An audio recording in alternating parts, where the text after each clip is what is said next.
A Christmas Carol *******. There are several editions of this ebook in the Project Gutenberg collection. Various characteristics of each ebook are listed to aid in selecting the preferred file. Click on any of the file numbers below to quickly view each ebook. 46. Original First Edition Cover, 1843. Original illustrations in color by John Leech, 19337. Published in 1905. Illustrations in black and white by Gia Williams, 24022. Published in 1915. Illustrations in black and white and color by Arthur Rackham, 30368. First edition with original handwritten pages, black and white illustrations. A Christmas Carol by Charles Dickens, illustrated by George Alfred Williams, New York, The Platt and Peck Co. Copyright, 1905.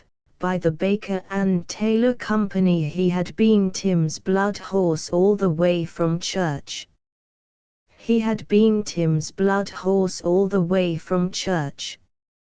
Introduction. The combined qualities of the realist and the idealist which Dickens possessed to a remarkable degree, together with his naturally jovial attitude toward life in general, seem to have given him a remarkably happy feeling toward Christmas, though the privations and hardships of his boyhood could have allowed him but little real experience with this day of days.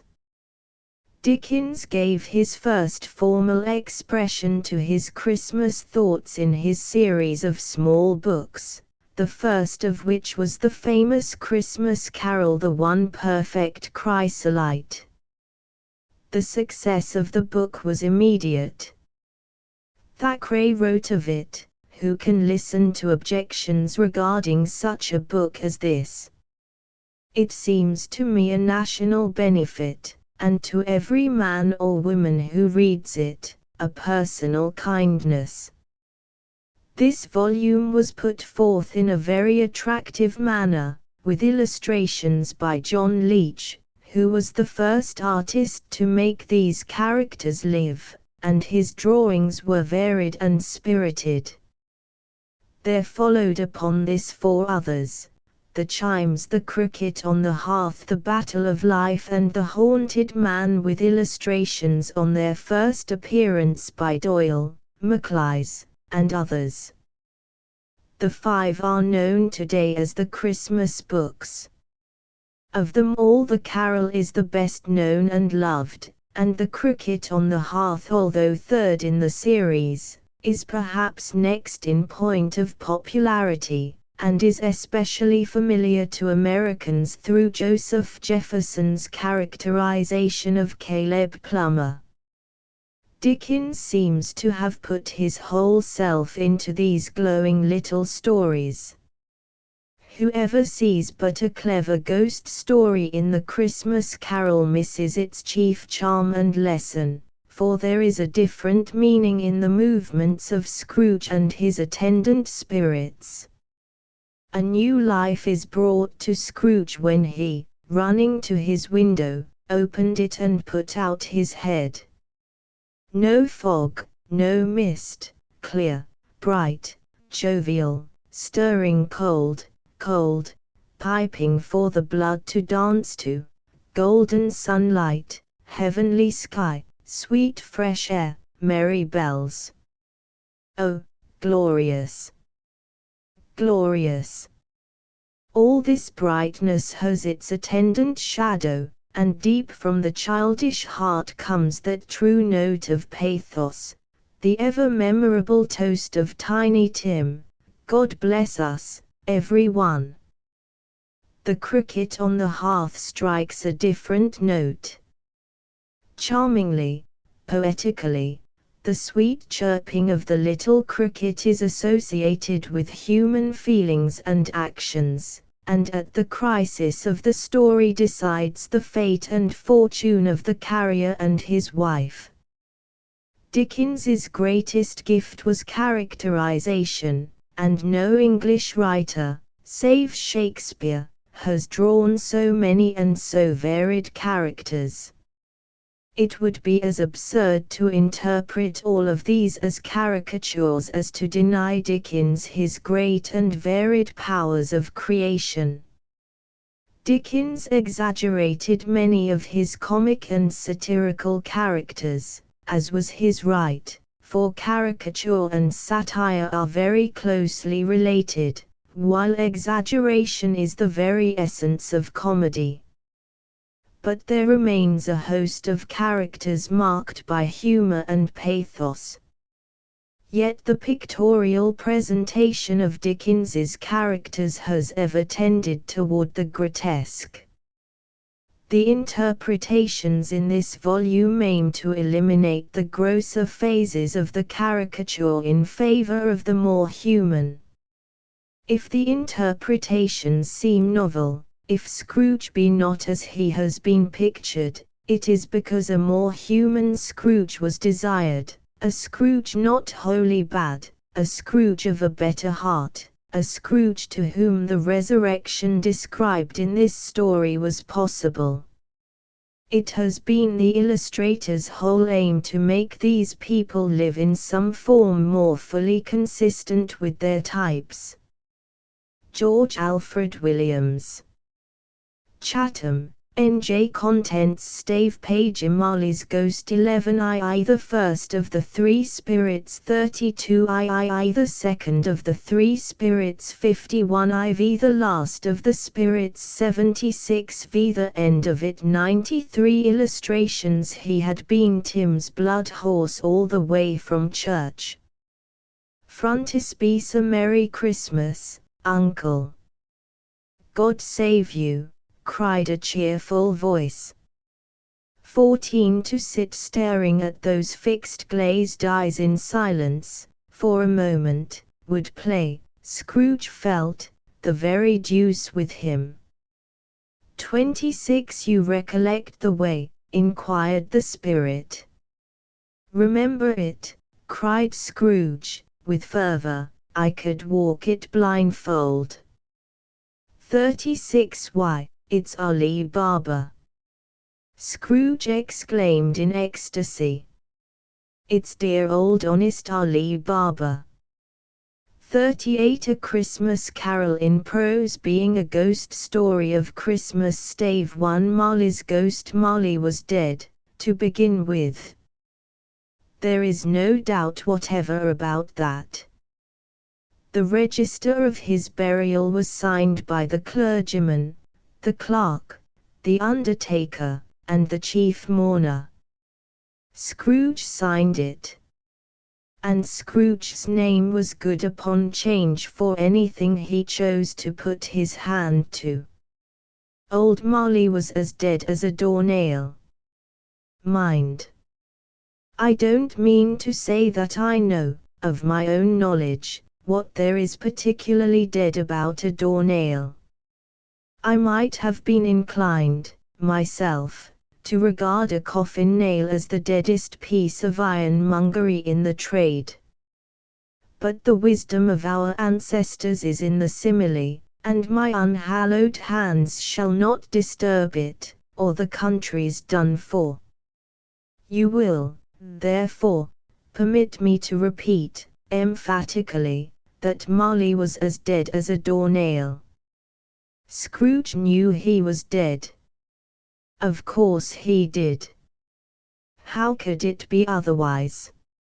Scrooge and he were partners for I don't know how many years. Scrooge was his sole executor, his sole administrator, his sole assign, his sole residuary legatee, his sole friend, and sole mourner.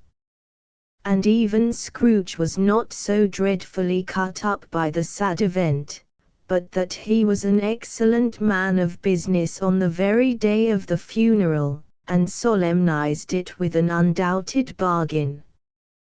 The mention of Molly's funeral brings me back to the point I started from. There is no doubt that Molly was dead. This must be distinctly understood, or nothing wonderful can come of the story I am going to relate.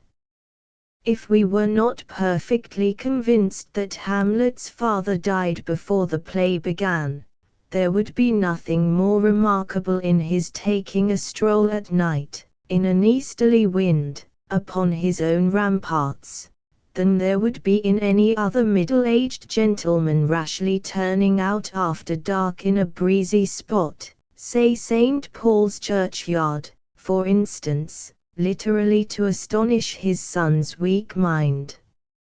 Scrooge never painted out old Molly's name. There it stood, years afterwards, above the warehouse door, Scrooge and Molly. The firm was known as Scrooge and Molly. Sometimes people new to the business called Scrooge, and sometimes Molly, but he answered to both names. It was all the same to him. Oh! But he was a tight-fisted hand at the grindstone, Scrooge. A squeezing, wrenching, grasping, scraping, clutching, covetous, old sinner. Hard and sharp as flint, from which no steel had ever struck out, generous fire, secret, and self-contained, and solitary as an oyster. The cold within him froze his old features, nipped his pointed nose, shriveled his cheek, stiffened his gait, made his eyes red, his thin lips blue, and spoke out shrewdly in his grating voice. A frosty rime was on his head, and on his eyebrows, and his wiry chin. He carried his own low temperature always about with him. He iced his office in the dog days, and didn't thaw it 1 degree at Christmas. External heat and cold had little influence on Scrooge. No warmth could warm, no wintry weather chill him. No wind that blew was bitterer than he, no falling snow was more intent upon its purpose, no pelting rain less open to entreaty. Foul weather didn't know where to have him. The heaviest rain, and snow, and hail, and sleet could boast of the advantage over him in only one respect. They often came down handsomely, and Scrooge never did.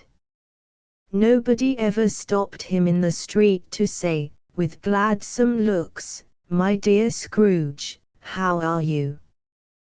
When will you come to see me?" No beggars implored him to bestow a trifle, no children asked him what it was o'clock, no man or woman ever once in all his life inquired the way to such and such a place, of Scrooge. Even the blind men's dogs appeared to know him, and, when they saw him coming on, would tug their owners into doorways and up courts, and then would wag their tails as though they said, "No eye at all is better than an evil eye, dark master." But what did Scrooge care? It was the very thing he liked. To edge his way along the crowded paths of life, warning all human sympathy to keep its distance, was what the knowing ones call nuts to Scrooge.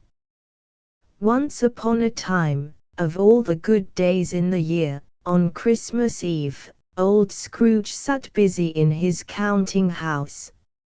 It was cold, bleak, biting weather, foggy withal, and he could hear the people in the court outside go wheezing up and down, beating their hands upon their breasts, and stamping their feet upon the pavement stones to warm them. The city clocks had only just gone 3, but it was quite dark already. It had not been light all day, and candles were flaring in the windows of the neighboring offices, like ruddy smears upon the palpable brown air. The fog came pouring in at every chink and keyhole, and was so dense without, that, although the court was of the narrowest, the houses opposite were mere phantoms. To see the dingy cloud come drooping down, obscuring everything, one might have thought that nature lived hard by and was brewing on a large scale. The door of Scrooge's counting-house was open, that he might keep his eye upon his clerk, who in a dismal little cell beyond, a sort of tank, was copying letters. Scrooge had a very small fire, but the clerk's fire was so very much smaller that it looked like one coal. But he couldn't replenish it, for Scrooge kept the coal box in his own room, and so surely as the clerk came in with the shovel, the master predicted that it would be necessary for them to part.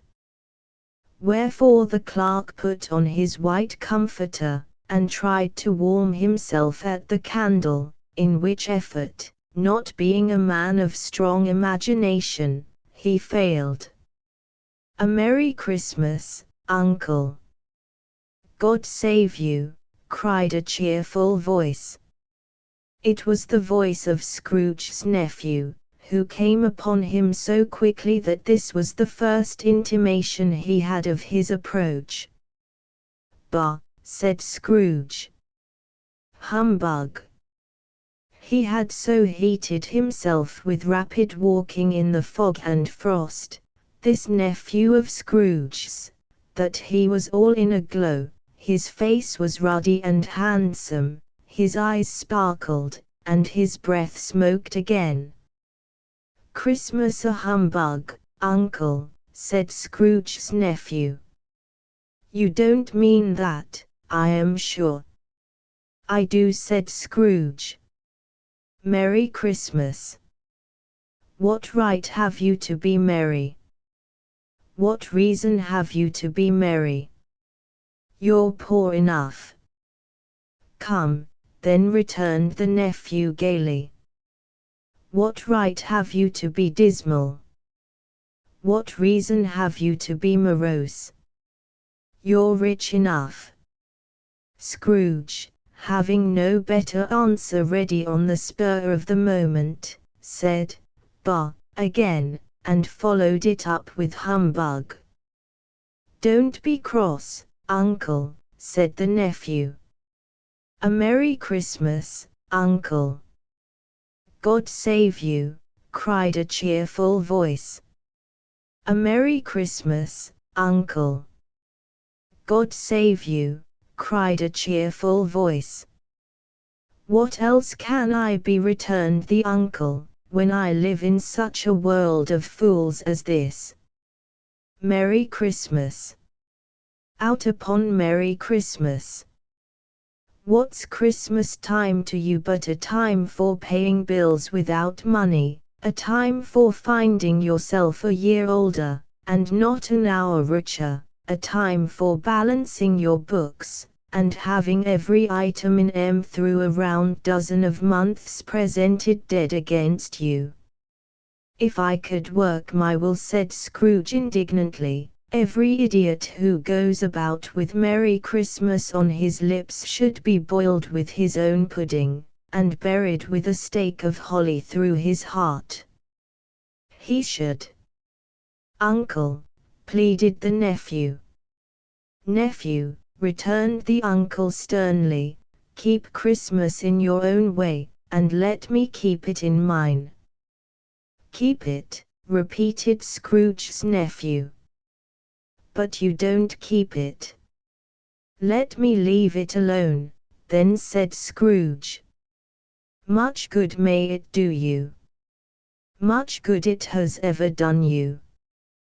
"There are many things from which I might have derived good, by which I have not profited, I dare say," returned the nephew, "Christmas among the rest. But I am sure I have always thought of Christmas time, when it has come round, apart from the veneration due to its sacred name and origin, if anything belonging to it can be apart from that, as a good time, a kind, forgiving, charitable, pleasant time, the only time I know of, in the long calendar of the year, when men and women seem by one consent to open their shut-up hearts freely, and to think of people below them as if they really were fellow passengers to the grave, and not another race of creatures bound on other journeys. And therefore, uncle, though it has never put a scrap of gold or silver in my pocket, I believe that it has done me good, and will do me good, and I say, God bless it. The clerk in the tank involuntarily applauded.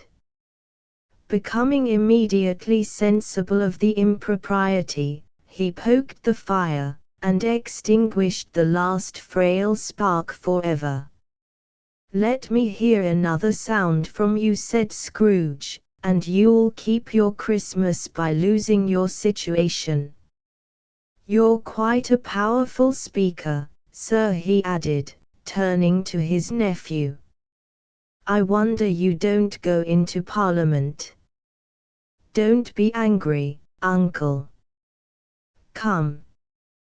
Dine with us tomorrow." Scrooge said that he would see him. Yes, indeed he did. He went the whole length of the expression, and said that he would see him in that extremity first. "But why?" cried Scrooge's nephew. "Why? Why did you get married?" said Scrooge. "Because I fell in love." "Because you fell in love," growled Scrooge, as if that were the only one thing in the world more ridiculous than a Merry Christmas. "Good afternoon." "Nay, uncle, but you never came to see me before that happened. Why give it as a reason for not coming now?" "Good afternoon," said Scrooge. "I want nothing from you, I ask nothing of you, why cannot we be friends?" "Good afternoon," said Scrooge. "I am sorry, with all my heart, to find you so resolute. We have never had any quarrel to which I have been a party. But I have made the trial in homage to Christmas, and I'll keep my Christmas humor to the last. So a Merry Christmas, uncle." "Good afternoon," said Scrooge. "And a Happy New Year." "Good afternoon," said Scrooge. His nephew left the room without an angry word, notwithstanding. He stopped at the outer door to bestow the greetings of the season on the clerk, who, cold as he was warmer than Scrooge, for he returned them cordially. "There's another fellow," muttered Scrooge, who overheard him, "my clerk, with 15 shillings a week, and a wife and family, talking about a Merry Christmas. I'll retire to Bedlam." This lunatic, in letting Scrooge's nephew out, had let 2 other people in. They were portly gentlemen, pleasant to behold, and now stood, with their hats off, in Scrooge's office. They had books and papers in their hands, and bowed to him. "Scrooge and Molly's, I believe," said one of the gentlemen, referring to his list. "Have I the pleasure of addressing Mr. Scrooge, or Mr. Molly?" "Mr. Molly has been dead these 7 years," Scrooge replied. "He died 7 years ago, this very night." "We have no doubt his liberality is well represented by his surviving partner," said the gentleman, presenting his credentials. It certainly was, for they had been 2 kindred spirits. At the ominous word liberality, Scrooge frowned, and shook his head, and handed the credentials back. At this festive season of the year, Mr. Scrooge, said the gentleman, taking up a pen, it is more than usually desirable that we should make some slight provision for the poor and destitute, who suffer greatly at the present time. Many thousands are in want of common necessaries, hundreds of thousands are in want of common comforts, sir. Are there no prisons? Asked Scrooge. Plenty of prisons, said the gentleman, laying down the pen again. And the union workhouses? Demanded Scrooge.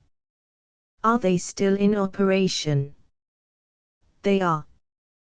Still, returned the gentleman. I wish I could say they were not. The treadmill and the poor law are in full vigor, then, said Scrooge. Both very busy, sir. Oh! I was afraid, from what you said at first, that something had occurred to stop them in their useful course, said Scrooge. I am very glad to hear it. Under the impression that they scarcely furnish Christian cheer of mind or body to the multitude, returned the gentleman, a few of us are endeavoring to raise a fund to buy the poor some meat and drink, and means of warmth. We choose this time, because it is a time, of all others, when want is keenly felt, and abundance rejoices. What shall I put you down for? Nothing, Scrooge replied. You wish to be anonymous. I wish to be left alone, said Scrooge. Since you ask me what I wish, gentlemen, that is my answer. I don't make merry myself at Christmas, and I can't afford to make idle people merry. I help to support the establishments I have mentioned. They cost enough, and those who are badly off must go there. Many can't go there, and many would rather die. If they would rather die, said Scrooge, they had better do it, and decrease the surplus population. Besides, excuse me, I don't know that. But you might know it, observed the gentleman. It's not my business, Scrooge returned. It's enough for a man to understand his own business, and not to interfere with other people's. Mine occupies me constantly. Good afternoon, gentlemen. Seeing clearly that it would be useless to pursue their point, the gentleman withdrew. Scrooge resumed his labors with an improved opinion of himself, and in a more facetious temper than was usual with him. Meanwhile the fog and darkness thickened so, that people ran about with flaring links, proffering their services to go before horses in carriages, and conduct them on their way. The ancient tower of a church, whose gruff old bell was always peeping slyly down at Scrooge out of a Gothic window in the wall, became invisible, and struck the hours and quarters in the clouds, with tremulous vibrations afterwards, as if its teeth were chattering in its frozen head up there. The cold became intense.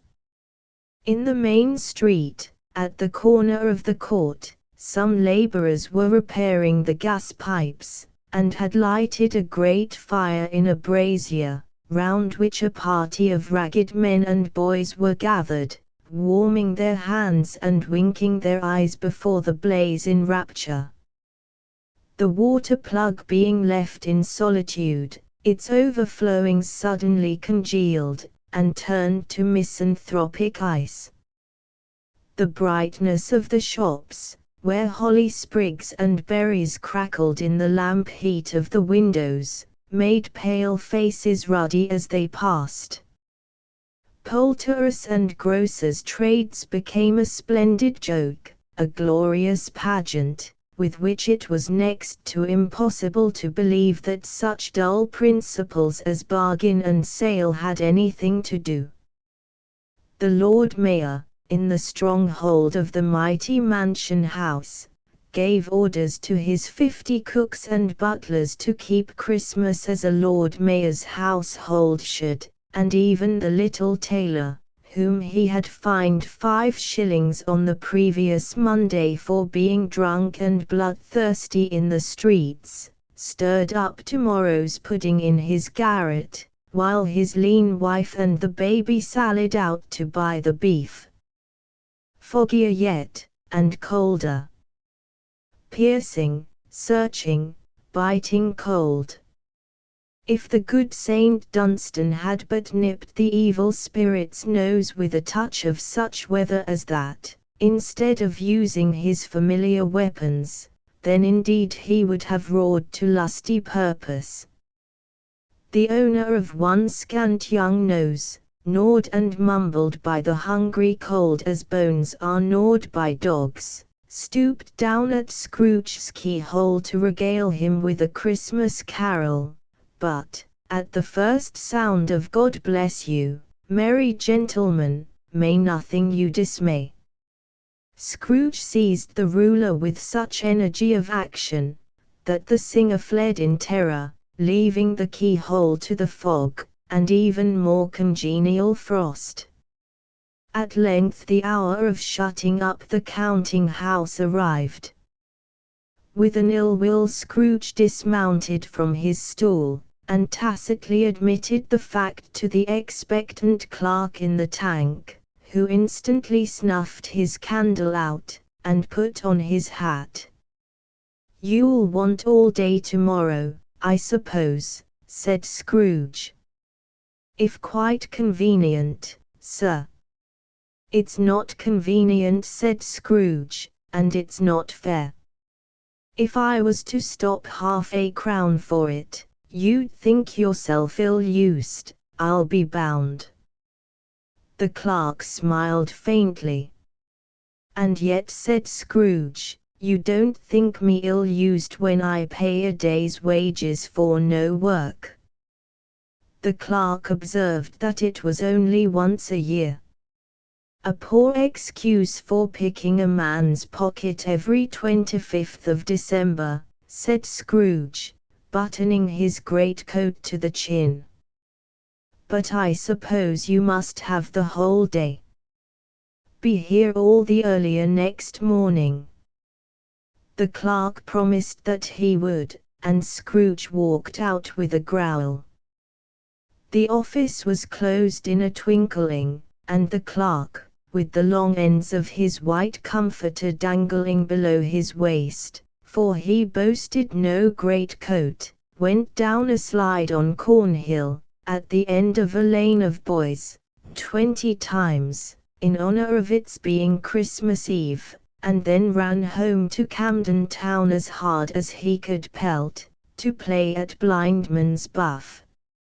Scrooge took his melancholy dinner in his usual melancholy tavern, and having read all the newspapers, and beguiled the rest of the evening with his banker's book, went home to bed. He lived in chambers which had once belonged to his deceased partner. They were a gloomy suite of rooms, in a lowering pile of building up a yard, where it had so little business to be, that one could scarcely help fancying it must have run there when it was a young house, playing at hide-and-seek with other houses, and have forgotten the way out again. It was old enough now, and dreary enough, for nobody lived in it but Scrooge, the other rooms being all let out as offices. The yard was so dark that even Scrooge, who knew its every stone, was fain to grope with his hands. The fog and frost so hung about the black old gateway of the house, that it seemed as if the genius of the weather sat in mournful meditation on the threshold. Now, it is a fact that there was nothing at all particular about the knocker on the door, except that it was very large. It is also a fact that Scrooge had seen it, night and morning, during his whole residence in that place, also that Scrooge had as little of what is called fancy about him as any man in the City of London, even including, which is a bold word, the corporation, alderman, and livery. Let it also be borne in mind that Scrooge had not bestowed one thought on Marley since his last mention of his 7 years dead partner that afternoon. And then let any man explain to me, if he can, how it happened that Scrooge, having his key in the lock of the door, saw in the knocker, without its undergoing any intermediate process of change, not a knocker, but Marley's face. Marley's face. It was not in impenetrable shadow, as the other objects in the yard were, but had a dismal light about it, like a bad lobster in a dark cellar. It was not angry or ferocious, but looked at Scrooge as Marley used to look, with ghostly spectacles turned up on its ghostly forehead. The hair was curiously stirred, as if by breath of hot air, and, though the eyes were wide open, they were perfectly motionless. That, and its livid color, made it horrible, but its horror seemed to be in spite of the face, and beyond its control, rather than a part of its own expression. As Scrooge looked fixedly at this phenomenon, it was a knocker again.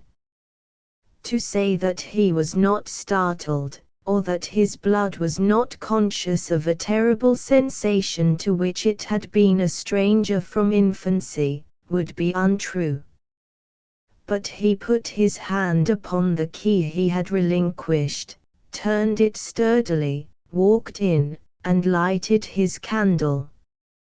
He did pause, with a moment's irresolution, before he shut the door, and he did look cautiously behind it first, as if he half expected to be terrified with the sight of Marley's pigtails sticking out into the hall.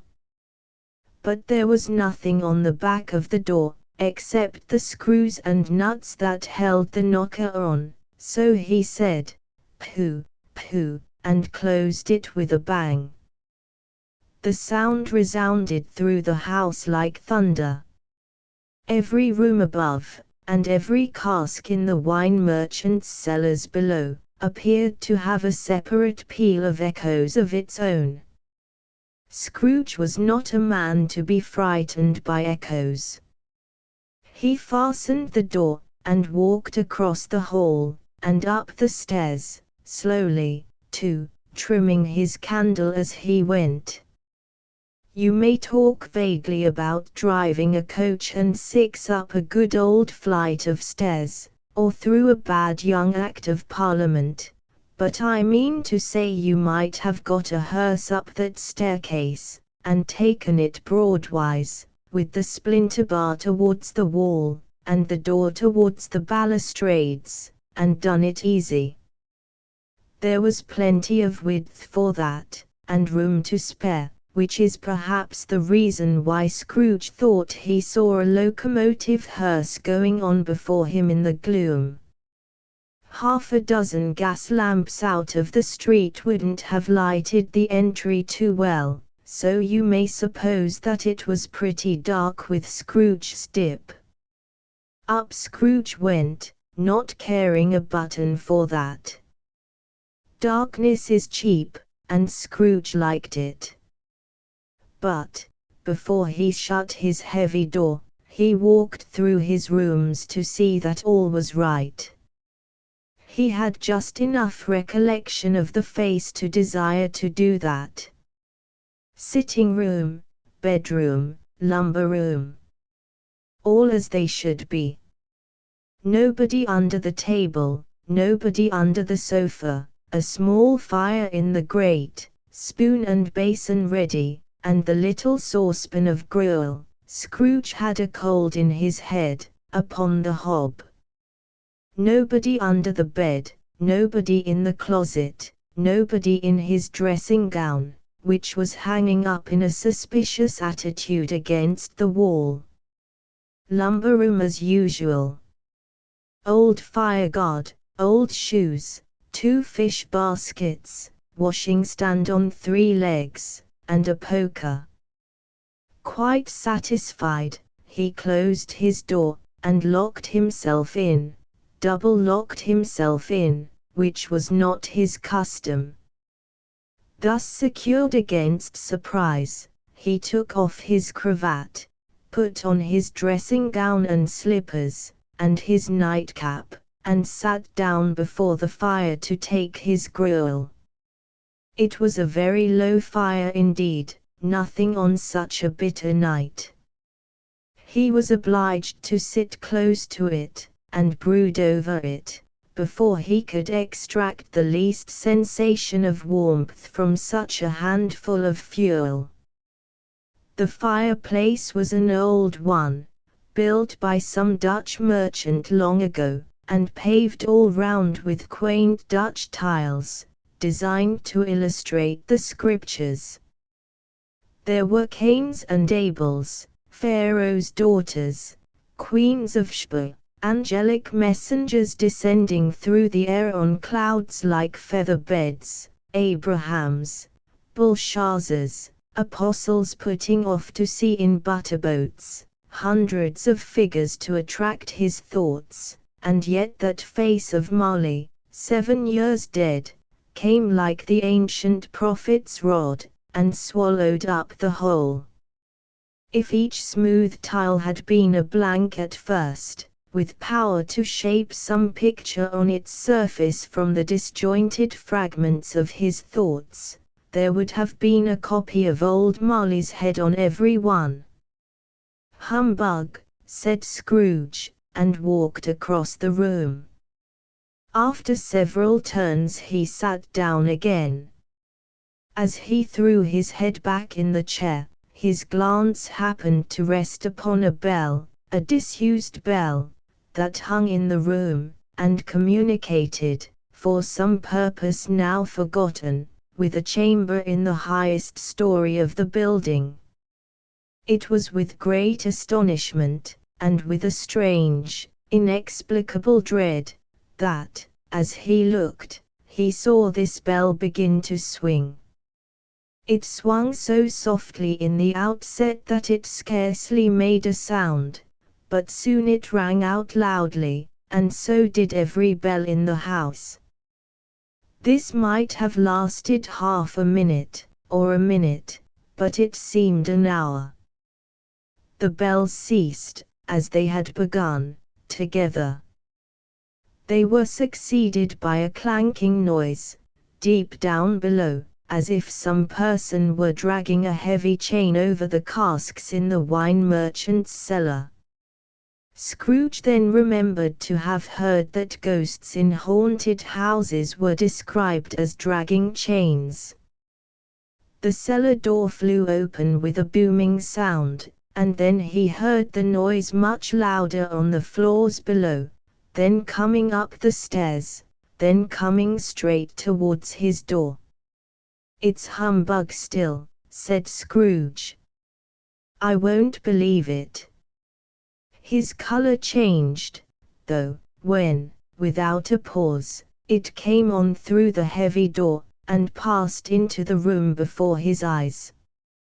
Upon its coming in, the dying flame leaped up, as though it cried, "I know him." Marley's ghost, and fell again. The same face, the very same. Marley in his pigtail, usual waistcoat, tights, and boots, the tassels on the latter bristling, like his pigtail, and his coat skirts, and the hair upon his head. The chain he drew was clasped about his middle. It was long, and wound about him like a tail, and it was made, for Scrooge observed it closely, of cash boxes, keys, padlocks, ledgers, deeds, and heavy purses wrought in steel. His body was transparent, so that Scrooge, observing him, and looking through his waistcoat, could see the 2 buttons on his coat behind. Scrooge had often heard it said that Marley had no bowels, but he had never believed it until now. No, nor did he believe it even now.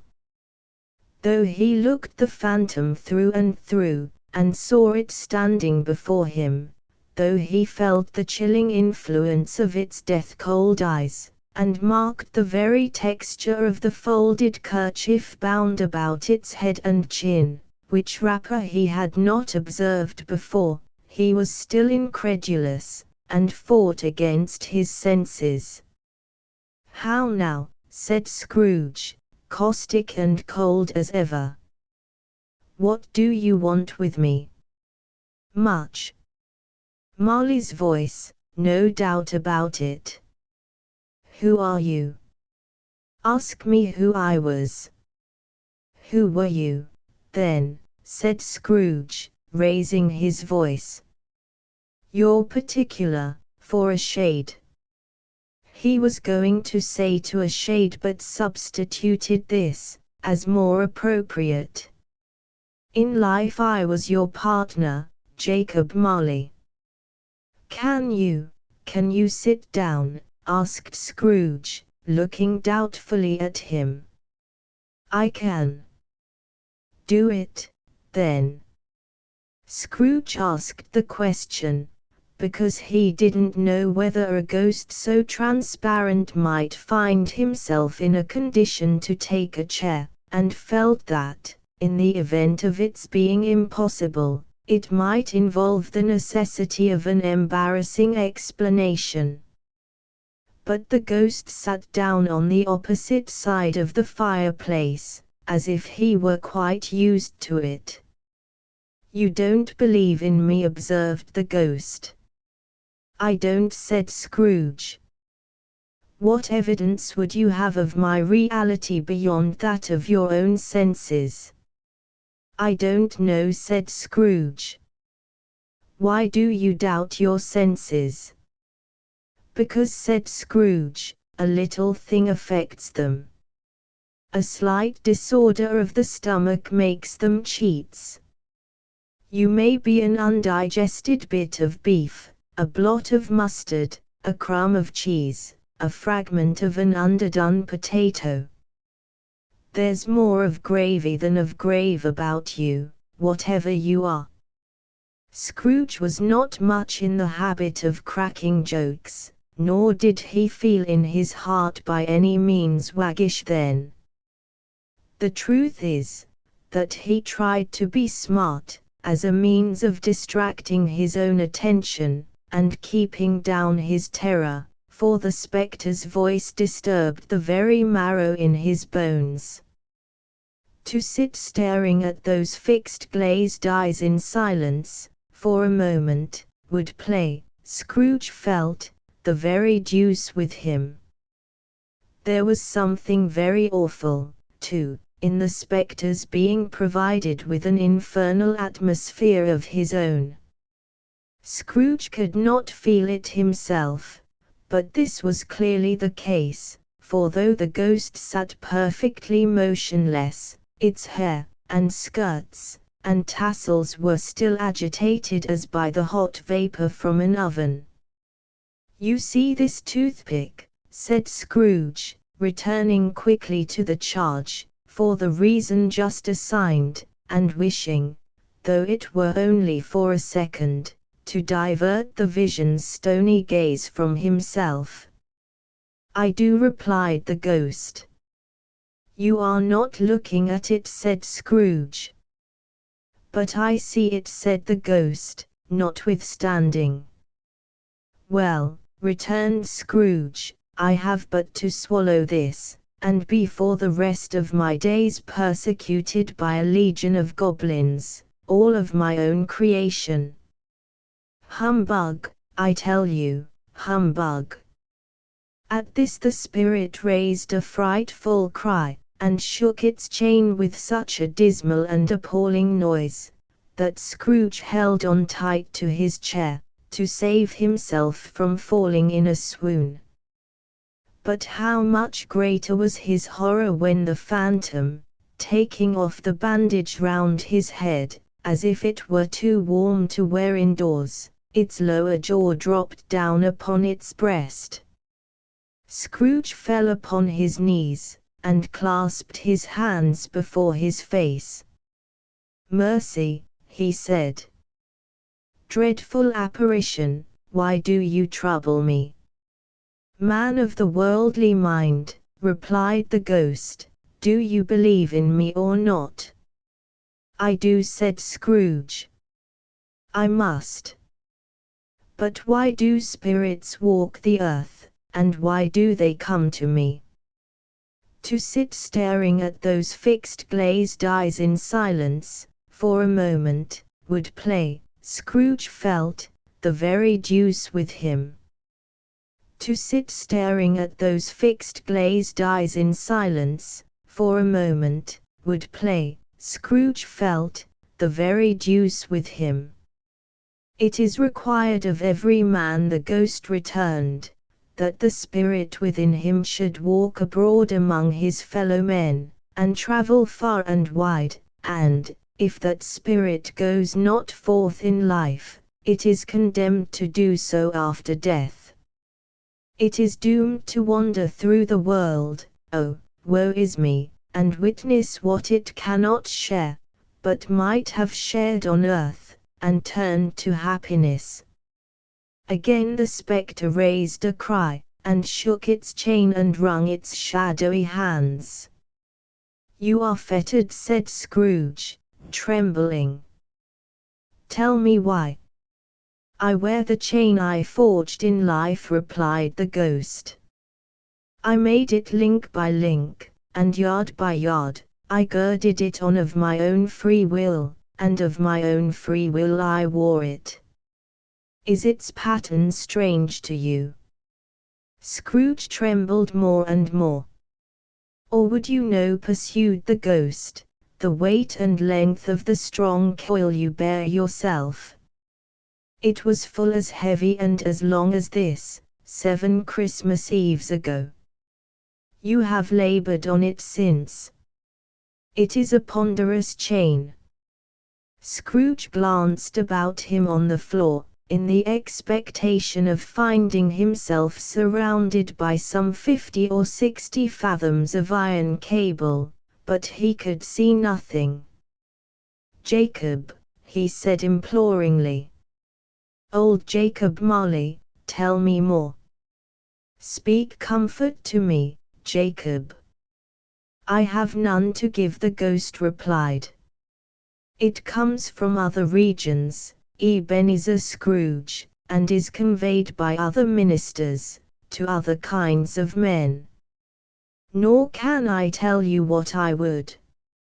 A very little more is all permitted to me.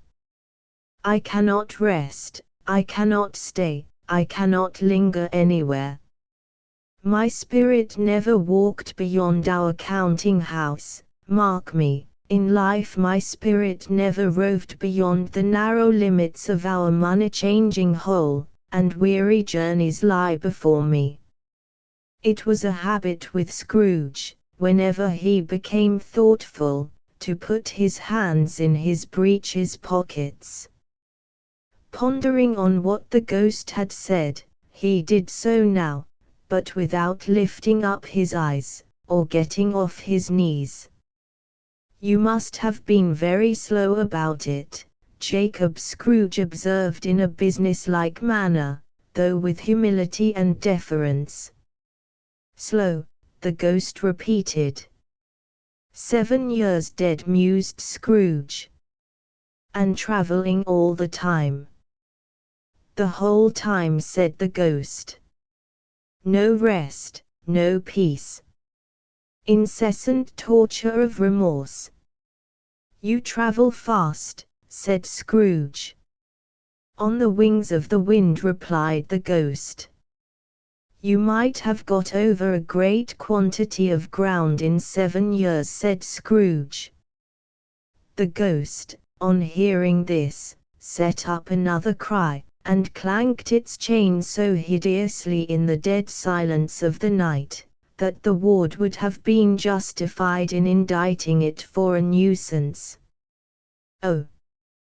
Captive, bound, and double-ironed," cried the phantom, "not to know that ages of incessant labor, by immortal creatures, for this earth must pass into eternity before the good of which it is susceptible is all developed. Not to know that any Christian spirit working kindly in its little sphere, whatever it may be, will find its mortal life too short for its vast means of usefulness. Not to know that no space of regret can make amends for one life's opportunities misused. Yet such was I. Oh, such was I. But you were always a good man of business, Jacob," faltered Scrooge, who now began to apply this to himself. "Business!" cried the ghost, wringing its hands again. "Mankind was my business. The common welfare was my business. Charity, mercy, forbearance, and benevolence were, all, my business. The dealings of my trade were but a drop of water in the comprehensive ocean of my business. It held up its chain at arm's length, as if that were the cause of all its unavailing grief, and flung it heavily upon the ground again." At this time of the rolling year the spectre said, "I suffer most. Why did I walk through crowds of fellow beings with my eyes turned down, and never raise them to that blessed star which led the wise men to a poor abode? Were there no poor homes to which its light would have conducted me?" Scrooge was very much dismayed to hear the spectre going on at this rate, and began to quake exceedingly. "Hear me," cried the ghost. "My time is nearly gone." "I will," said Scrooge. "But don't be hard upon me. Don't be flowery, Jacob. Pray. How it is that I appear before you in a shape that you can see, I may not tell. I have sat invisible beside you many and many a day. It was not an agreeable idea." Scrooge shivered, and wiped the perspiration from his brow. "That is no light part of my penance," pursued the ghost. "I am here tonight to warn you that you have yet a chance and hope of escaping my fate. A chance and hope of my procuring, Ebenezer." "You were always a good friend to me," said Scrooge. "Thankee." "You will be haunted," resumed the ghost, "by 3 spirits." Scrooge's countenance fell almost as low as the ghost's had done. "Is that the chance and hope you mentioned, Jacob?" he demanded in a faltering voice. "It is." I think I'd rather not," said Scrooge. "Without their visits," said the ghost, "you cannot hope to shun the path I tread. Expect the first tomorrow when the bell tolls 1. "Couldn't I take 'em all at once, and have it over, Jacob?" hinted Scrooge. "Expect the second on the next night at the same hour. The third, upon the next night when the last stroke of 12 has ceased to vibrate. Look to see me no more, and look that, for your own sake, you remember what has passed between us." When it had said these words, The spectre took its wrapper from the table, and bound it round its head as before. Scrooge knew this by the smart sound its teeth made when the jaws were brought together by the bandage. He ventured to raise his eyes again, and found his supernatural visitor confronting him in an erect attitude, with its chain wound over and about its arm. The apparition walked backward from him, and, at every step it took, the window raised itself a little, so that, when the spectre reached it, it was wide open. It beckoned Scrooge to approach, which he did. When they were within 2 paces of each other, Marley's ghost held up its hand, warning him to come no nearer. Scrooge stopped. Not so much in obedience as in surprise and fear, for, on the raising of the hand, he became sensible of confused noises in the air, incoherent sounds of lamentation and regret, wailings inexpressibly sorrowful and self-accusatory. The spectre, after listening for a moment, joined in the mournful dirge, and floated out upon the bleak, dark night. Scrooge followed to the window, desperate in his curiosity. He looked out.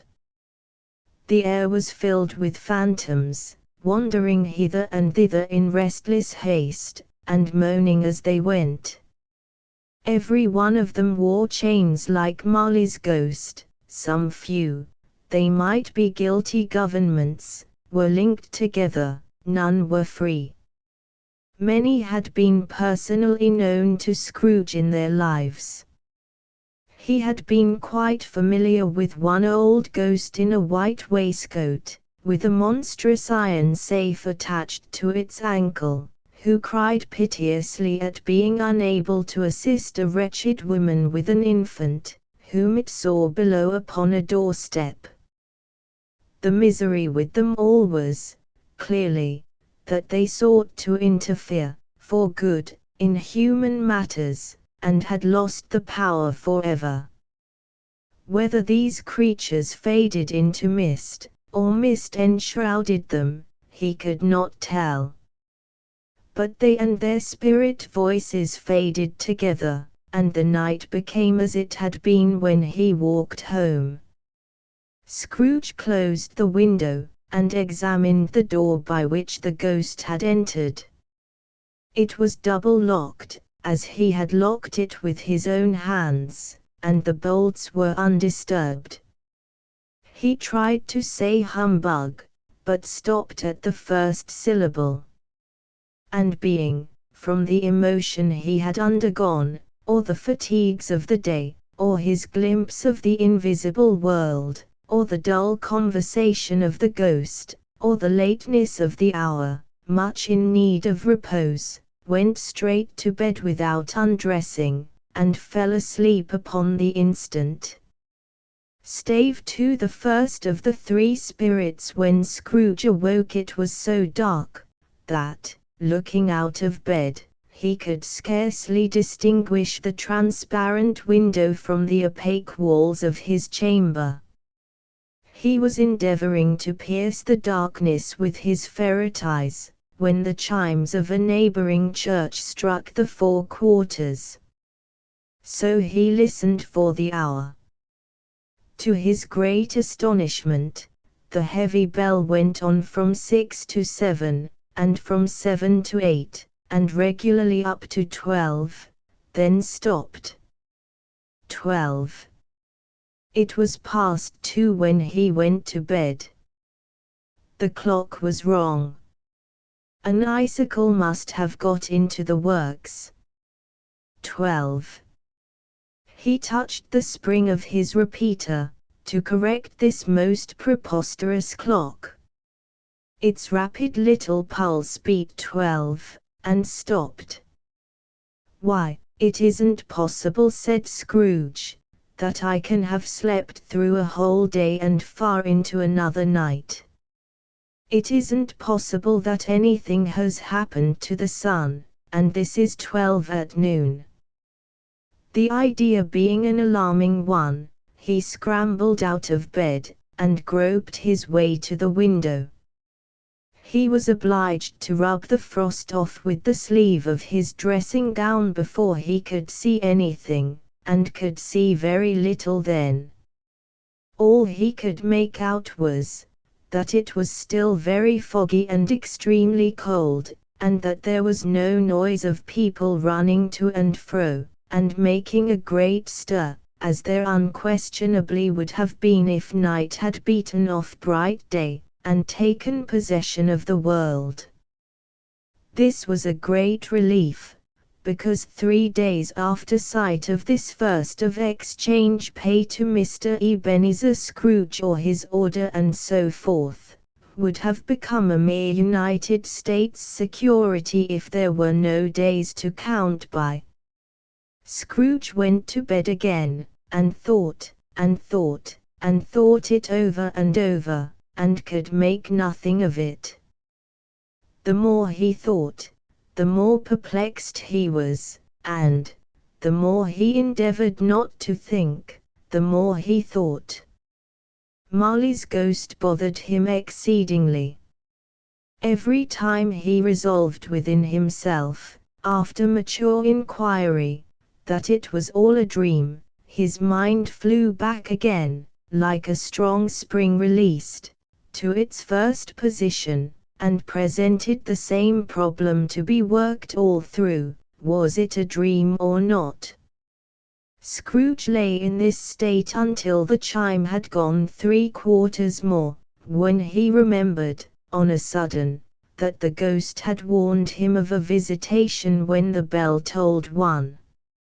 He resolved to lie awake until the hour was past, and, considering that he could no more go to sleep than go to heaven, this was, perhaps, the wisest resolution in his power. The quarter was so long, that he was more than once convinced he must have sunk into a doze unconsciously, and missed the clock. At length it broke upon his listening ear. Ding, dong. 1/4 said Scrooge, counting. Ding, dong. 1/2 said Scrooge. Ding, dong. 1/4 said Scrooge. Ding, dong. The hour itself, said Scrooge triumphantly, and nothing else. He spoke before the hour bell sounded, which it now did with a deep, dull, hollow, melancholy one. Light flashed up in the room upon the instant, and the curtains of his bed were drawn. The curtains of his bed were drawn aside, I tell you, by a hand. Not the curtains at his feet, nor the curtains at his back, but those to which his face was addressed.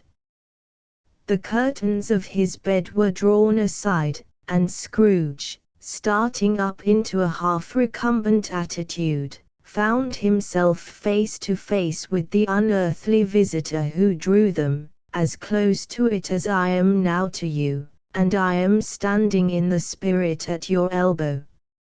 It was a strange figure, like a child, yet not so like a child as like an old man, viewed through some supernatural medium, which gave him the appearance of having receded from the view, and being diminished to a child's proportions. Its hair, which hung about its neck and down its back, was white, as if with age, and yet the face had not a wrinkle in it, and the tenderest bloom was on the skin. The arms were very long and muscular, the hands the same, as if its hold were of uncommon strength. Its legs and feet, most delicately formed, were, like those upper members, bare. It wore a tunic of the purest white, and round its waist was bound a lustrous belt, the sheen of which was beautiful.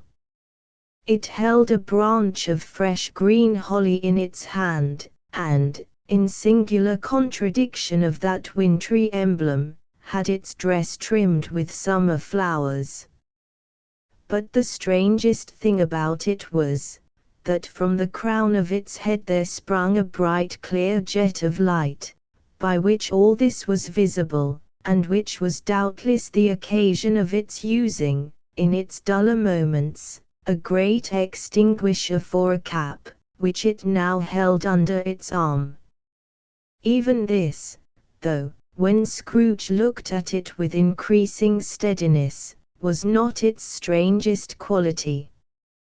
For, as its belt sparkled and glittered, now in one part and now in another, and what was light one instant at another time was dark, so the figure itself fluctuated in its distinctness, being now a thing with one arm, now with one leg, now with 20 legs, now a pair of legs without a head, now a head without a body, of which dissolving parts no outline would be visible in the dense gloom wherein they melted away.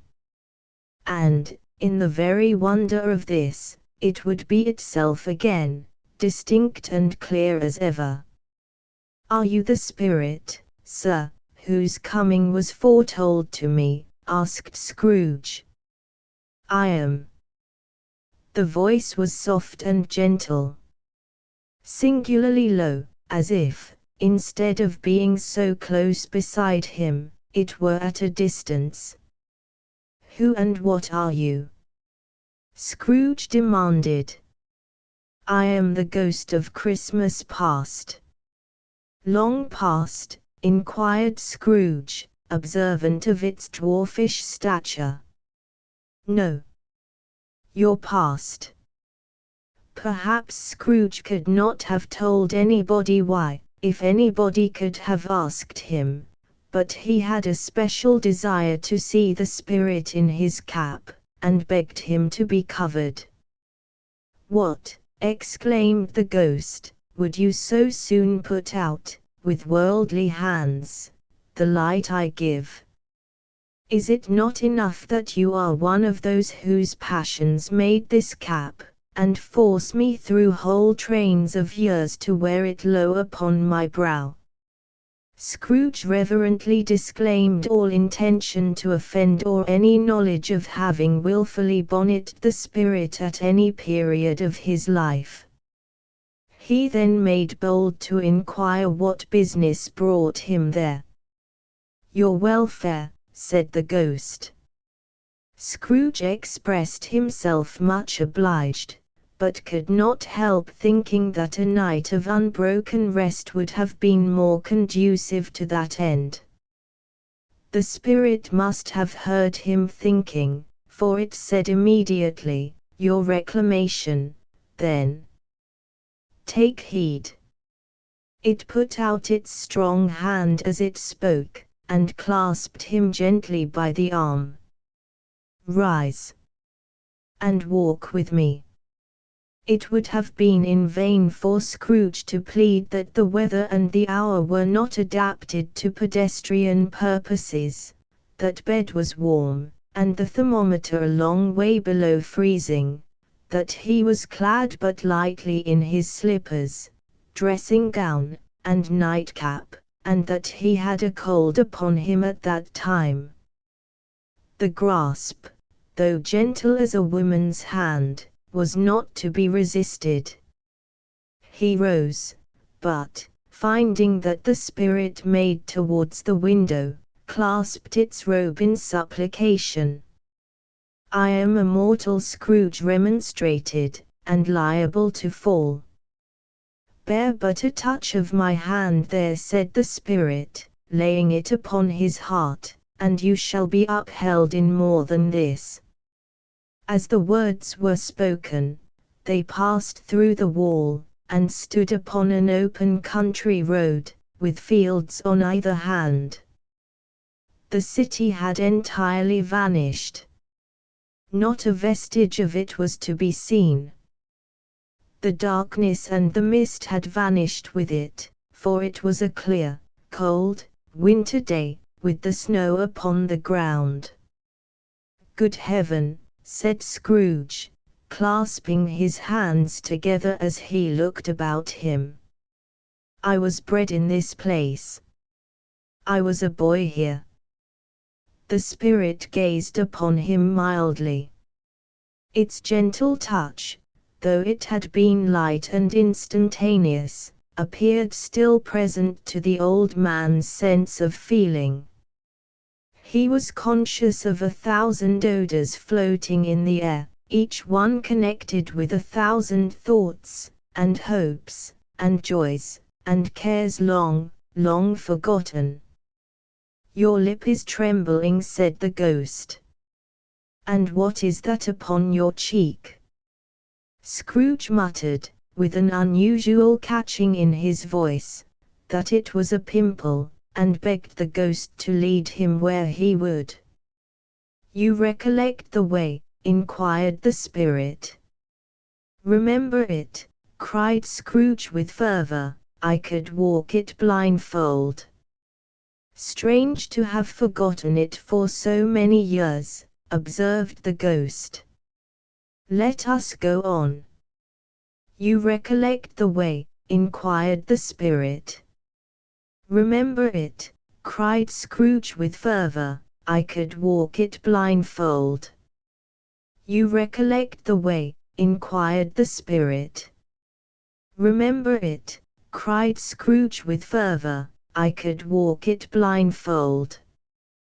They walked along the road, Scrooge recognizing every gate, and post, and tree, until a little market town appeared in the distance, with its bridge, its church, and winding river.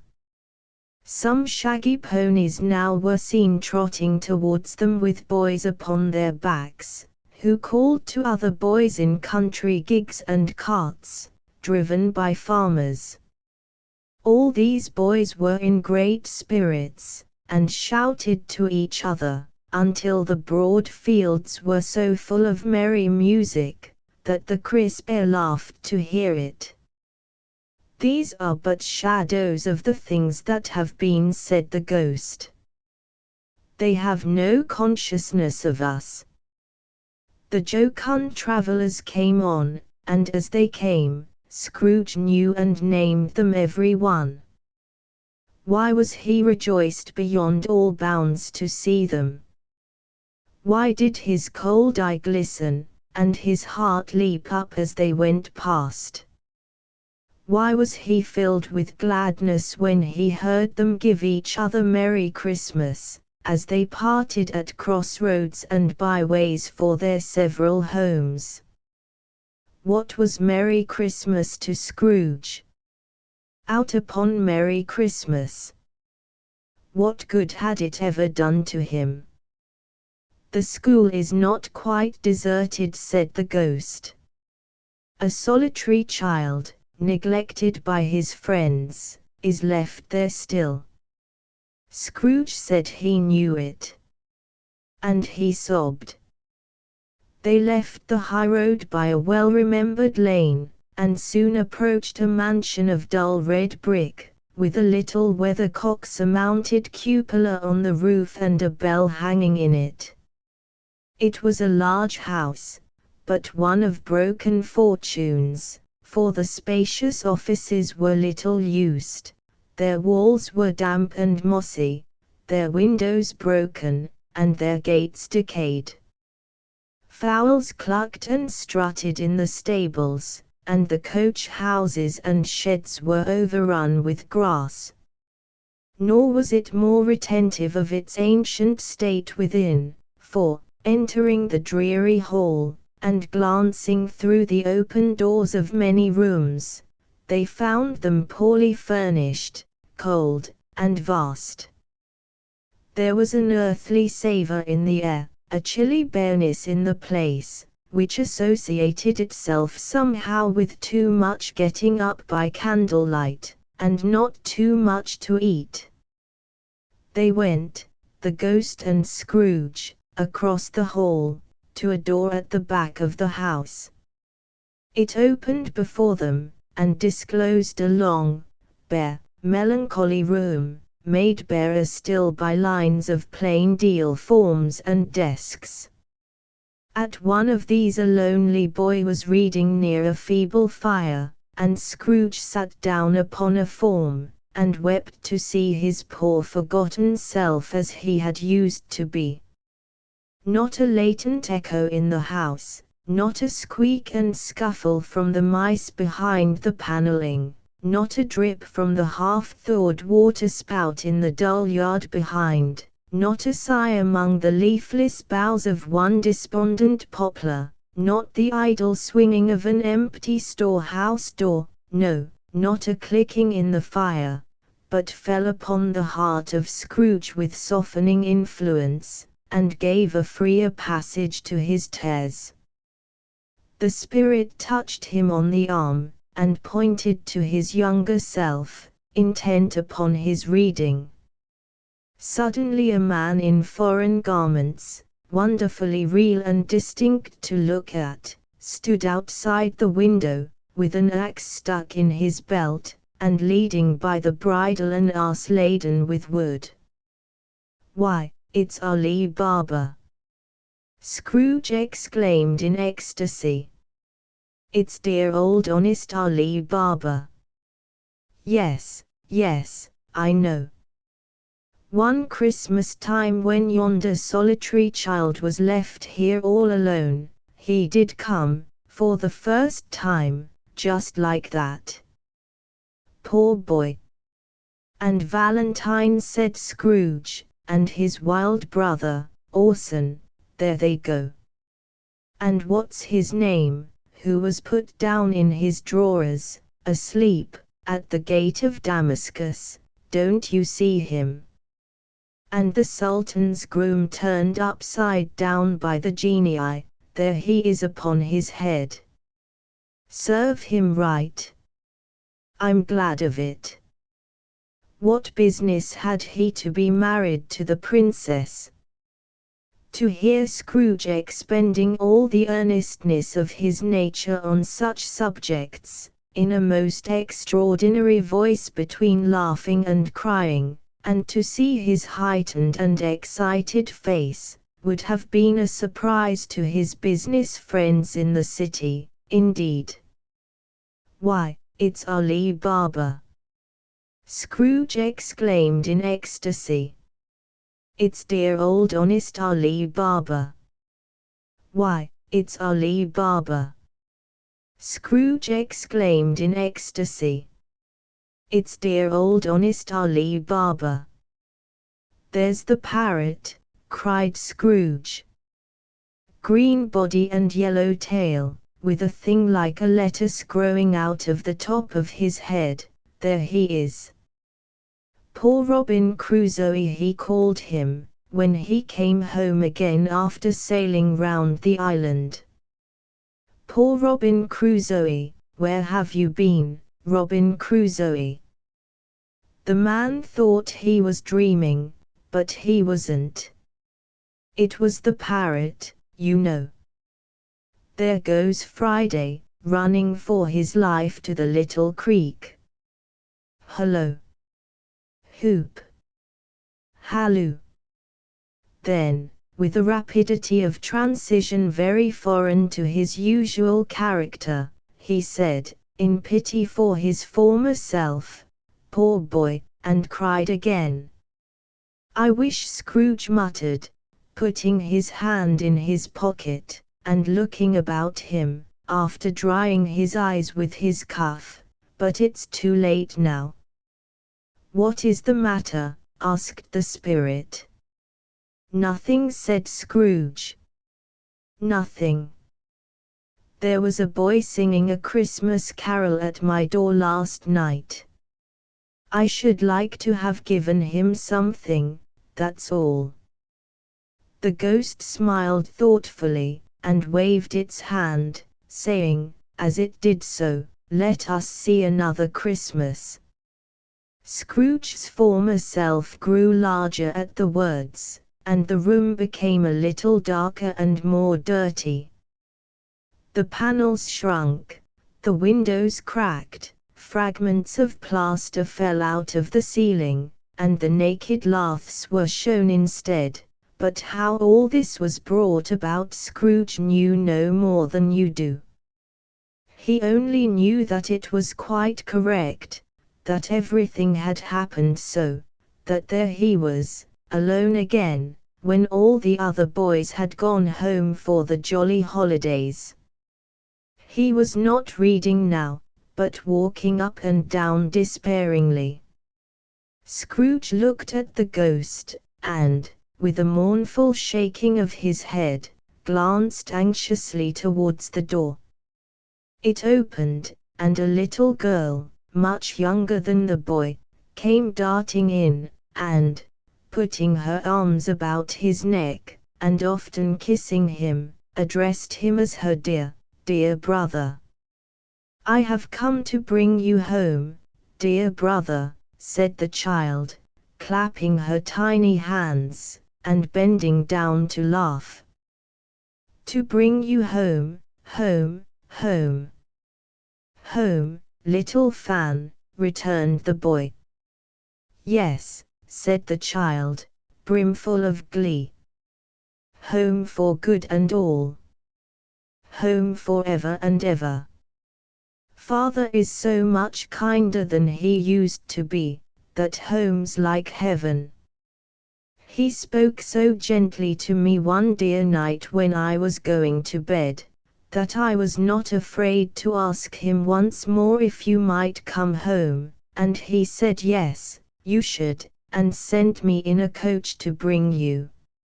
"And you're to be a man," said the child, opening her eyes, "and are never to come back here, but first we're to be together all the Christmas long, and have the merriest time in all the world." "You are quite a woman, little Fan," exclaimed the boy. She clapped her hands and laughed, and tried to touch his head, but, being too little, laughed again, and stood on tiptoe to embrace him. Then she began to drag him, in her childish eagerness, towards the door, and he, nothing loath to go, accompanied her. A terrible voice in the hall cried, "Bring down Master Scrooge's box." There, and in the hall appeared the schoolmaster himself, who glared on Master Scrooge with a ferocious condescension, and threw him into a dreadful state of mind by shaking hands with him. He then conveyed him and his sister into the veriest old well of a shivering best parlour that ever was seen, where the maps upon the wall, and the celestial and terrestrial globes in the windows, were waxy with cold. Here he produced a decanter of curiously light wine, and a block of curiously heavy cake, and administered installments of those dainties to the young people, at the same time sending out a meagre servant to offer a glass of something to the postboy, who answered that he thanked the gentleman, but, if it was the same tap as he had tasted before, he had rather not. Master Scrooge's trunk being by this time tied on to the top of the chaise, the children bade the schoolmaster good-bye right willingly, and, getting into it, drove gaily down the garden sweep, the quick wheels dashing the hoar frost and snow from off the dark leaves of the evergreens like spray. "Always a delicate creature, whom a breath might have withered," said the ghost. "But she had a large heart." "So she had," cried Scrooge. "You're right. I will not gainsay it, Spirit. God forbid. She died a woman," said the ghost, "and had, as I think, children." "One child," Scrooge returned. "True," said the ghost. "Your nephew." Scrooge seemed uneasy in his mind, and answered briefly, yes. Although they had but that moment left the school behind them, they were now in the busy thoroughfares of a city, where shadowy passengers passed and repassed, where shadowy carts and coaches battled for the way, and all the strife and tumult of the real city were. It was made plain enough, by the dressing of the shops, that here, too, it was Christmas time again, but it was evening, and the streets were lighted up. The ghost stopped at a certain warehouse door, and asked Scrooge if he knew it. "Know it," said Scrooge. "Was I apprenticed here?" They went in. At sight of an old gentleman in a Welsh wig, sitting behind such a high desk, that if he had been 2 inches taller, he must have knocked his head against the ceiling, Scrooge cried in great excitement, "Why, it's old Fezziwig! Bless his heart, it's Fezziwig alive again!" Old Fezziwig laid down his pen, and looked up at the clock, which pointed to the hour of 7. He rubbed his hands, adjusted his capacious waistcoat, laughed all over himself, from his shoes to his organ of benevolence, and called out, in a comfortable, oily, rich, fat, jovial voice, "Yo-ho, there! Ebenezer! Dick!" Scrooge's former self, now grown a young man, came briskly in, accompanied by his fellow prentice. "Dick Wilkins, to be sure," said Scrooge to the ghost. "Bless me, yes. There he is. He was very much attached to me, was Dick. Poor Dick. Dear, dear. Yo-ho, my boys," said Fezziwig. "No more work tonight. Christmas Eve, Dick. Christmas, Ebenezer. Let's have the shutters up," cried old Fezziwig with a sharp clap of his hands, "before a man can say Jack Robinson. You wouldn't believe how those 2 fellows went at it. They charged into the street with the shutters, 1, 2, 3, had 'em up in their places, 4, 5, 6, barred 'em and pinned 'em, 7, 8, 9, and came back before you could have got to 12, panting like race horses." "Hilli-ho!" cried old Fezziwig, skipping down from the high desk with wonderful agility. "Clear away, my lads, and let's have lots of room here. Hilli-ho, Dick! Chirrup, Ebenezer! Clear away!"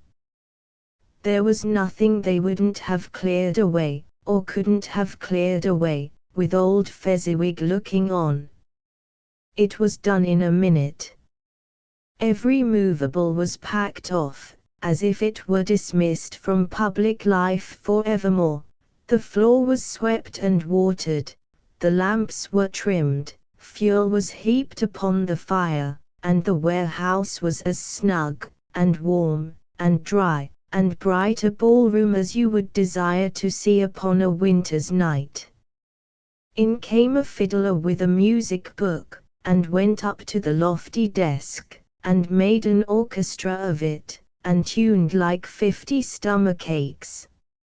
In came Mrs. Fezziwig, one vast substantial smile.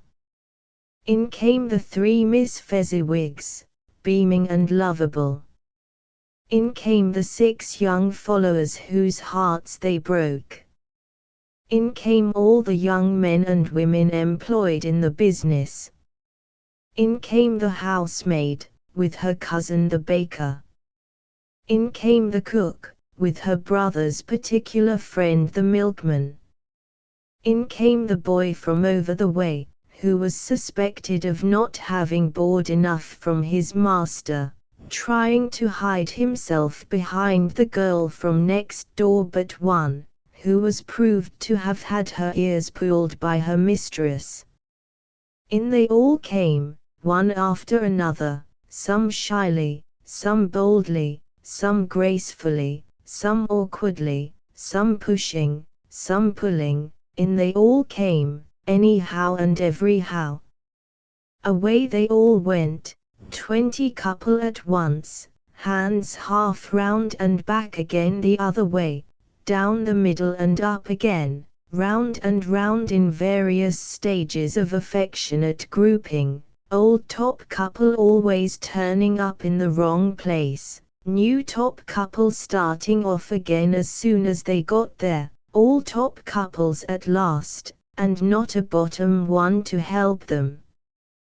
When this result was brought about, old Fezziwig, clapping his hands to stop the dance, cried out, "Well done," and the fiddler plunged his hot face into a pot of porter, especially provided for that purpose.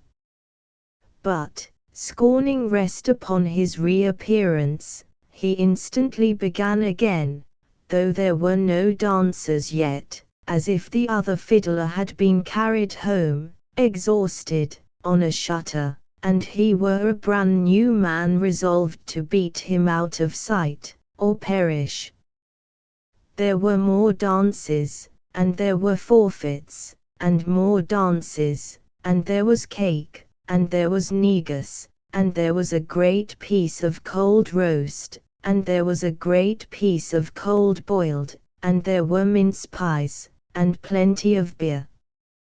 But the great effect of the evening came after the roast and boiled, when the fiddler, an artful dog, mind, the sort of man who knew his business better than you or I could have told it him, struck up Sir Roger de Coverley. Then old Fezziwig stood out to dance with Mrs. Fezziwig. Top couple, too, with a good stiff piece of work cut out for them, 3 or 24 pair of partners, people who were not to be trifled with, people who would dance, and had no notion of walking.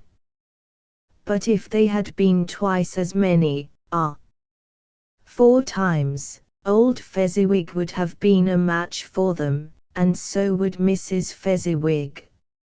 As to her, she was worthy to be his partner in every sense of the term. If that's not high praise, tell me higher, and I'll use it. A positive light appeared to issue from Fezziwig's calves. They shone in every part of the dance like moons. You couldn't have predicted, at any given time, what would become of them next.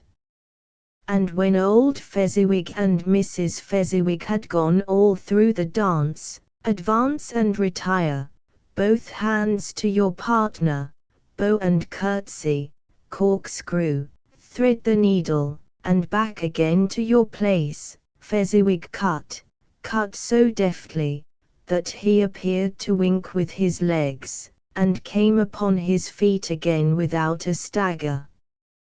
When the clock struck 11, this domestic ball broke up. Mr. and Mrs. Fezziwig took their stations, one on either side the door, and, shaking hands with every person individually as he or she went out, wished him or her a Merry Christmas. When everybody had retired but the 2 prentices, they did the same to them, and thus the cheerful voices died away, and the lads were left to their beds, which were under a counter in the back shop. During the whole of this time Scrooge had acted like a man out of his wits. His heart and soul were in the scene, and with his former self. He corroborated everything, remembered everything, enjoyed everything, and underwent the strangest agitation. It was not until now, when the bright faces of his former self and Dick were turned from them, that he remembered the ghost, and became conscious that it was looking full upon him, while the light upon its head burnt very clear. "A small matter," said the ghost, "to make these silly folks so full of gratitude." "Small," echoed Scrooge.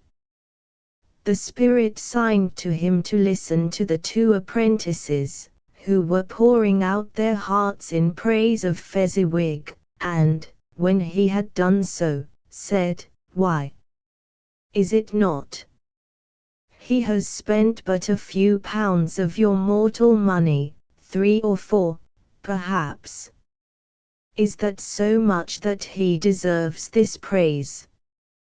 "It isn't that," said Scrooge, heated by the remark, and speaking unconsciously like his former, not his latter self. "It isn't that, Spirit. He has the power to render us happy or unhappy, to make our service light or burdensome, a pleasure or a toil. Say that his power lies in words and looks, in things so slight and insignificant that it is impossible to add and count them up, what then? The happiness he gives is quite as great as if it cost a fortune." He felt the spirit's glance, and stopped. "What is the matter?" asked the ghost. "Nothing particular," said Scrooge. "Something, I think," the ghost insisted. "No," said Scrooge, "no, I should like to be able to say a word or two to my clerk just now. That's all."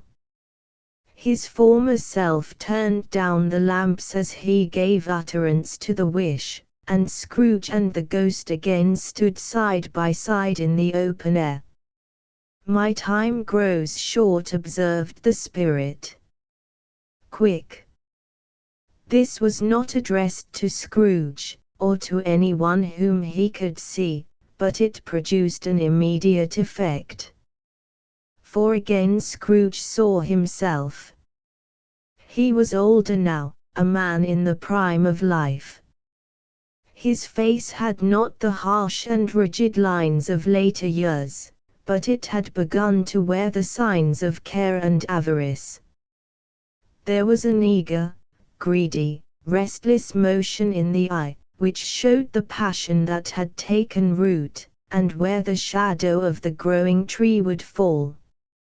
He was not alone, but sat by the side of a fair young girl in a morning dress, in whose eyes there were tears, which sparkled in the light that shone out of the ghost of Christmas past.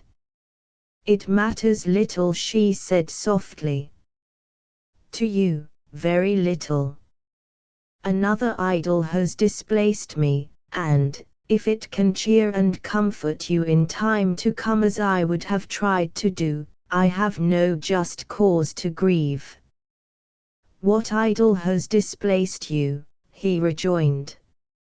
"A golden one." "This is the even-handed dealing of the world," he said.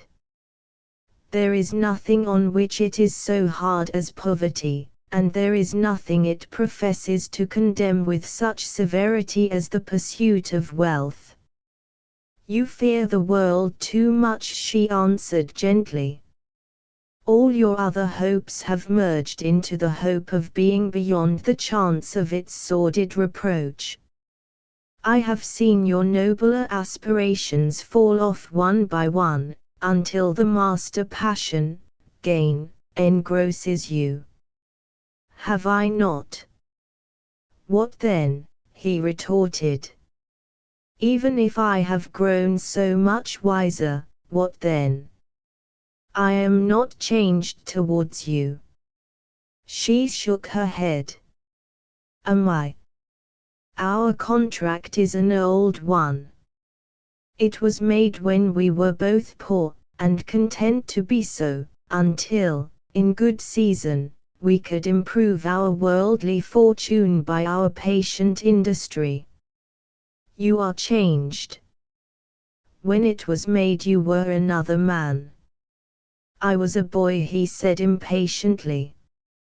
Your own feeling tells you that you were not what you are, she returned. I am.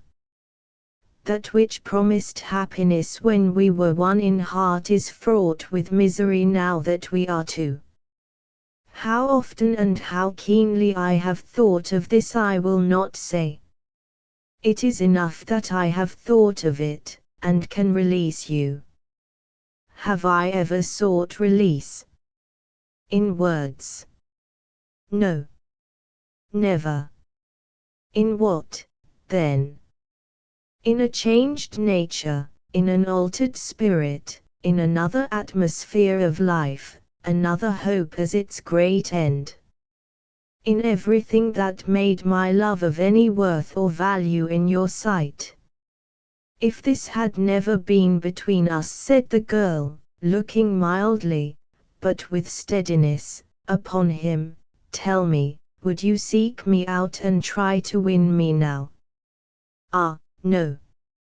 He seemed to yield to the justice of this supposition in spite of himself. But he said, with a struggle, you think not?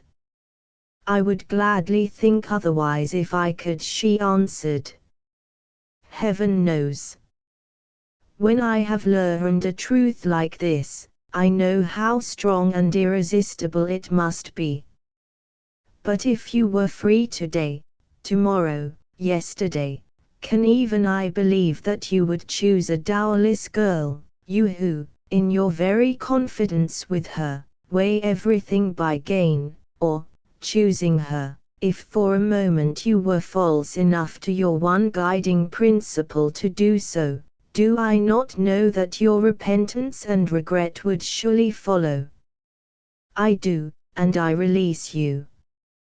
With a full heart, for the love of him you once were. He was about to speak, but, with her head turned from him, she resumed. You may, the memory of what is past half makes me hope you will, have pain in this. A very, very brief time, and you will dismiss the recollection of it gladly, as an unprofitable dream, from which it happened well that you awoke. May you be happy in the life you have chosen.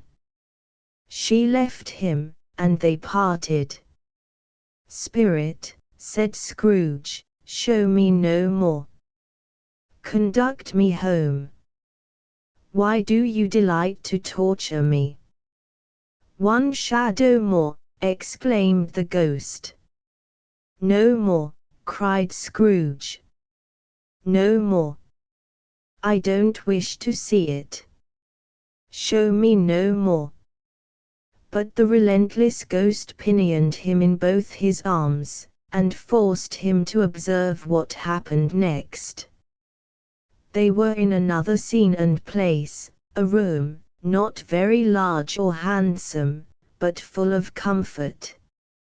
Near to the winter fire sat a beautiful young girl, so like that last that Scrooge believed it was the same, until he saw her, now a comely matron, sitting opposite her daughter.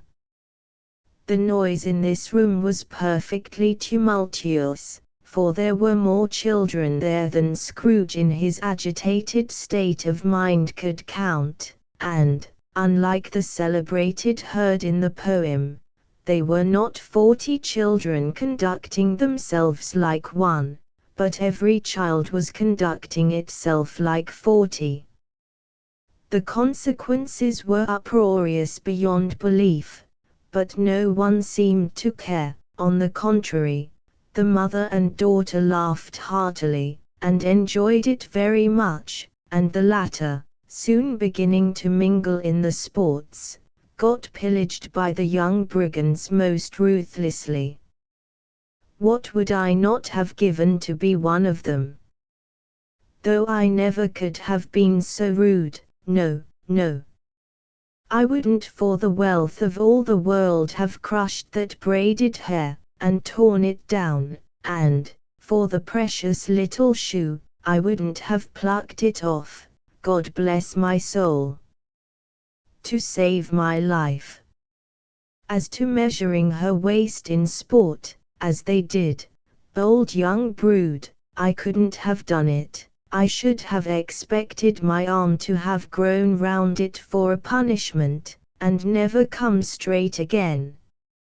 And yet I should have dearly liked, I own, to have touched her lips, to have questioned her, that she might have opened them, to have looked upon the lashes of her downcast eyes, and never raised a blush, to have let loose waves of hair, an inch of which would be a keepsake beyond price. In short, I should have liked, I do confess, to have had the lightest license of a child, and yet to have been man enough to know its value. But now a knocking at the door was heard, and such a rush immediately ensued that she, with laughing face and plundered dress, was borne towards it in the center of a flushed and boisterous group, just in time to greet the father, who came home attended by a man laden with Christmas toys and presents. Then the shouting and the struggling, and the onslaught that was made on the defenseless porter. The scaling him, with chairs for ladders, to dive into his pockets, despoil him of brown paper parcels, hold on tight by his cravat, hug him round the neck, pummel his back, and kick his legs in irrepressible affection. The shouts of wonder and delight with which the development of every package was received. The terrible announcement that the baby had been taken in the act of putting a doll's frying pan into his mouth, and was more than suspected of having swallowed a fictitious turkey, glued on a wooden platter. The immense relief of finding this a false alarm. The joy, and gratitude, and ecstasy. They are all indescribable alike. It is enough that by degrees, the children and their emotions got out of the parlor, and, by one stair at a time, up to the top of the house, where they went to bed, and so subsided. And now Scrooge looked on more attentively than ever, when the master of the house, having his daughter leaning fondly on him, sat down with her and her mother at his own fireside, and when he thought that such another creature, quite as graceful and as full of promise, might have called him father, and been a springtime in the haggard winter of his life, his sight grew very dim indeed. "Belle," said the husband, turning to his wife with a smile, "I saw an old friend of yours this afternoon." "Who was it?" "Guess." "How can I?" "Tut, don't I know," she added in the same breath, laughing as he laughed. "Mr. Scrooge." Mr. Scrooge it was. I passed his office window, and as it was not shut up, and he had a candle inside, I could scarcely help seeing him. His partner lies upon the point of death, I hear, and there he sat alone. Quite alone in the world, I do believe. "Spirit," said Scrooge in a broken voice, "remove me from this place. I told you these were shadows of the things that have been," said the ghost. "That they are what they are, do not blame me. Remove me." Scrooge exclaimed. "I cannot bear it." He turned upon the ghost, and seeing that it looked upon him with a face in which in some strange way there were fragments of all the faces it had shown him, wrestled with it. "Leave me. Take me back. Haunt me no longer." In the struggle, if that can be called a struggle in which the ghost, with no visible resistance on its own part, was undisturbed by any effort of its adversary. Scrooge observed that its light was burning high and bright, and dimly connecting that with its influence over him, he seized the extinguisher cap, and by a sudden action pressed it down upon its head.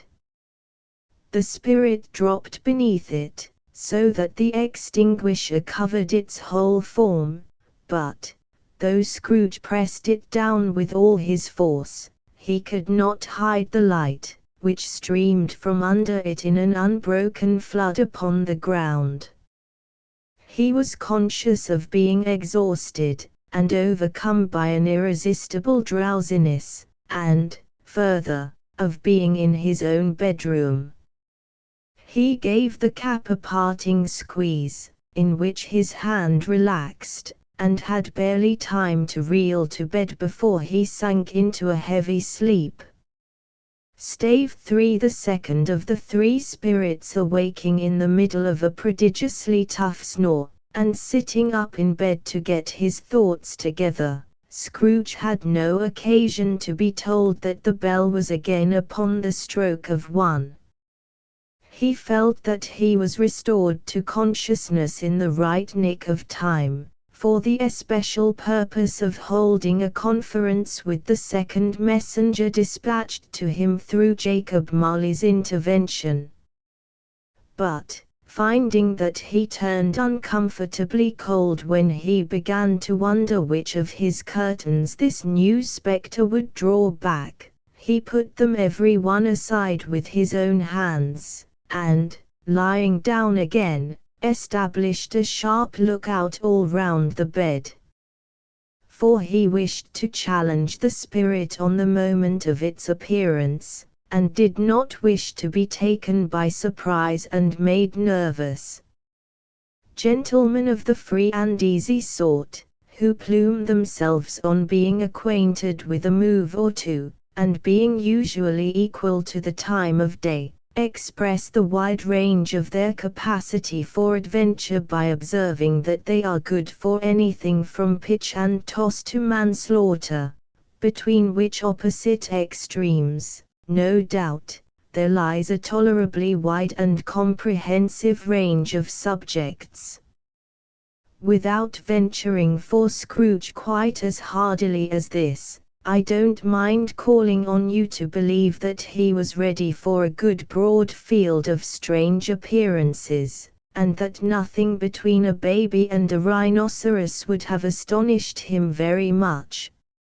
Now, being prepared for almost anything, he was not by any means prepared for nothing, and consequently, when the bell struck 1, and no shape appeared, he was taken with a violent fit of trembling.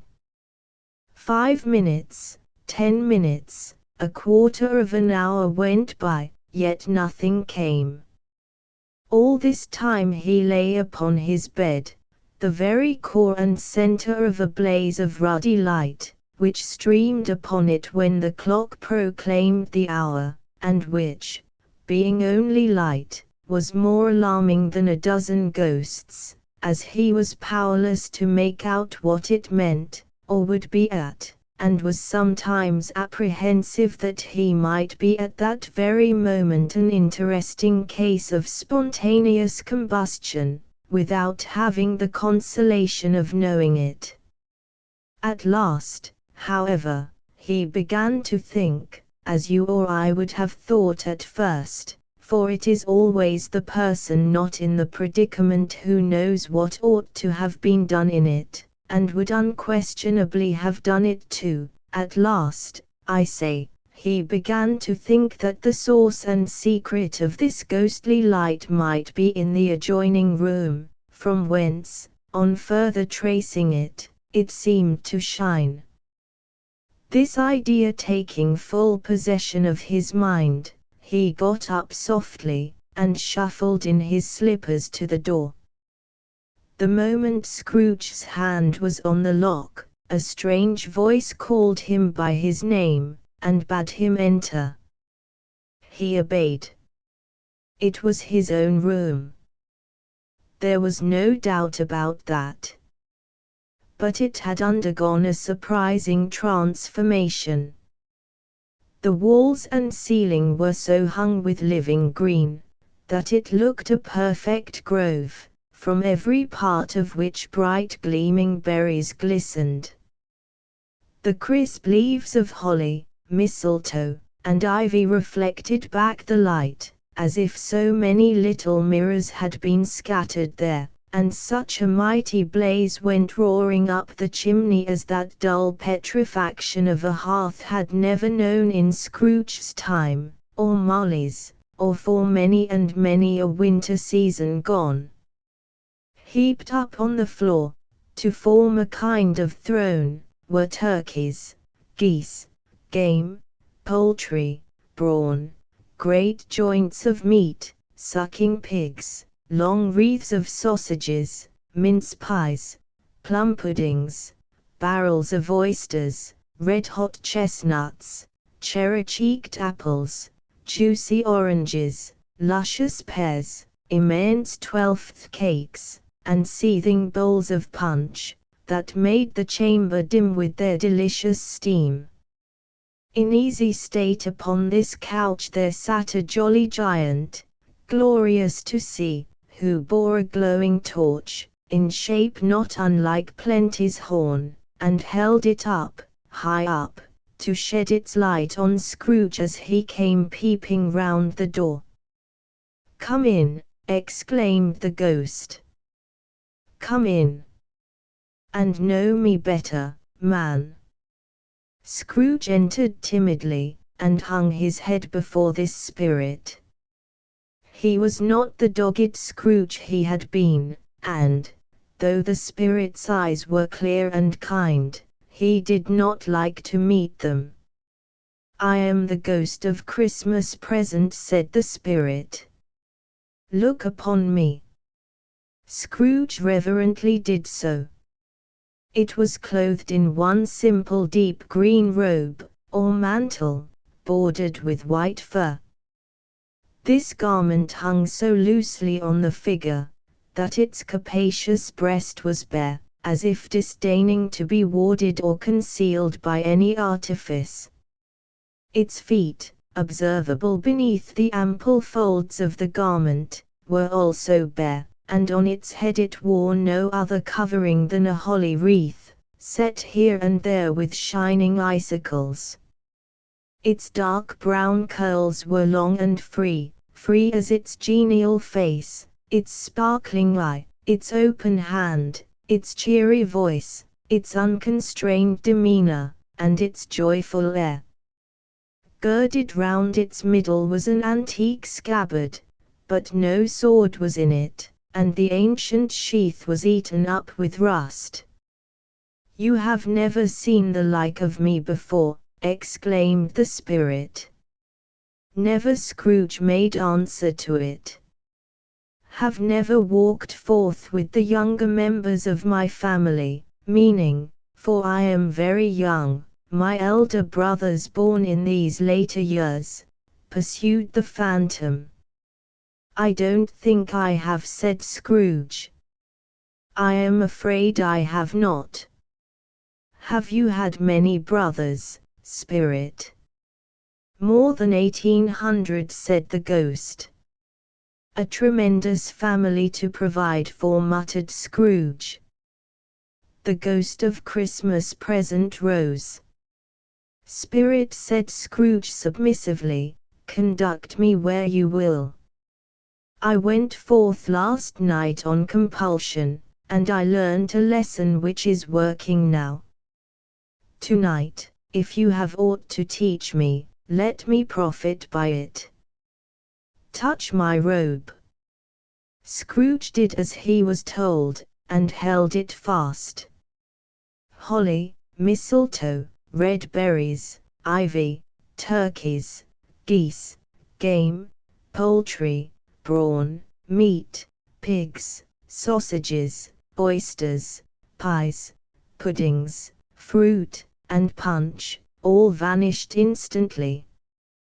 So did the room, the fire, the ruddy glow, the hour of night, and they stood in the city streets on Christmas morning, where, for the weather was severe, the people made a rough, but brisk and not unpleasant kind of music, in scraping the snow from the pavement in front of their dwellings, and from the tops of their houses, whence it was mad delight to the boys to see it come plumping down into the road below, and splitting into artificial little snowstorms.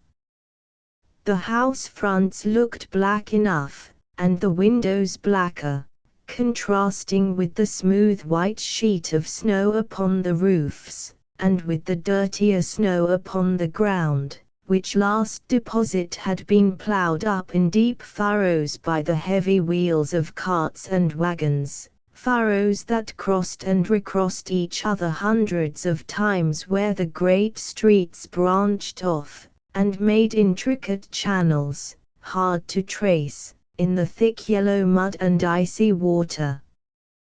The sky was gloomy, and the shortest streets were choked up with a dingy mist, half thawed, half frozen, whose heavier particles descended in a shower of sooty atoms, as if all the chimneys in Great Britain had, by one consent, caught fire, and were blazing away to their dear hearts' content. There was nothing very cheerful in the climate or the town, and yet was there an air of cheerfulness abroad that the clearest summer air and brightest summer sun might have endeavored to diffuse in vain. For the people who were shoveling away on the housetops were jovial and full of glee, calling out to one another from the parapets, and now and then exchanging a facetious snowball, better-natured missile far than many a wordy jest, laughing heartily if it went right, and not less heartily if it went wrong. The poulterers' shops were still half open, and the fruiterers were radiant in their glory. There were great, round, pot-bellied baskets of chestnuts, shaped like the waistcoats of jolly old gentlemen, lolling at the doors, and tumbling out into the street in their apoplectic opulence.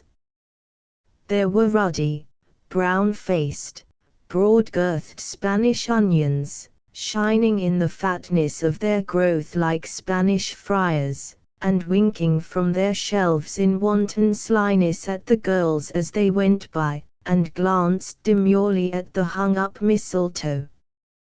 There were pears and apples clustered high in blooming pyramids. There were bunches of grapes, made, in the shopkeeper's benevolence, to dangle from conspicuous hooks that people's mouths might water gratis as they passed.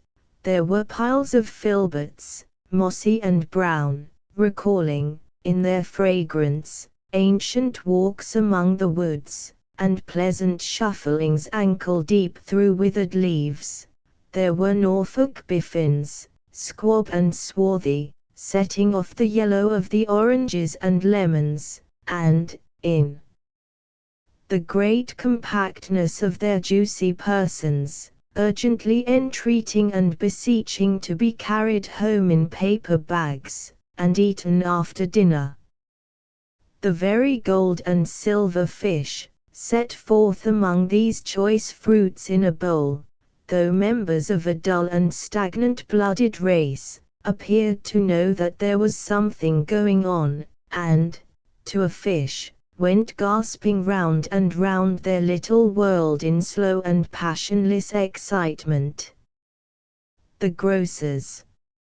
Oh, the grocers! Nearly closed, with perhaps 2 shutters down, or 1, but through those gaps such glimpses.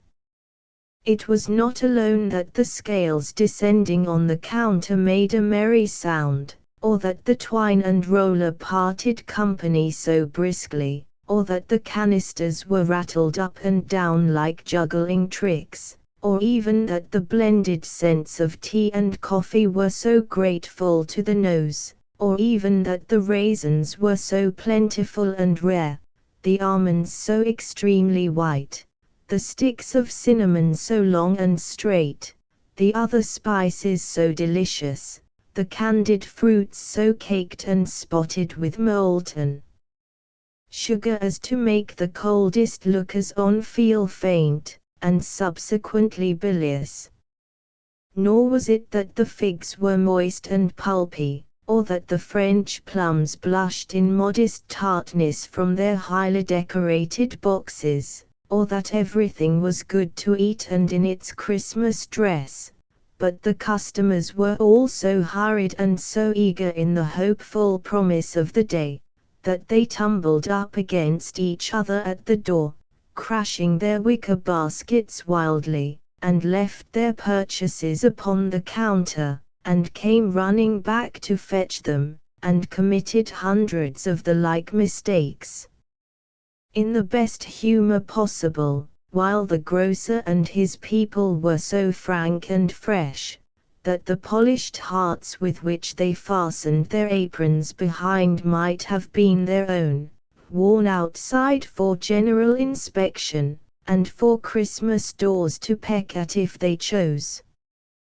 But soon the steeples called good people all to church and chapel, and away they came, flocking through the streets in their best clothes, and with their gayest faces. And at the same time there emerged, from scores of by-streets, lanes, and nameless turnings, innumerable people, carrying their dinners to the bakers' shops. The sight of these poor revellers appeared to interest the spirit very much, for he stood with Scrooge beside him in a baker's doorway, and, taking off the covers as their bearers passed, sprinkled incense on their dinners from his torch. And it was a very uncommon kind of torch, for once or twice, when there were angry words between some dinner carriers who had jostled each other, he shed a few drops of water on them from it, and their good humor was restored directly. For they said, it was a shame to quarrel upon Christmas Day. And so it was. God love it, so it was. In time the bells ceased, and the bakers were shut up, and yet there was a genial shadowing forth of all these dinners, and the progress of their cooking, in the thawed blotch of wet above each baker's oven, where the pavement smoked as if its stones were cooking too. "Is there a peculiar flavor in what you sprinkle from your torch?" asked Scrooge. "There is. My own." "Would it apply to any kind of dinner on this day?" asked Scrooge. "To any kindly given." "To a poor one most." "Why to a poor one most?" asked Scrooge. "Because it needs it most." "Spirit," said Scrooge after a moment's thought. "I wonder you, of all the beings in the many worlds about us, should desire to cramp these people's opportunities of innocent enjoyment." "Aye," cried the Spirit. "You would deprive them of their means of dining every seventh day, often the only day on which they can be said to dine at all," said Scrooge, "wouldn't you?" "Aye," cried the Spirit. "You seek to close these places on the seventh day," said Scrooge. "And it comes to the same thing." "I seek," exclaimed the Spirit. "Forgive me if I am wrong." "It has been done in your name, or at least in that of your family," said Scrooge. "There are some upon this earth of yours," returned the Spirit, "who lay claim to know us, and who do their deeds of passion, pride, ill will, hatred, envy, bigotry, and selfishness in our name, who are as strange to us, and all our kith and kin, as if they had never lived. Remember that, and charge their doings on themselves, not us." Scrooge promised that he would, and they went on, invisible, as they had been before, into the suburbs of the town. It was a remarkable quality of the ghost, which Scrooge had observed at the baker's, that, notwithstanding his gigantic size, he could accommodate himself to any place with ease, and that he stood beneath a low roof quite as gracefully and like a supernatural creature as it was possible he could have done in any lofty hall. And perhaps it was the pleasure the good spirit had in showing off this power of his, or else it was his own kind, generous, hearty nature, and his sympathy with all poor men, that led him straight to Scrooge's clerk's, for there he went, and took Scrooge with him, holding to his robe, and, on the threshold of the door, the spirit smiled, and stopped to bless Bob Cratchit's dwelling with the sprinklings of his torch. Think of that! Bob had but 15 bob a week himself. He pocketed on Saturdays but 15 copies of his Christian name, and yet the ghost of Christmas present blessed his four-roomed house. Then up rose Mrs. Cratchit, Cratchit's wife, dressed out but poorly in a twice-turned gown, but brave in ribbons, which are cheap, and make a goodly show for sixpence, and she laid the cloth, assisted by Belinda Cratchit, second of her daughters, also brave in ribbons, while Master Peter Cratchit plunged a fork into the saucepan of potatoes, and, getting the corners of his monstrous shirt collar, Bob's private property, conferred upon his son and heir in honor of the day, into his mouth. Rejoiced to find himself so gallantly attired, and yearned to show his linen in the fashionable parks.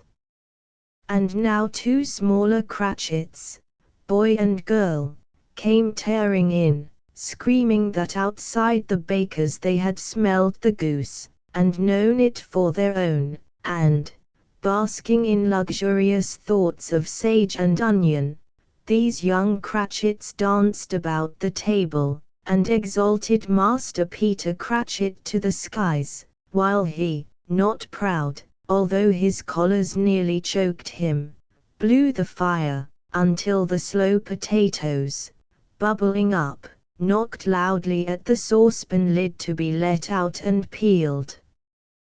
"What has ever got your precious father, then?" said Mrs. Cratchit. "And your brother, Tiny Tim?" "And Martha warned he as late last Christmas Day by half an hour." "Here's Martha, mother," said a girl, appearing as she spoke.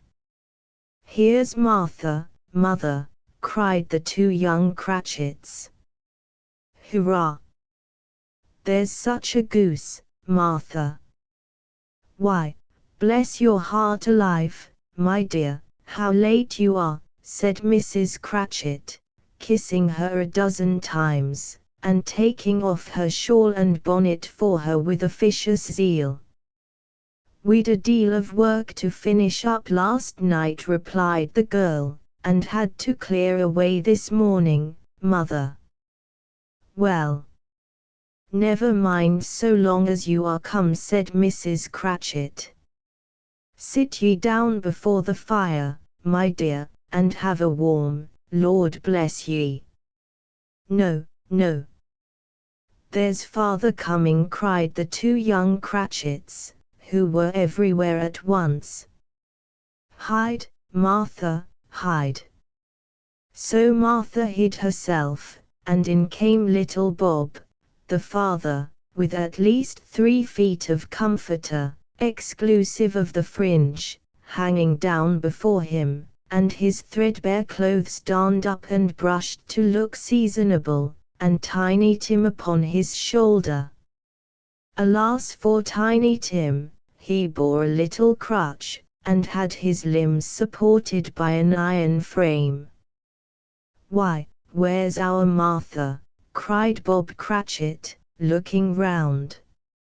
"Not coming," said Mrs. Cratchit. "Not coming," said Bob with a sudden declension in his high spirits, for he had been Tim's blood horse all the way from church, and had come home rampant. "Not coming upon Christmas Day." Martha didn't like to see him disappointed, if it were only in joke, so she came out prematurely from behind the closet door, and ran into his arms, while the two young Cratchits hustled Tiny Tim, and bore him off into the wash-house, that he might hear the pudding singing in the copper. "And how did little Tim behave?" asked Mrs. Cratchit when she had rallied Bob on his credulity, and Bob had hugged his daughter to his heart's content.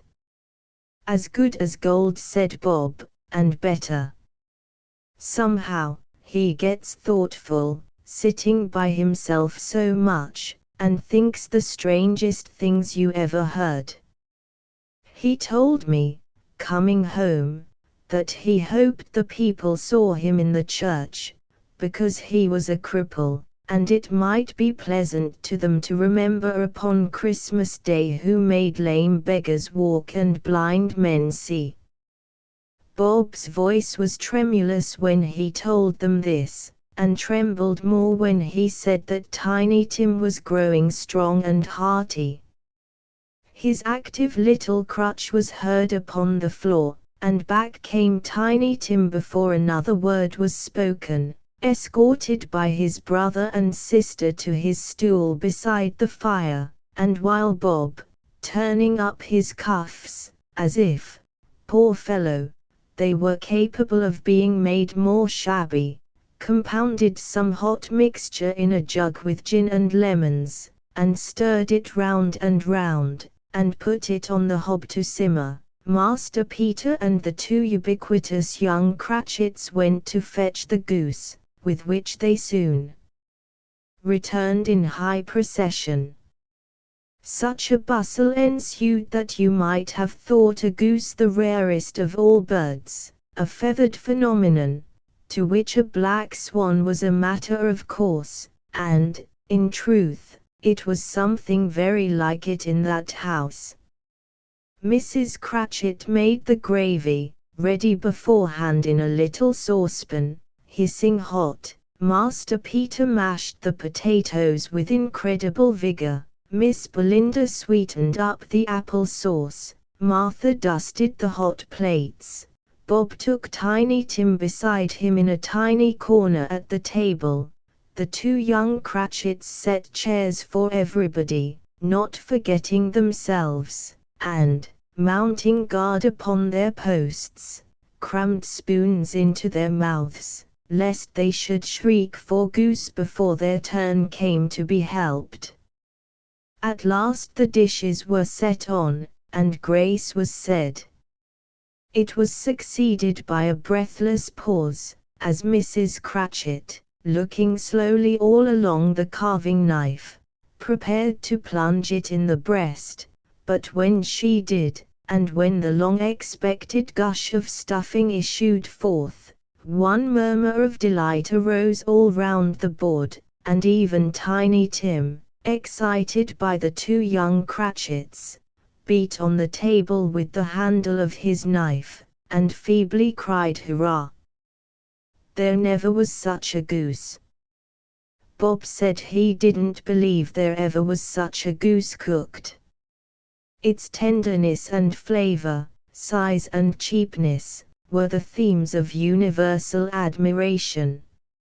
Eked out by apple sauce and mashed potatoes, it was a sufficient dinner for the whole family. Indeed, as Mrs. Cratchit said with great delight, surveying one small atom of a bone upon the dish, they hadn't ate it all at last. Yet everyone had had enough, and the youngest Cratchits, in particular, were steeped in sage and onion to the eyebrows. But now, the plates being changed by Miss Belinda, Mrs. Cratchit left the room alone, too nervous to bear witnesses, to take the pudding up, and bring it in. Suppose it should not be done enough. Suppose it should break in turning out. Suppose somebody should have got over the wall of the backyard and stolen it, while they were merry with the goose, a supposition at which the two young Cratchits became livid. All sorts of horrors were supposed. Hullo! A great deal of steam. The pudding was out of the copper. A smell like a washing day. That was the cloth. A smell like an eating house and a pastry cook's next door to each other, with a laundress's next door to that. That was the pudding. In half a minute Mrs. Cratchit entered, flushed, but smiling proudly, with the pudding, like a speckled cannon-ball, so hard and firm, blazing in half a quartern of ignited brandy, and bedecked with Christmas holly stuck into the top. Oh, a wonderful pudding! Bob Cratchit said, and calmly too, that he regarded it as the greatest success achieved by Mrs. Cratchit since their marriage. Mrs. Cratchit said that, now the weight was off her mind, she would confess she had her doubts about the quantity of flour. Everybody had something to say about it, but nobody said or thought it was at all a small pudding for a large family. It would have been flat heresy to do so. Any Cratchit would have blushed to hint at such a thing. At last the dinner was all done, the cloth was cleared, the hearth swept, and the fire made up. The compound in the jug being tasted, and considered perfect, apples and oranges were put upon the table, and a shovel full of chestnuts on the fire. Then all the Cratchit family drew round the hearth in what Bob Cratchit called a circle, meaning half a one, and at Bob Cratchit's elbow stood the family display of glass. 2 tumblers and a custard cup without a handle. These held the hot stuff from the jug, however, as well as golden goblets would have done, and Bob served it out with beaming looks, while the chestnuts on the fire sputtered and cracked noisily. Then Bob proposed, "A Merry Christmas to us all, my dears. God bless us." Which all the family re-echoed. "God bless us everyone," said Tiny Tim, the last of all. He sat very close to his father's side, upon his little stool. Bob held his withered little hand in his, as if he loved the child, and wished to keep him by his side, and dreaded that he might be taken from him. "Spirit," said Scrooge with an interest he had never felt before, "tell me if Tiny Tim will live." "I see a vacant seat," replied the ghost, "in the poor chimney corner, and a crutch without an owner, carefully preserved. If these shadows remain unaltered by the future, the child will die." "No, no," said Scrooge. "Oh, no, kind spirit. Say he will be spared." "If these shadows remain unaltered by the future, none other of my race," returned the ghost, "will find him here." "What then?" "If he be like to die, he had better do it, and decrease the surplus population." Scrooge hung his head to hear his own words quoted by the spirit, and was overcome with penitence and grief. "Man," said the ghost, "if man you be in heart, not adamant, Forbear that wicked cant until you have discovered what the surplus is, and where it is. Will you decide what men shall live, what men shall die? It may be that, in the sight of heaven, you are more worthless and less fit to live than millions like this poor man's child. O God! To hear the insect on the leaf pronouncing on the too much life among his hungry brothers in the dust. Scrooge bent before the ghost's rebuke, and, trembling, cast his eyes upon the ground. But he raised them speedily on hearing his own name. "Mr. Scrooge," said Bob. "I'll give you Mr. Scrooge, the founder of the feast." "The founder of the feast, indeed," cried Mrs. Cratchit, reddening. "I wish I had him here. I'd give him a piece of my mind to feast upon, and I hope he'd have a good appetite for it." "My dear," said Bob, "the children." "Christmas Day." "It should be Christmas Day, I am sure," said she, "on which one drinks the health of such an odious, stingy, hard, unfeeling man as Mr. Scrooge. You know he is, Robert. Nobody knows it better than you do, poor fellow." "My dear," was Bob's mild answer. "Christmas Day. I'll drink his health for your sake and the day's," said Mrs. Cratchit, "not for his. Long life to him. A Merry Christmas and a Happy New Year." "He'll be very merry and very happy, I have no doubt." The children drank the toast after her. It was the first of their proceedings which had no heartiness in it. Tiny Tim drank it last of all, but he didn't care twopence for it. Scrooge was the ogre of the family. The mention of his name cast a dark shadow on the party, which was not dispelled for full 5 minutes. After it had passed away they were 10 times merrier than before, from the mere relief of Scrooge the baleful being done with. Bob Cratchit told them how he had a situation in his eye for Master Peter, which would bring in, if obtained, full 5 and 6pence weekly. The 2 young Cratchits laughed tremendously at the idea of Peter's being a man of business, and Peter himself looked thoughtfully at the fire from between his collars, as if he were deliberating what particular investments he should favor when he came into the receipt of that bewildering income. Martha, who was a poor apprentice at a milliner's, then told them what kind of work she had to do, and how many hours she worked at a stretch, and how she meant to lie abed tomorrow morning for a good long rest, tomorrow being a holiday she passed at home. Also how she had seen a countess and a lord some days before, and how the lord was much about as tall as Peter, at which Peter pulled up his collars so high, that you couldn't have seen his head if you had been there. All this time the chestnuts and the jug went round, and by they had a song, about a lost child travelling in the snow, from Tiny Tim, who had a plaintive little voice, and sang it very well indeed. There was nothing of high mark in this.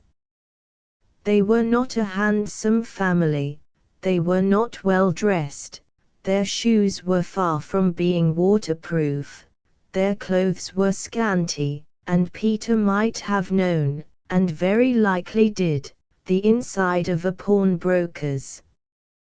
But they were happy, grateful, pleased with one another, and contented with the time, and when they faded, and looked happier yet in the bright sprinklings of the spirit's torch at parting, Scrooge had his eye upon them, and especially on Tiny Tim, until the last. By this time it was getting dark, and snowing pretty heavily, and as Scrooge and the Spirit went along the streets, the brightness of the roaring fires in kitchens, parlors, and all sorts of rooms was wonderful. Here, the flickering of the blaze showed preparations for a cozy dinner, with hot plates baking through and through before the fire, and deep red curtains, ready to be drawn to shut out cold and darkness. There, all the children of the house were running out into the snow to meet their married sisters, brothers, cousins, uncles, aunts, and be the first to greet them. Here, again, were shadows on the window blinds of guests assembling, and there a group of handsome girls, all hooded and fur-booted, and all chattering at once, tripped lightly off to some near neighbor's house, where, woe upon the single man who saw them enter, artful witches, well they knew it, in a glow. But, if you had judged from the numbers of people on their way to friendly gatherings, you might have thought that no one was at home to give them welcome when they got there, instead of every house expecting company, and piling up its fires half chimney high. Blessings on it, how the ghost exulted! How it bared its breadth of breast, and opened its capacious palm, and floated on, outpouring, with a generous hand, its bright and harmless mirth on everything within its reach. The very lamplighter, who ran on before, dotting the dusky street with specks of light, and who was dressed to spend the evening somewhere, laughed out loudly as the Spirit passed, though little kenned the lamplighter that he had any company but Christmas. And now, without a word of warning from the ghost, they stood upon a bleak and desert moor, where monstrous masses of rude stone were cast about, as though it were the burial place of giants, and water spread itself wheresoever it listed, or would have done so, but for the frost that held it prisoner, and nothing grew but moss and furze, and coarse, rank grass. Down in the west the setting sun had left a streak of fiery red, which glared upon the desolation for an instant, like a sullen eye, and, frowning lower, lower, lower yet, was lost in the thick gloom of darkest night. "What place is this?" asked Scrooge. "A place where miners live, who labor in the bowels of the earth," returned the Spirit. "But they know me. See." A light shone from the window of a hut, and swiftly they advanced towards it. Passing through the wall of mud and stone, they found a cheerful company assembled round a glowing fire. An old man and woman, with their children and their children's children, and another generation beyond that, all decked out gaily in their holiday attire. The old man, in a voice that seldom rose above the howling of the wind upon the barren waste, was singing them a Christmas song. It had been a very old song when he was a boy, and from time to time they all joined in the chorus. So surely as they raised their voices, the old man got quite blithe and loud, and, so surely as they stopped, his vigor sank again. The Spirit did not tarry here, but bade Scrooge hold his robe, and, passing on above the moor, sped whither? Not to see. To see. To Scrooge's horror, looking back, he saw the last of the land, a frightful range of rocks, behind them, and his ears were deafened by the thundering of water, as it rolled and roared, and raged among the dreadful caverns it had worn, and fiercely tried to undermine the earth. Built upon a dismal reef of sunken rocks, some league or so from shore, on which the waters chafed and dashed, the wild year through, there stood a solitary lighthouse. Great heaps of seaweed clung to its base, and storm birds, born of the wind, one might suppose, as seaweed of the water, rose and fell about it, like the waves they skimmed. But, even here, two men who watched the light had made a fire that through the loophole in the thick stone wall shed out a ray of brightness on the awful sea. Joining their horny hands over the rough table at which they sat, they wished each other Merry Christmas in their can of grog, and one of them, the elder too, with his face all damaged and scarred with hard weather, as the figurehead of an old ship might be, struck up a sturdy song that was like a gale in itself. Again the ghost sped on, above the black and heaving sea, on, until, being far away, as he told Scrooge, from any shore, they lighted on a ship.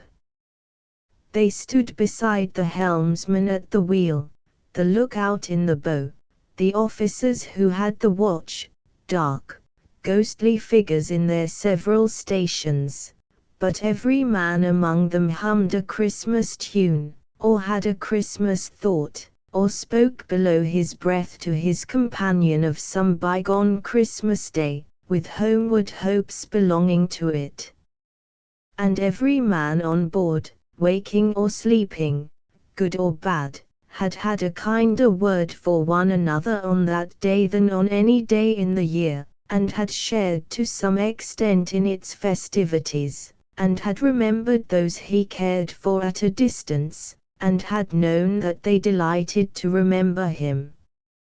It was a great surprise to Scrooge, while listening to the moaning of the wind, and thinking what a solemn thing it was to move on through the lonely darkness over an unknown abyss, whose depths were secrets as profound as death. It was a great surprise to Scrooge, while thus engaged, to hear a hearty laugh.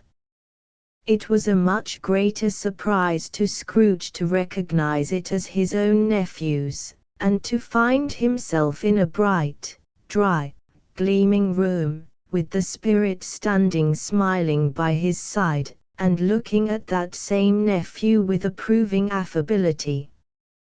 "Ha, ha," laughed Scrooge's nephew. "Ha, ha, ha. If you should happen, by any unlikely chance, to know a man more blessed in a laugh than Scrooge's nephew, all I can say is, I should like to know him too. Introduce him to me, and I'll cultivate his acquaintance. It is a fair, even-handed, noble adjustment of things, that, while there is infection in disease and sorrow, there is nothing in the world so irresistibly contagious as laughter and good humor."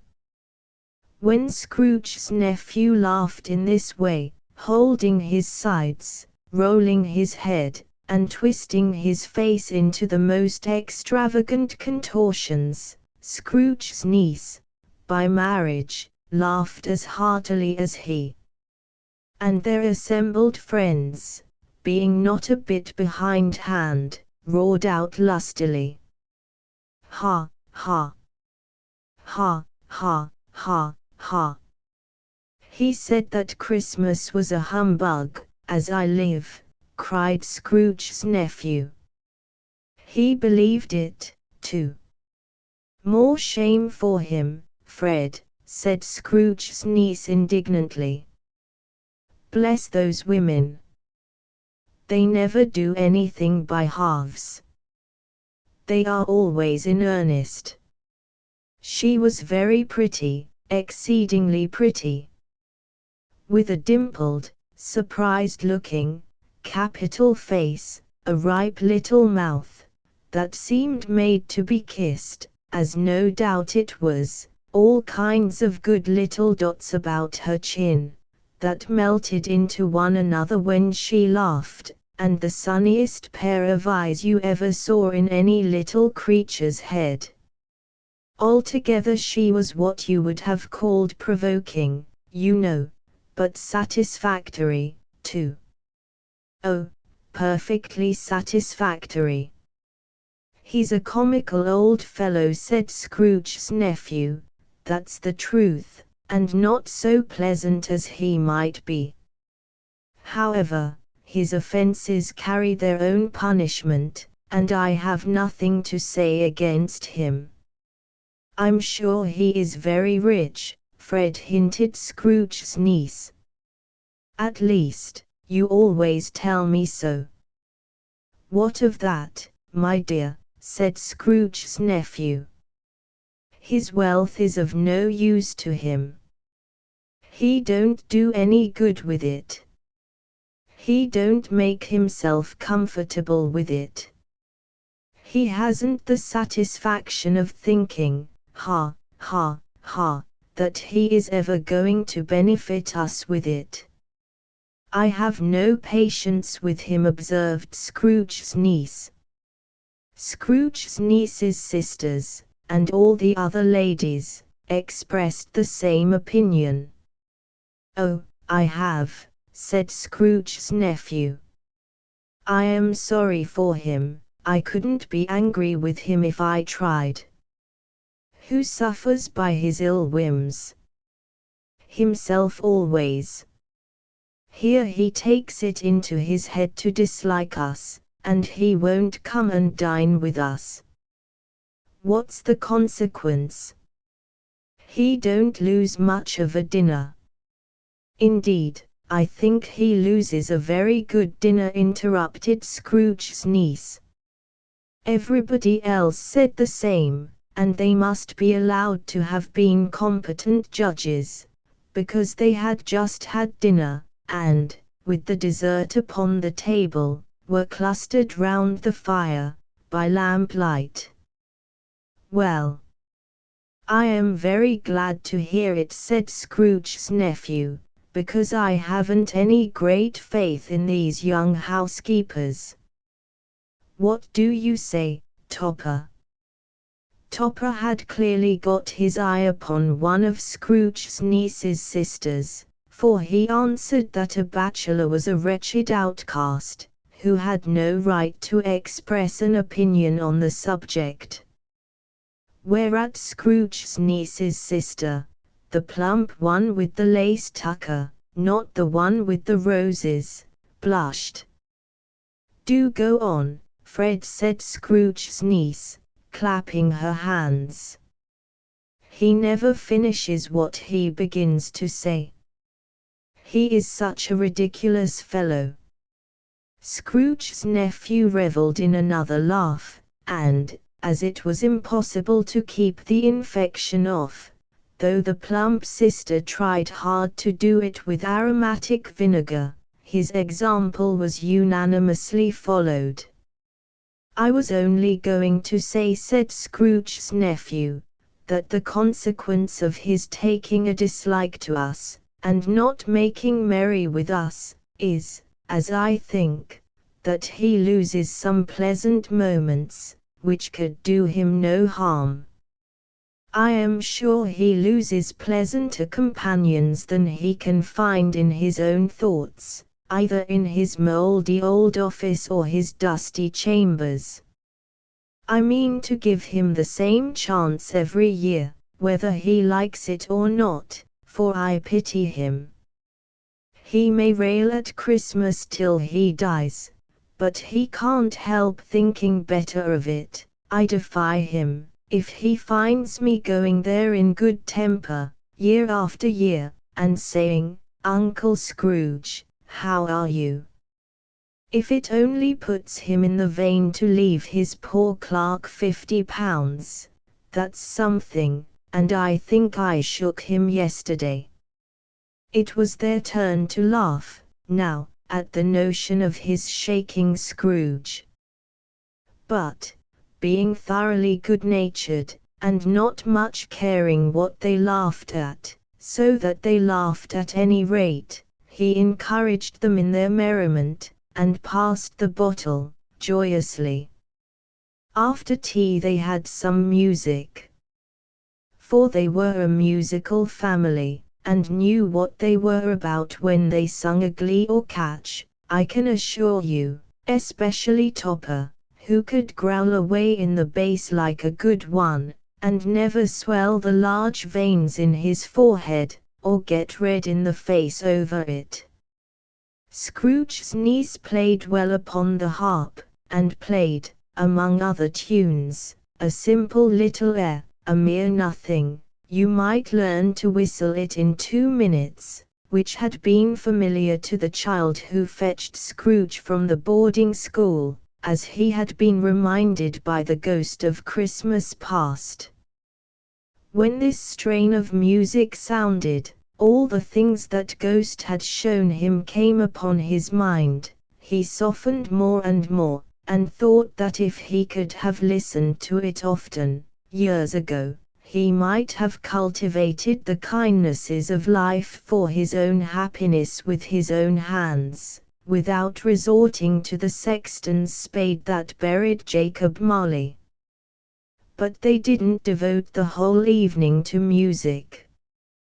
After a while they played at forfeits, for it is good to be children sometimes, and never better than at Christmas, when its mighty founder was a child himself. Stop. There was first a game at blindman's buff. Of course there was. And I no more believe Topper was really blind than I believe he had eyes in his boots. My opinion is, that it was a done thing between him and Scrooge's nephew, and that the ghost of Christmas present knew it. The way he went after that plump sister in the lace tucker was an outrage on the credulity of human nature. Knocking down the fire irons, tumbling over the chairs, bumping up against the piano, smothering himself amongst the curtains, wherever she went, there went he. He always knew where the plump sister was. He wouldn't catch anybody else.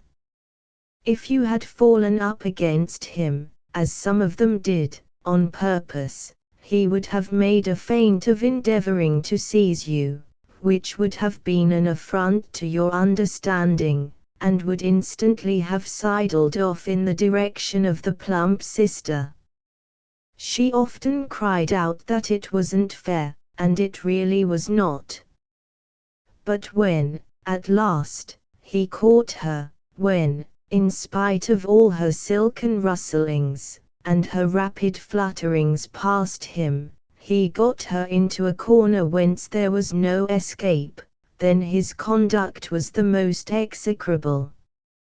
For his pretending not to know her, his pretending that it was necessary to touch her head-dress, and further to assure himself of her identity by pressing a certain ring upon her finger, and a certain chain about her neck, was vile, monstrous. No doubt she told him her opinion of it when, another blind man being in office, they were so very confidential together behind the curtains. Scrooge's niece was not one of the blindman's buff party, but was made comfortable with a large chair and a footstool, in a snug corner where the ghost and Scrooge were close behind her. But she joined in the forfeits, and loved her love to admiration with all the letters of the alphabet. Likewise at the game of how, when, and where, she was very great, and, to the secret joy of Scrooge's nephew, beat her sisters hollow, though they were sharp girls too, as Topper could have told you. There might have been 20 people there, young and old, but they all played, and so did Scrooge, for, wholly forgetting, in the interest he had in what was going on, that his voice made no sound in their ears. He sometimes came out with his guess quite loud, and very often guessed right, too, for the sharpest needle, best white-edge apple, warranted not to cut in the eye, was not sharper than Scrooge, blunt as he took it in his head to be.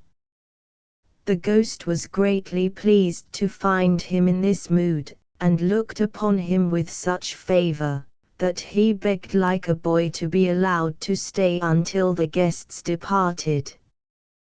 But this the spirit said could not be done.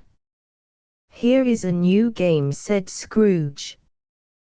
"1/2 hour, spirit, only one." It was a game called Yes and No, where Scrooge's nephew had to think of something, and the rest must find out what, he only answering to their questions yes or no, as the case was.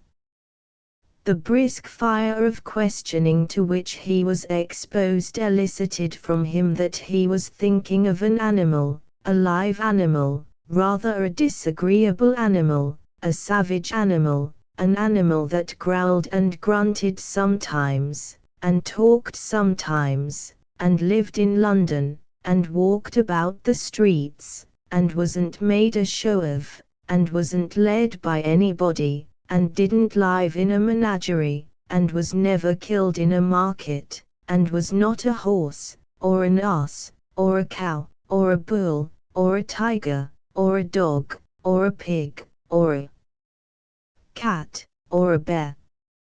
At every fresh question that was put to him, this nephew burst into a fresh roar of laughter, and was so inexpressibly tickled, that he was obliged to get up off the sofa, and stamp.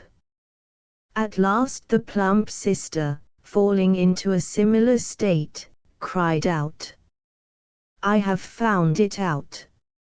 I know what it is, Fred. I know what it is." "What is it?" cried Fred. "It's your Uncle Scrooge." Which it certainly was.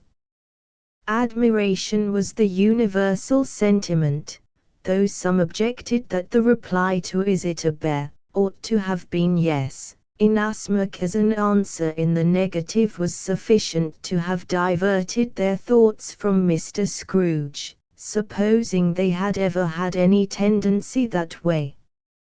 "He has given us plenty of merriment, I am sure," said Fred, "and it would be ungrateful not to drink his health. Here is a glass of mulled wine ready to our hand at the moment, and I say, Uncle Scrooge." "Well, Uncle Scrooge," they cried. "A Merry Christmas and a Happy New Year to the old man, whatever he is," said Scrooge's nephew.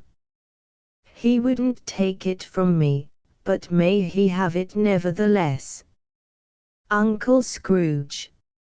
Uncle Scrooge had imperceptibly become so gay and light of heart, that he would have pledged the unconscious company in return, and thanked them in an inaudible speech, if the ghost had given him time. But the whole scene passed off in the breath of the last word spoken by his nephew, and he and the spirit were again upon their travels. Much they saw, and far they went, and many homes they visited, but always with a happy end.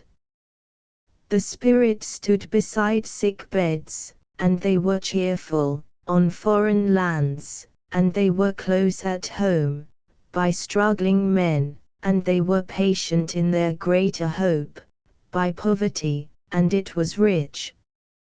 In almshouse, hospital, and gaol, in misery's every refuge, where vain man in his little brief authority had not made fast the door, and barred the spirit out, he left his blessing, and taught Scrooge his precepts. It was a long night, if it were only a night, but Scrooge had his doubts of this, because the Christmas holidays appeared to be condensed into the space of time they passed together. It was strange, too, that, while Scrooge remained unaltered in his outward form, the ghost grew older, clearly older. Scrooge had observed this change, but never spoke of it, until they left a children's 12th night party, when, looking at the spirit as they stood together in an open place, he noticed that its hair was grey. "Are spirits live so short?" asked Scrooge. "My life upon this globe is very brief," replied the ghost. "It ends tonight." "Tonight!" cried Scrooge. "Tonight at midnight. Hark! The time is drawing near." The chimes were ringing the 11:15 at that moment. "Forgive me if I am not justified in what I ask," said Scrooge, looking intently at the spirit's robe, "but I see something strange, and not belonging to yourself, protruding from your skirts.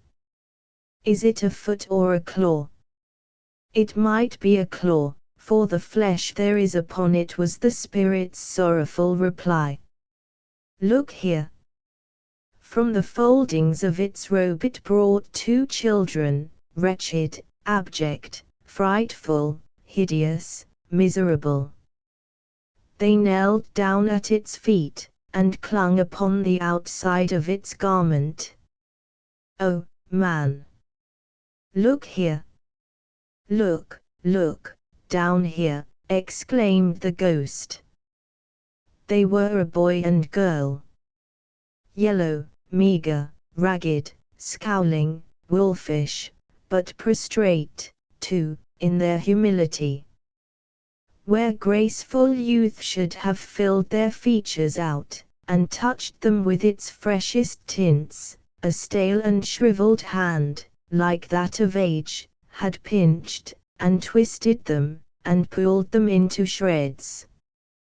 Where angels might have sat enthroned, devils lurked, and glared out menacing. No change, no degradation, no perversion of humanity, in any grade, through all the mysteries of wonderful creation, has monsters half so horrible and dread. Scrooge started back, appalled.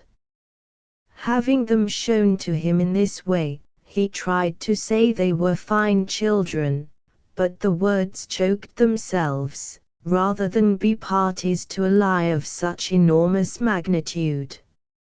"Spirit! Are they yours?" Scrooge could say no more. "They are man's," said the spirit, looking down upon them. "And they cling to me, appealing from their fathers. This boy is ignorance. This girl is want.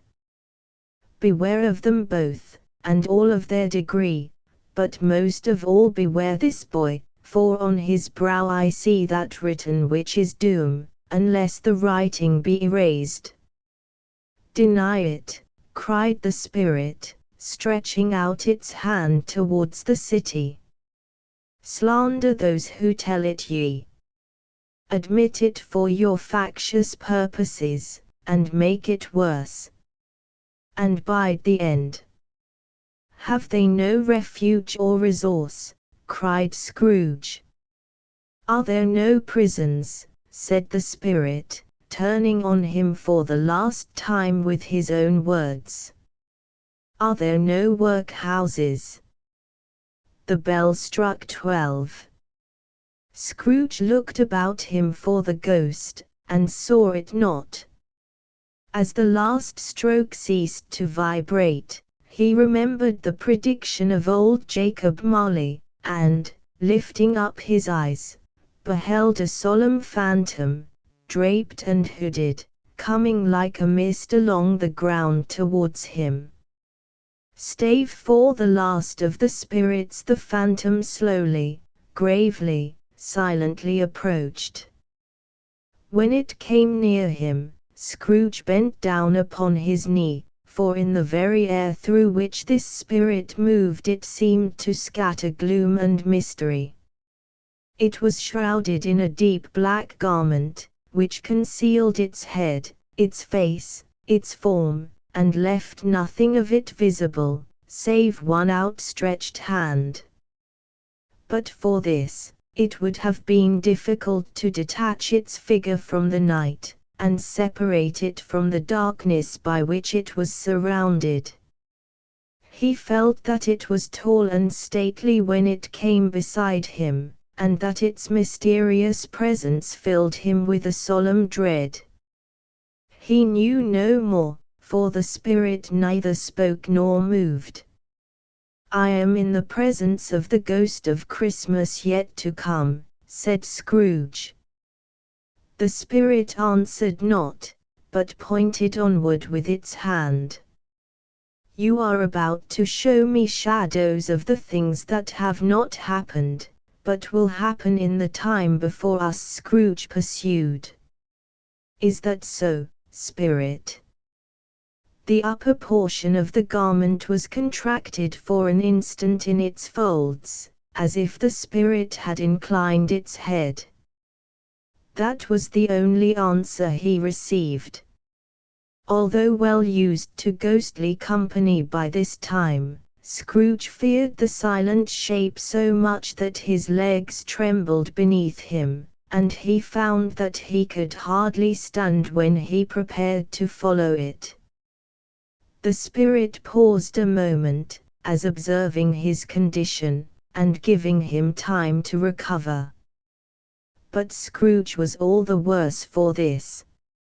It thrilled him with a vague uncertain horror to know that, behind the dusky shroud, there were ghostly eyes intently fixed upon him, while he, though he stretched his own to the utmost, could see nothing but a spectral hand and one great heap of black. "Ghost of the future," he exclaimed, "I fear you more than any spectre I have seen. But, as I know your purpose is to do me good, and as I hope to live to be another man from what I was, I am prepared to bear you company, and do it with a thankful heart. Will you not speak to me?" It gave him no reply. The hand was pointed straight before them. "Lead on," said Scrooge. "Lead on. The night is waning fast, and it is precious time to me, I know. Lead on, spirit." The phantom moved away as it had come towards him. Scrooge followed in the shadow of its dress, which bore him up, he thought, and carried him along. They scarcely seemed to enter the city, for the city rather seemed to spring up about them, and encompass them of its own act. But there they were in the heart of it, on 'Change, amongst the merchants, who hurried up and down, and chinked the money in their pockets, and conversed in groups, and looked at their watches, and trifled thoughtfully with their great gold seals, and so forth, as Scrooge had seen them often. The spirit stopped beside one little knot of business men. Observing that the hand was pointed to them, Scrooge advanced to listen to their talk. "No," said a great fat man with a monstrous chin, "I don't know much about it either way. I only know he's dead."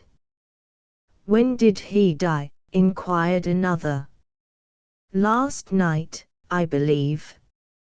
"Why, what was the matter with him?" asked a third, taking a vast quantity of snuff out of a very large snuff box. "I thought he'd never die." "God knows," said the first with a yawn. "What has he done with his money?" asked a red-faced gentleman with a pendulous excrescence on the end of his nose, that shook like the gills of a turkey cock. "I haven't heard," said the man with the large chin, yawning again. "Left it to his company, perhaps." "He hasn't left it to me. That's all I know." This pleasantry was received with a general laugh. "It's likely to be a very cheap funeral," said the same speaker, "for, upon my life, I don't know of anybody to go to it. Suppose we make up a party, and volunteer?"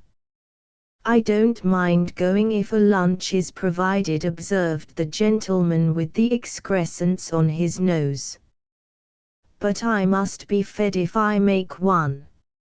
Another laugh.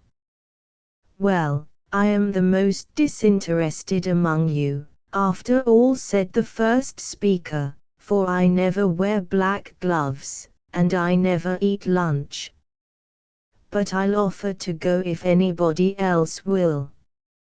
When I come to think of it, I'm not at all sure that I wasn't his most particular friend, for we used to stop and speak whenever we met."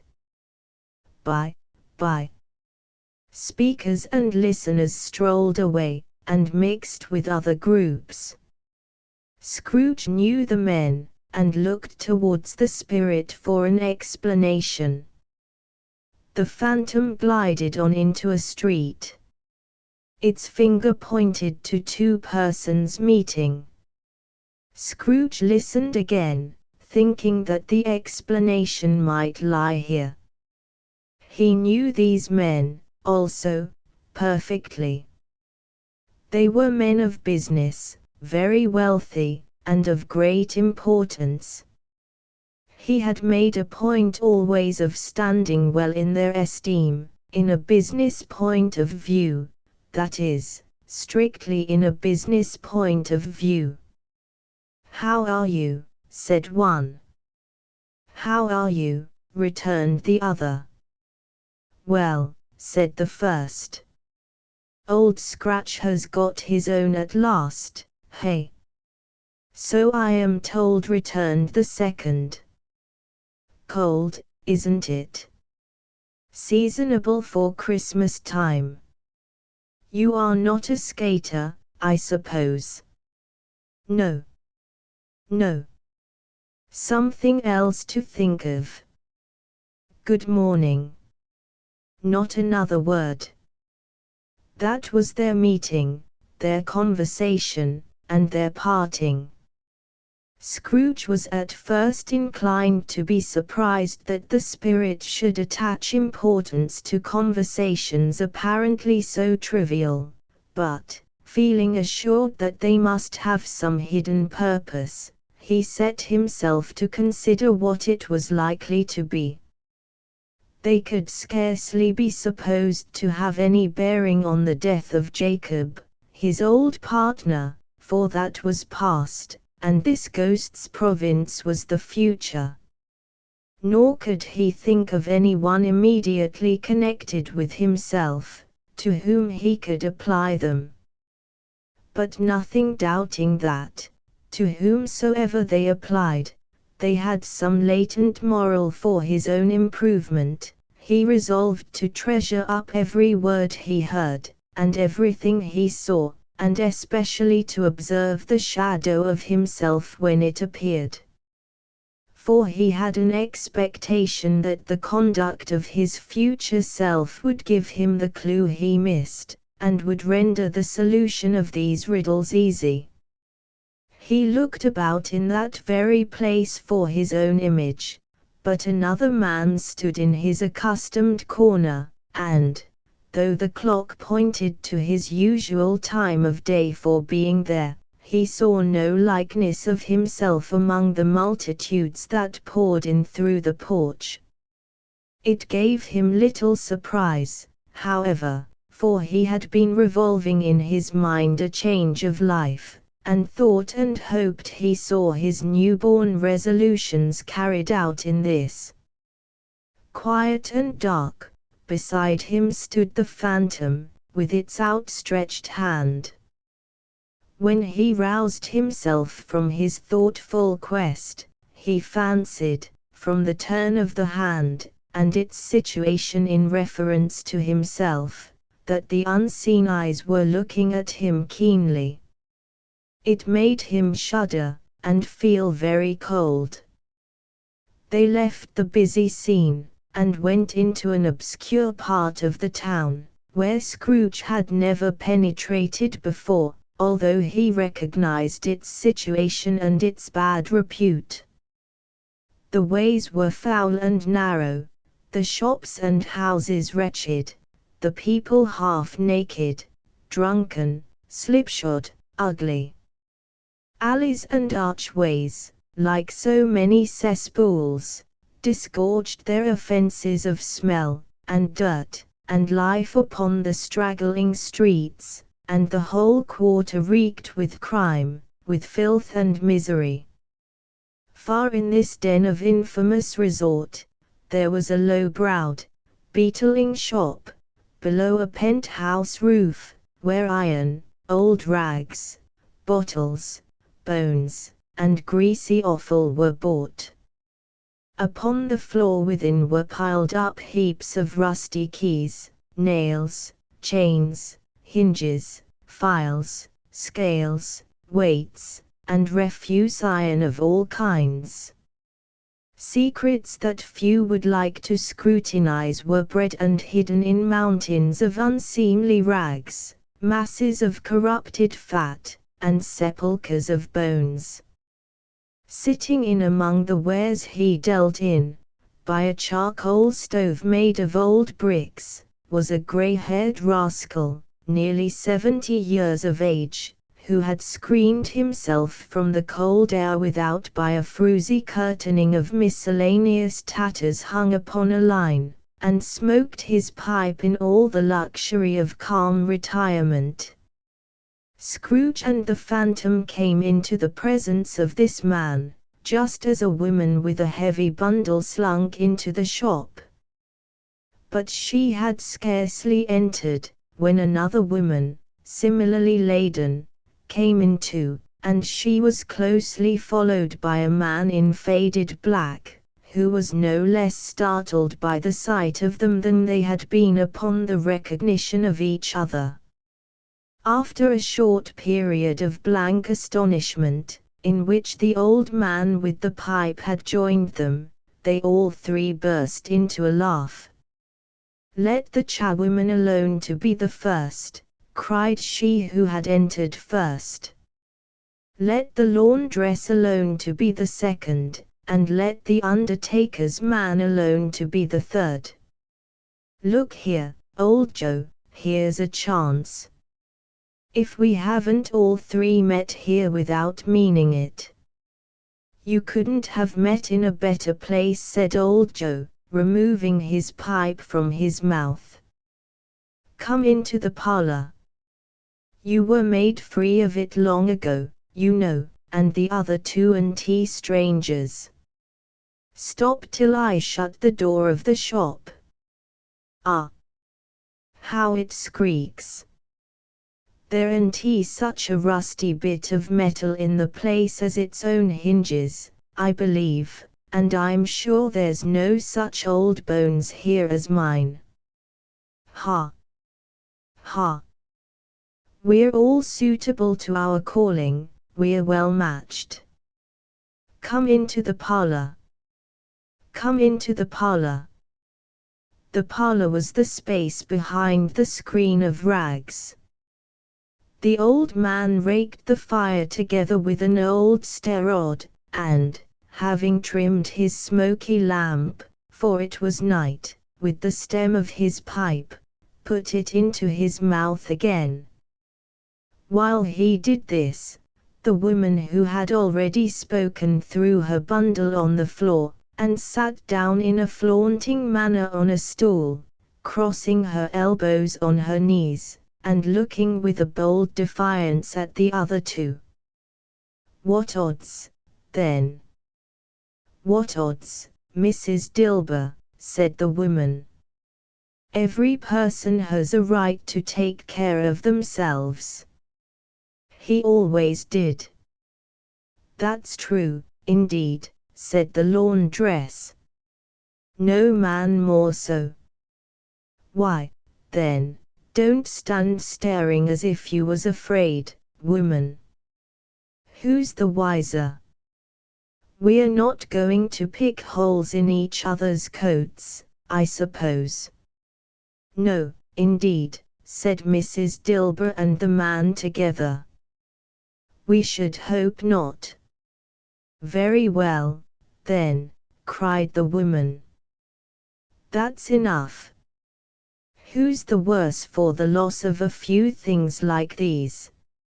Not a dead man, I suppose. No, indeed, said Mrs. Dilber, laughing. If he wanted to keep 'em after he was dead, a wicked old screw, pursued the woman, why wasn't he natural in his lifetime? If he had been, he'd have had somebody to look after him when he was struck with death, instead of lying gasping out his last there, alone by himself. It's the truest word that ever was spoke, said Mrs. Dilber. It's a judgment on him. I wish it was a little heavier judgment, replied the woman, and it should have been, you may depend upon it, if I could have laid my hands on anything else. Open that bundle, old Joe, and let me know the value of it. Speak out plain. I'm not afraid to be the first, nor afraid for them to see it. We knew pretty well that we were helping ourselves before we met here, I believe. It's no sin. Open the bundle, Joe. But the gallantry of her friends would not allow of this, and the man in faded black, mounting the breach first, produced his plunder. It was not extensive. A seal or two, a pencil case, a pair of sleeve buttons, and a brooch of no great value, were all. They were severally examined and appraised by old Joe, who chalked the sums he was disposed to give for each upon the wall, and added them up into a total when he found that there was nothing more to come. That's your account, said Joe, and I wouldn't give another sixpence, if I was to be boiled for not doing it. Who's next? Mrs. Dilber was next. Sheets and towels, a little wearing apparel, 2 old-fashioned silver teaspoons, a pair of sugar tongs, and a few boots. Her account was stated on the wall in the same manner. I always give too much to ladies. It's a weakness of mine, and that's the way I ruin myself, said old Joe. That's your account. If you asked me for another penny, and made it an open question, I'd repent of being so liberal, and knock off half a crown. And now undo my bundle, Joe, said the first woman. Joe went down on his knees for the greater convenience of opening it, and, having unfastened a great many knots, dragged out a large heavy roll of some dark stuff. What do you call this? Said Joe. Bed curtains. Ah, returned the woman, laughing and leaning forward on her crossed arms. Bed curtains. You don't mean to say you took 'em down, rings and all, with him lying there, said Joe. Yes, I do, replied the woman. Why not? You were born to make your fortune, said Joe, and you'll certainly do it. I certainly shan't hold my hand, when I can get anything in it by reaching it out, for the sake of such a man as he was, I promise you, Joe, returned the woman coolly. Don't drop that oil upon the blankets, now. His blankets? Asked Joe. Whose else's do you think? Replied the woman. He isn't likely to take cold without 'em, I dare say. I hope he didn't die of anything catching. Said old Joe, stopping in his work, and looking up. Don't you be afraid of that, returned the woman. Ain't he so fond of his company that I'd loiter about him for such things, if he did. Ah! You may look through that shirt till your eyes ache, but you won't find a hole in it, nor a threadbare place. It's the best he had, and a fine one too. They'd have wasted it, if it hadn't been for me. What do you call wasting of it? Asked old Joe. Putting it on him to be buried in, to be sure, replied the woman with a laugh. Somebody was fool enough to do it, but I took it off again. If calico ain't good enough for such a purpose, it isn't good enough for anything. It's quite as becoming to the body. He can't look uglier than he did in that one. Scrooge listened to this dialogue in horror. As they sat grouped about their spoil, in the scanty light afforded by the old man's lamp, he viewed them with a detestation and disgust which could hardly have been greater, though they had been obscene demons, marketing the corpse itself. Ha, ha, laughed the same woman when old Joe, producing a flannel bag with money in it, told out their several gains upon the ground. This is the end of it, you see. He frightened everyone away from him when he was alive, to profit us when he was dead. Ha, ha, ha. Spirit, said Scrooge, shuddering from head to foot. I see, I see. The case of this unhappy man might be my own. My life tends that way now. Merciful heaven, what is this? He recoiled in terror, for the scene had changed, and now he almost touched a bed, a bare, uncurtained bed, on which, beneath a ragged sheet, there lay a something covered up, which, though it was dumb, announced itself in awful language. The room was very dark, too dark to be observed with any accuracy, though Scrooge glanced round it in obedience to a secret impulse, anxious to know what kind of room it was. A pale light, rising in the outer air, fell straight upon the bed, and on it, plundered and bereft, unwatched, unwept, uncared for, was the body of this man. Scrooge glanced towards the phantom. Its steady hand was pointed to the head. The cover was so carelessly adjusted that the slightest raising of it, the motion of a finger upon Scrooge's part, would have disclosed the face. He thought of it, felt how easy it would be to do, and longed to do it, but had no more power to withdraw the veil than to dismiss the spectre at his side. Oh, cold, cold, rigid, dreadful death, set up thine altar here, and dress it with such terrors as thou hast at thy command, for this is thy dominion. But of the loved, revered, and honoured head thou canst not turn one hair to thy dread purposes, or make one feature odious.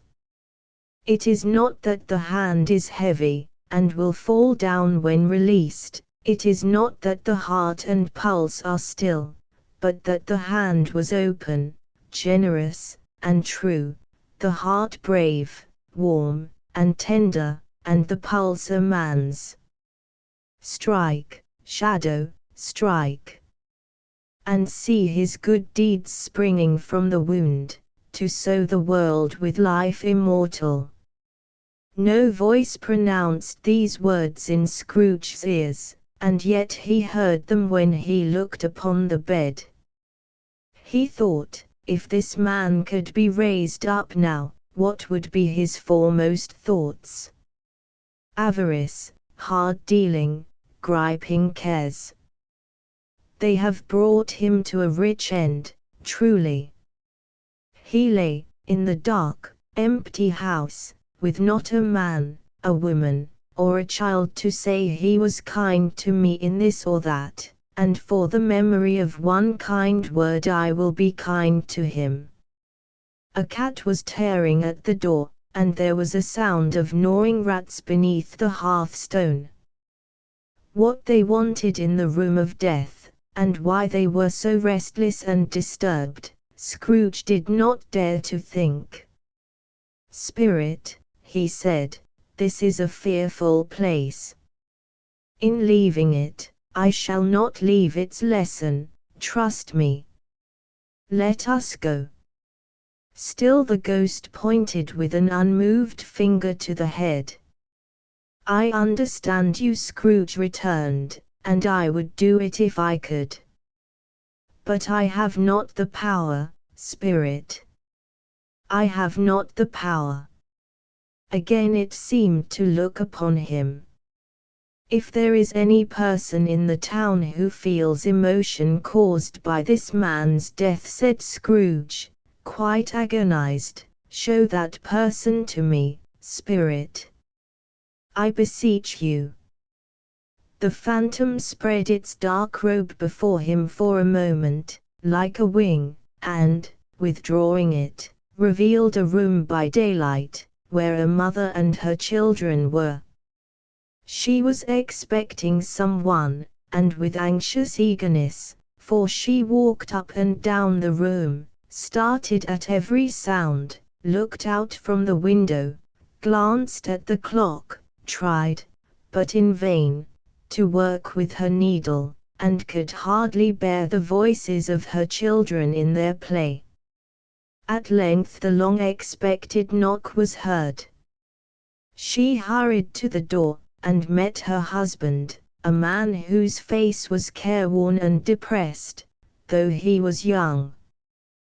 There was a remarkable expression in it now, a kind of serious delight of which he felt ashamed, and which he struggled to repress. He sat down to the dinner that had been hoarding for him by the fire, and, when she asked him faintly what news, which was not until after a long silence, he appeared embarrassed how to answer. "Is it good," she said, "or bad, to help him?" "Bad," he answered. "We are quite ruined." "No. There is hope yet, Caroline." "If he relents," she said, amazed, "there is. Nothing is past hope, if such a miracle has happened." "He is past relenting," said her husband. "He is dead." She was a mild and patient creature, if her face spoke truth, but she was thankful in her soul to hear it, and she said so with clasped hands. She prayed forgiveness the next moment, and was sorry, but the first was the emotion of her heart. "What the half-drunken woman, whom I told you of last night, said to me when I tried to see him and obtain a week's delay, and what I thought was a mere excuse to avoid me, turns out to have been quite true. He was not only very ill, but dying, then. To whom will our debt be transferred? I don't know. But, before that time, we shall be ready with the money, and, even though we were not, it would be bad fortune indeed to find so merciless a creditor in his successor. We may sleep tonight with light hearts, Caroline. Yes. Soften it as they would, their hearts were lighter. The children's faces, hushed and clustered round to hear what they so little understood, were brighter, and it was a happier house for this man's death. The only emotion that the ghost could show him, caused by the event, was one of pleasure. "Let me see some tenderness connected with a death," said Scrooge, "or that dark chamber, spirit, which we left just now, will be forever present to me." The ghost conducted him through several streets familiar to his feet, and, as they went along, Scrooge looked here and there to find himself, but nowhere was he to be seen. They entered poor Bob Cratchit's house, the dwelling he had visited before, and found the mother and the children seated round the fire. Quiet. Very quiet. The noisy little Cratchits were as still as statues in one corner, and sat looking up at Peter, who had a book before him. The mother and her daughters were engaged in sewing. But surely they were very quiet. And he took a child, and set him in the midst of them. Where had Scrooge heard those words? He had not dreamed them. The boy must have read them out, as he and the spirit crossed the threshold. Why did he not go on? The mother laid her work upon the table, and put her hand up to her face. "The color hurts my eyes," she said. "The color? Ah, poor Tiny Tim." "They're better now again," said Cratchit's wife. "It makes them weak by candlelight, and I wouldn't show weak eyes to your father, when he comes home, for the world. It must be near his time." "Past it rather," Peter answered, shutting up his book. "But I think he has walked a little slower than he used, these few last evenings, Mother." They were very quiet again. At last she said, and in a steady, cheerful voice, that only faltered once, "I have known him walk with Tiny Tim upon his shoulder very fast indeed." "And so have I," cried Peter. "Often." "And so have I," exclaimed another. So had all.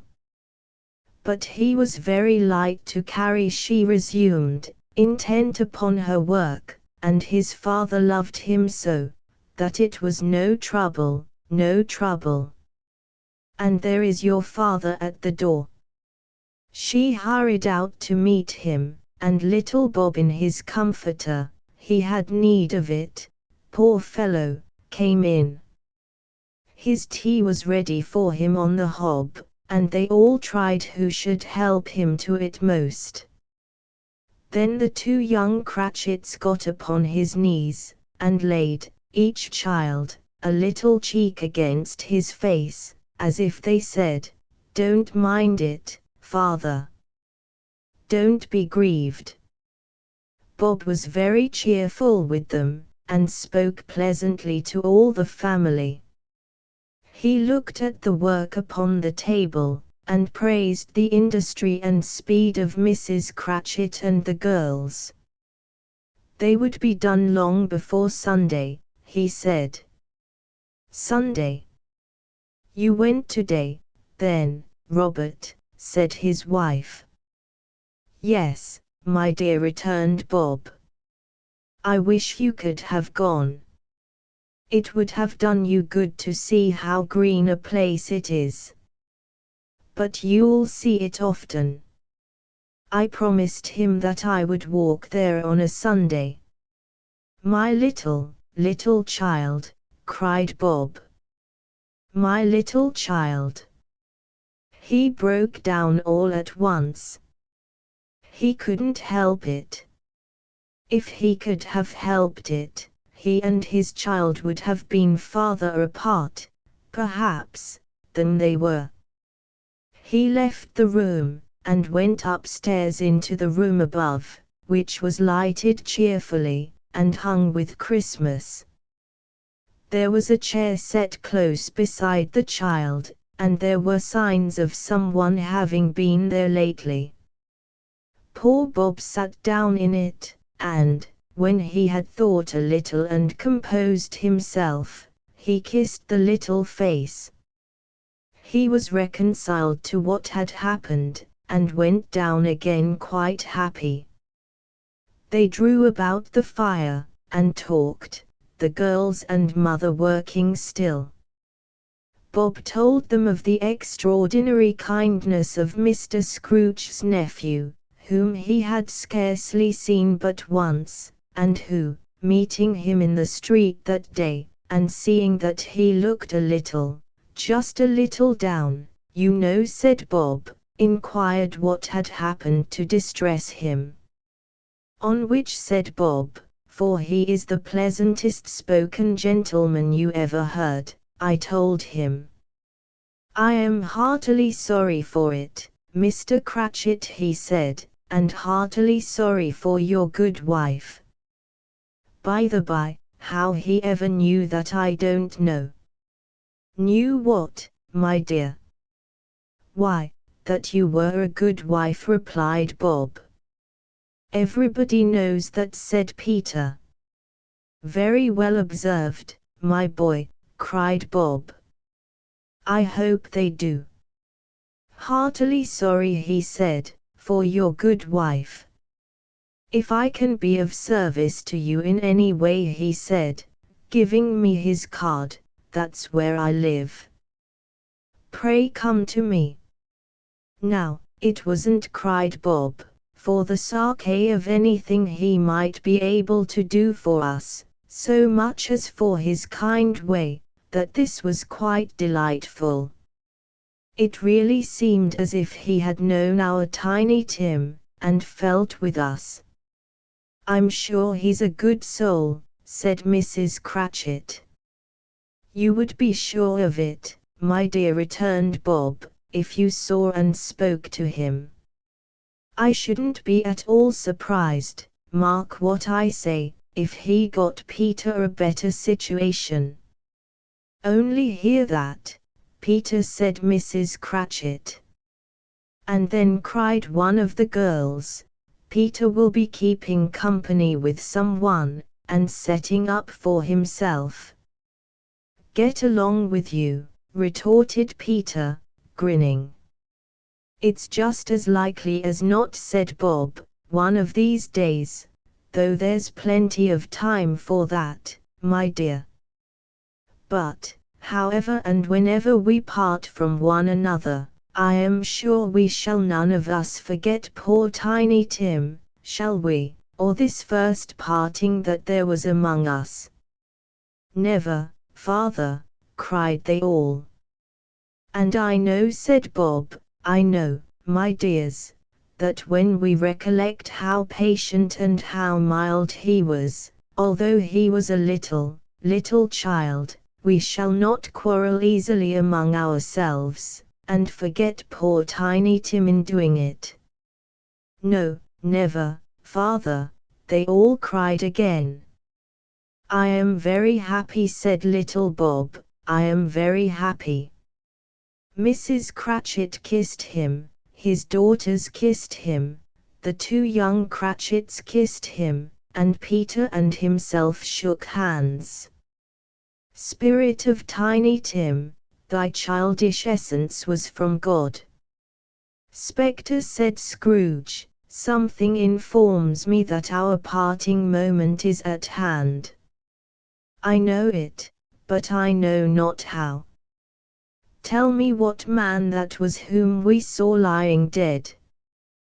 The ghost of Christmas yet to come conveyed him, as before, though at a different time, he thought. Indeed, there seemed no order in these latter visions, save that they were in the future, into the resorts of business men, but showed him not himself.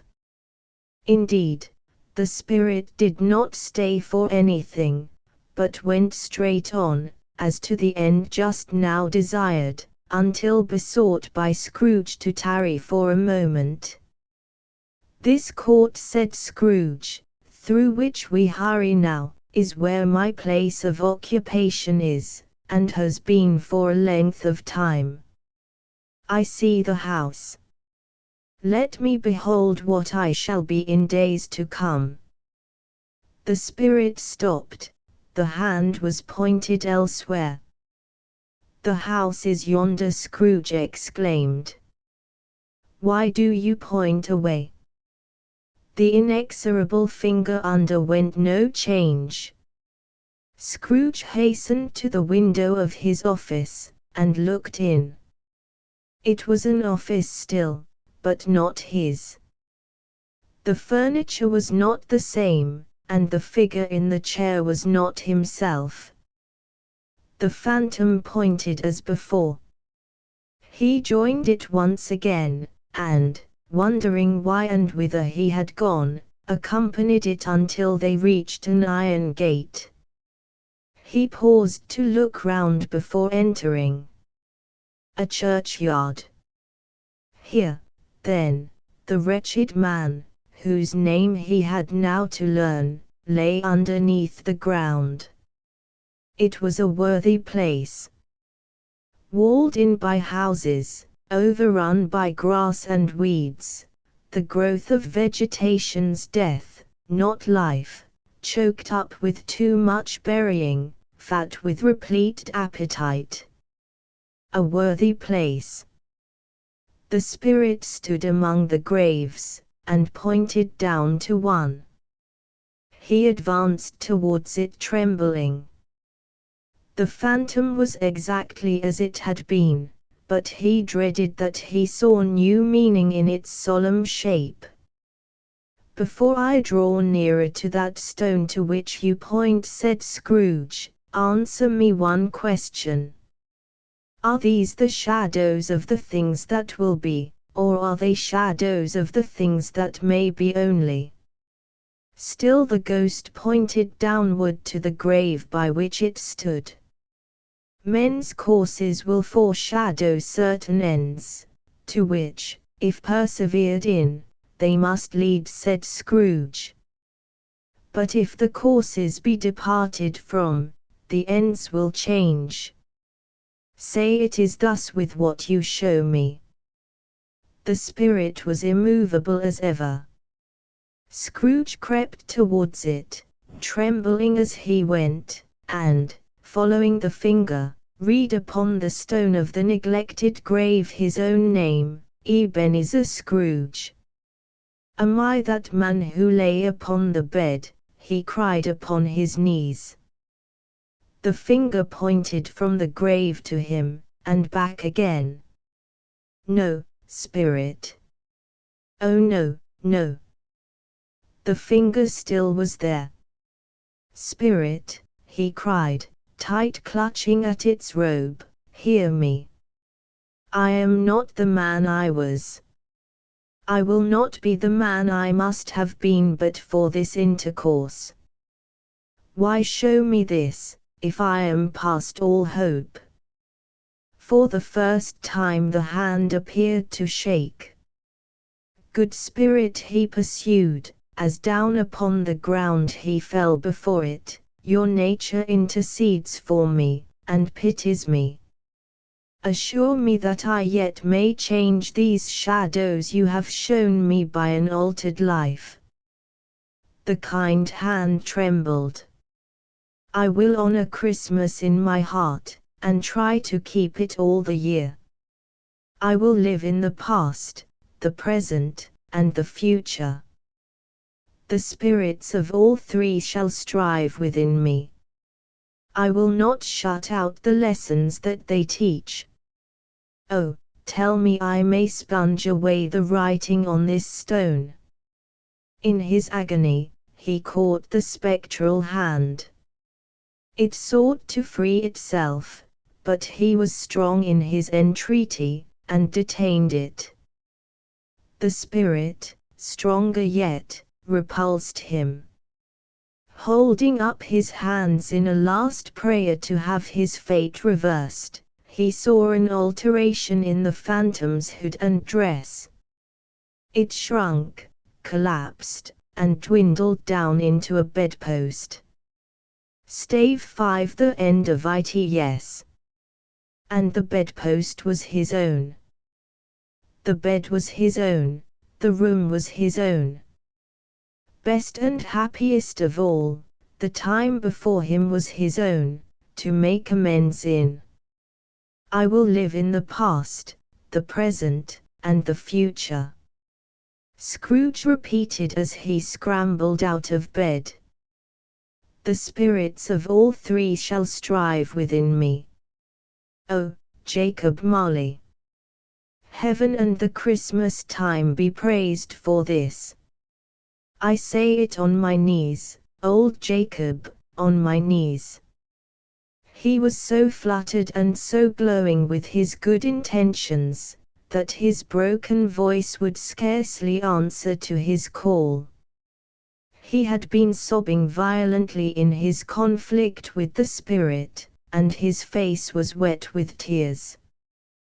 They are not torn down, cried Scrooge, folding one of his bed curtains in his arms. They are not torn down, rings and all. They are here, I am here, the shadows of the things that would have been may be dispelled.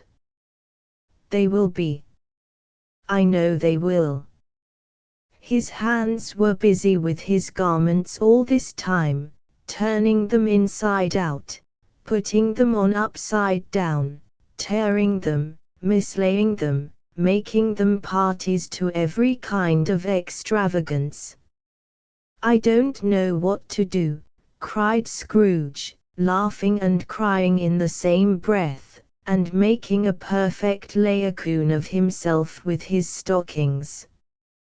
I am as light as a feather, I am as happy as an angel, I am as merry as a schoolboy. I am as giddy as a drunken man. A Merry Christmas to everybody. A Happy New Year to all the world. Hello here. Whoop. Hello. He had frisked into the sitting room, and was now standing there, perfectly winded. There's the saucepan that the grill was in, cried Scrooge, starting off again, and going round the fireplace. There's the door by which the ghost of Jacob Marley entered.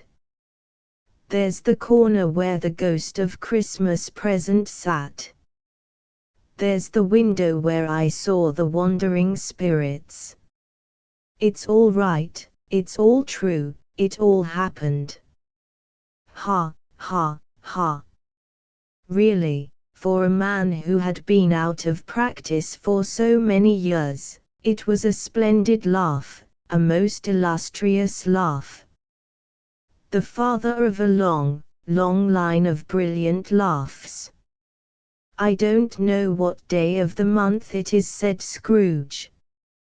I don't know how long I have been among the spirits. I don't know anything. I'm quite a baby. Never mind. I don't care. I'd rather be a baby. Hello. Whoop. Hello here.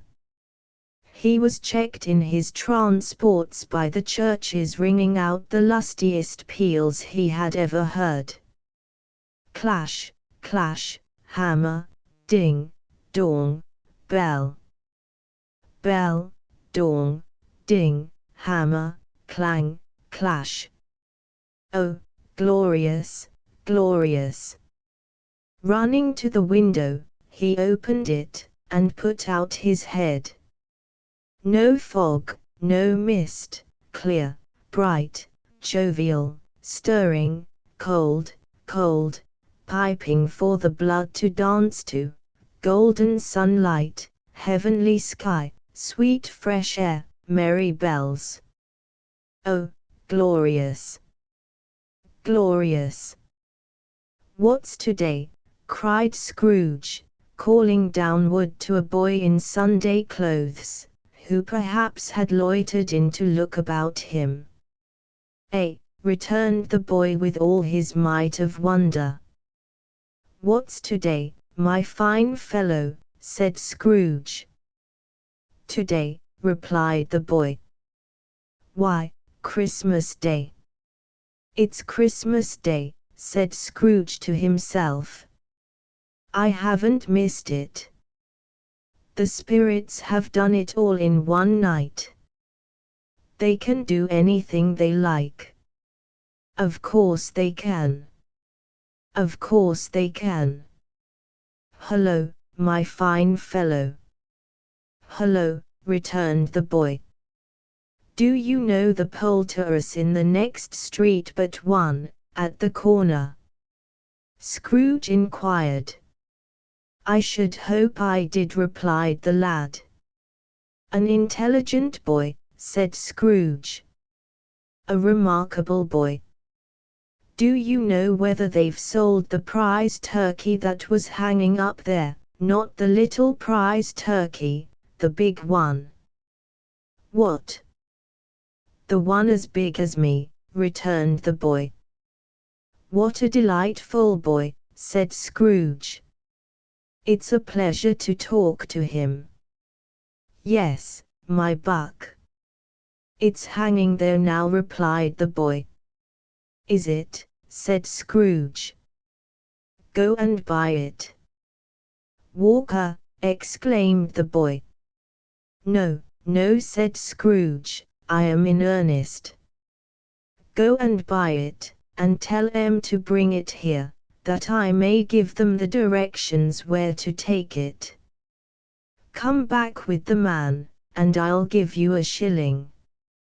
Come back with him in less than 5 minutes, and I'll give you half a crown.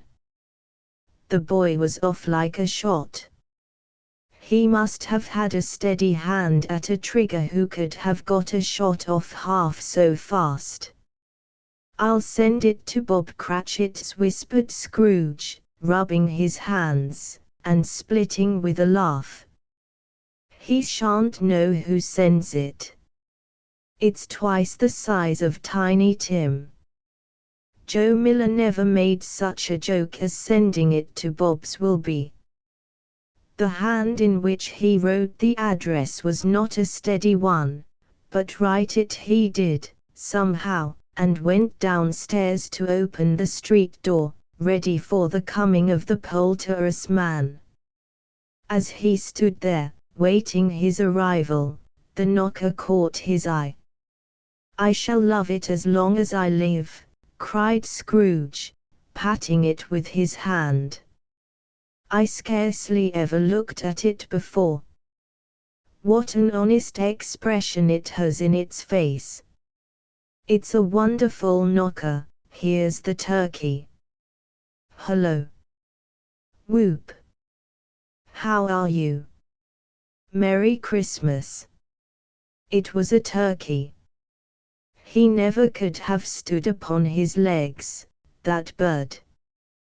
He would have snapped 'em short off in a minute, like sticks of sealing wax. Why, it's impossible to carry that to Camden Town, said Scrooge. You must have a cab. The chuckle with which he said this, and the chuckle with which he paid for the turkey, and the chuckle with which he paid for the cab, and the chuckle with which he recompensed the boy, were only to be exceeded by the chuckle with which he sat down breathless in his chair again, and chuckled till he cried. Shaving was not an easy task, for his hand continued to shake very much, and shaving requires attention, even when you don't dance while you are at it. But, if he had cut the end of his nose off, he would have put a piece of sticking plaster over it, and been quite satisfied. He dressed himself all in his best and at last got out into the streets. The people were by this time pouring forth, as he had seen them with the ghost of Christmas present, and, walking with his hands behind him, Scrooge regarded every one with a delighted smile. He looked so irresistibly pleasant, in a word, that 3 or 4 good-humoured fellows said, "Good morning, sir. A Merry Christmas to you." And Scrooge said often afterwards that, of all the blithe sounds he had ever heard, those were the blithest in his ears.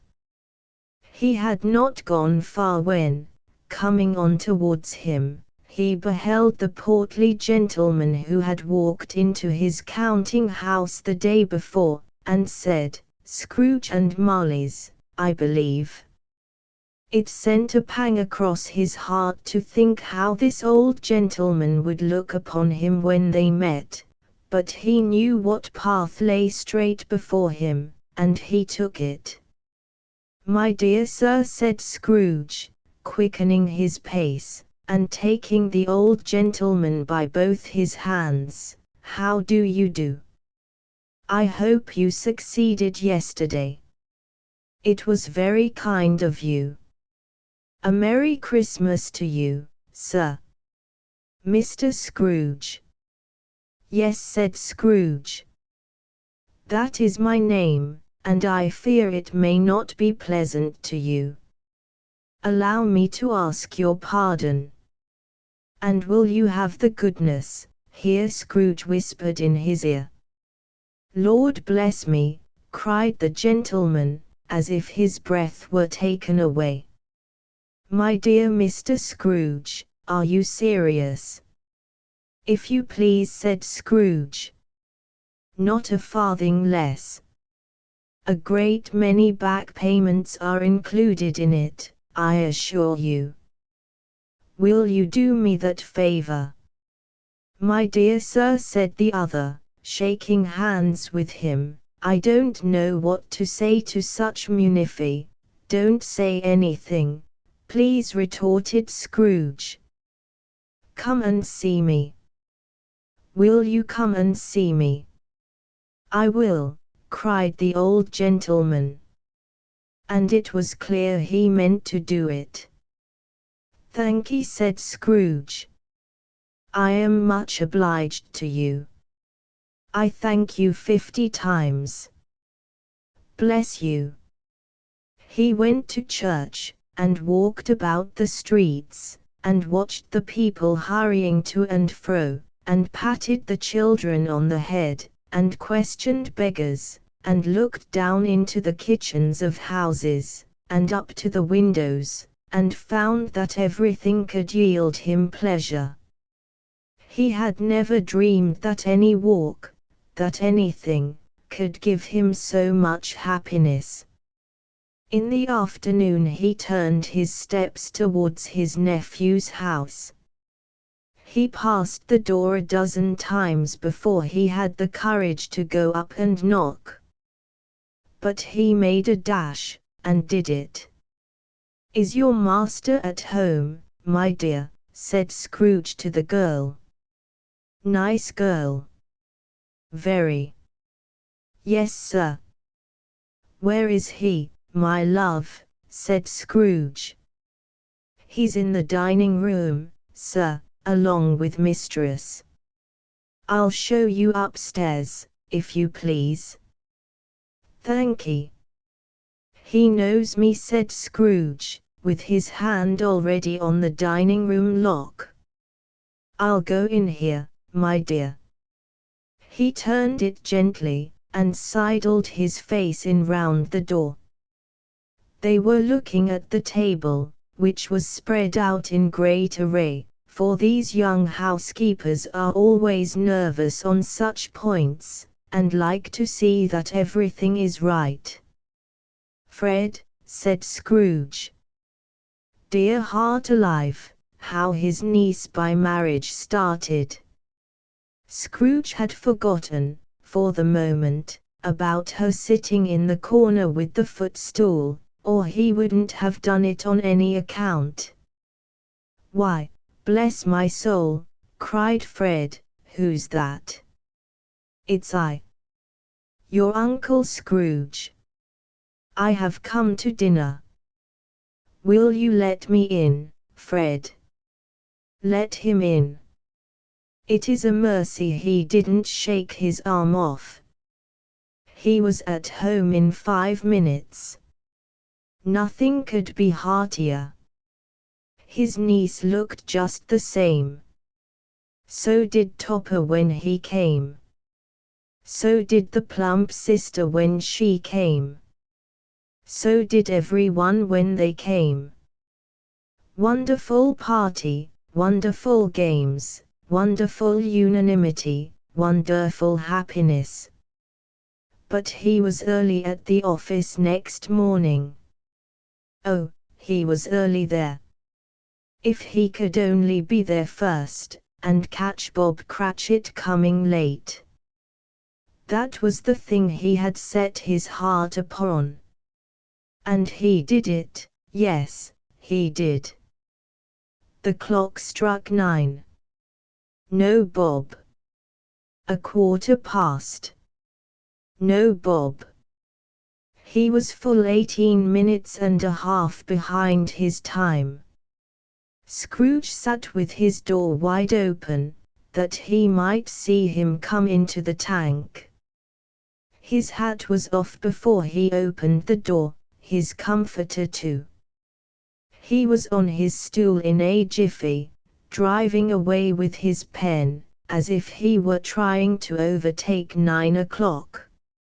"Hello," growled Scrooge in his accustomed voice as near as he could feign it. "What do you mean by coming here at this time of day?" "I am very sorry, sir," said Bob. "I am behind my time." "You are," repeated Scrooge. "Yes. I think you are." "Step this way, sir, if you please." "It's only once a year, sir," pleaded Bob, appearing from the tank. "It shall not be repeated. I was making rather merry yesterday, sir." "Now, I'll tell you what, my friend," said Scrooge. "I am not going to stand this sort of thing any longer." And therefore he continued, leaping from his stool, and giving Bob such a dig in the waistcoat that he staggered back into the tank again, "and therefore I am about to raise your salary." Bob trembled, and got a little nearer to the ruler. He had a momentary idea of knocking Scrooge down with it, holding him, and calling to the people in the court for help and a strait waistcoat.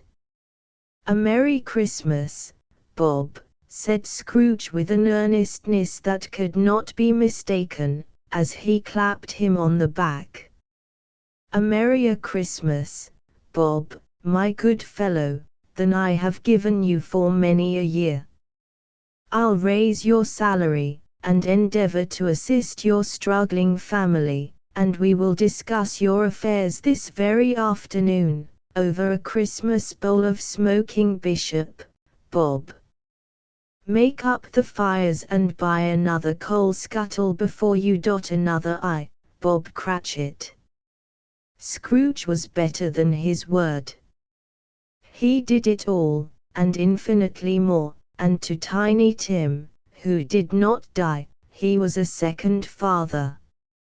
He became as good a friend, as good a master, and as good a man as the good old city knew, or any other good old city, town, or borough in the good old world. Some people laughed to see the alteration in him, but he let them laugh, and little heeded them, for he was wise enough to know that nothing ever happened on this globe, for good, at which some people did not have their fill of laughter in the outset, and, knowing that such as these would be blind anyway, he thought it quite as well that they should wrinkle up their eyes in grins as have the malady in less attractive forms. His own heart laughed, and that was quite enough for him. He had no further intercourse with spirits, but lived upon the total abstinence principle ever afterwards, and it was always said of him that he knew how to keep Christmas well, if any man alive possessed the knowledge. May that be truly said of us, and all of us. And so, as Tiny Tim observed, God bless us, every one. Asterisk asterisk asterisk end of the Project Gutenberg ebook A Christmas Carol asterisk asterisk asterisk updated editions will replace the previous one, the old editions will be renamed.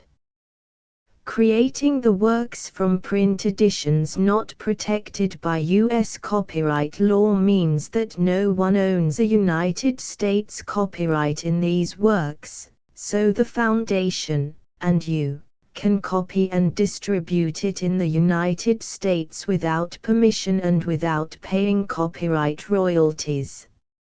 Special rules, set forth in the general terms of use part of this license, apply to copying and distributing Project Gutenberg trademark symbol electronic works to protect the Project Gutenberg trademark symbol concept and trademark. Project Gutenberg is a registered trademark, and may not be used if you charge for an ebook, except by following the terms of the trademark license, including paying royalties for use of the Project Gutenberg trademark. If you do not charge anything for copies of this ebook, complying with the trademark license is very easy. You may use this ebook for nearly any purpose such as creation of derivative works, reports, performances and research. Project Gutenberg ebooks may be modified and printed and given away. You may do practically anything in the United States with ebooks not protected by U.S. copyright law. Redistribution is subject to the trademark license, especially commercial redistribution. Start. Full license. The full Project Gutenberg license. Please read this before you distribute or use this work to protect the Project Gutenberg trademark symbol mission of promoting the free distribution of electronic works. By using or distributing this work, or any other work associated in any way with the phrase Project Gutenberg, you agree to comply with all the terms of the full Project Gutenberg trademark symbol license available with this file or online at www.gutenberg.org/license. Section 1. General Terms of Use and Redistributing Project Gutenberg Trademark Symbol Electronic Works 1.0. By reading or using any part of this Project Gutenberg trademark symbol electronic work, you indicate that you have read, understand, agree to and accept all the terms of this license and intellectual property, trademark/copyright, agreement. If you do not agree to abide by all the terms of this agreement, you must cease using and return or destroy all copies of Project Gutenberg trademark symbol electronic works in your possession. If you paid a fee for obtaining a copy of or access to a Project Gutenberg trademark symbol electronic work and you do not agree to be bound by the terms of this agreement, you may obtain a refund from the person or entity to whom you paid the fee as set forth in paragraph 1.e.8. 1.b Project Gutenberg is a registered trademark. It may only be used on or associated in any way with an electronic work by people who agree to be bound by the terms of this agreement. There are a few things that you can do with most Project Gutenberg trademark symbol electronic works even without complying with the full terms of this agreement. See paragraph 1.c below. There are a lot of things you can do with Project Gutenberg trademark symbol electronic works if you follow the terms of this agreement and help preserve free future access to Project Gutenberg trademark symbol electronic works. See paragraph 1.e below. 1.c. The Project Gutenberg Literary Archive Foundation, the Foundation or PGLAF, owns a compilation copyright in the collection of Project Gutenberg trademark symbol electronic works. Nearly all the individual works in the collection are in the public domain in the United States. If an individual work is unprotected by copyright law in the United States and you are located in the United States, we do not claim a right to prevent you from copying, distributing, performing, displaying or creating derivative works based on the work as long as all references to Project Gutenberg are removed. Of course, we hope that you will support the Project Gutenberg trademark symbol mission of promoting free access to electronic works by freely sharing Project Gutenberg trademark symbol works in compliance with the terms of this agreement for keeping the Project Gutenberg trademark symbol name associated with the work.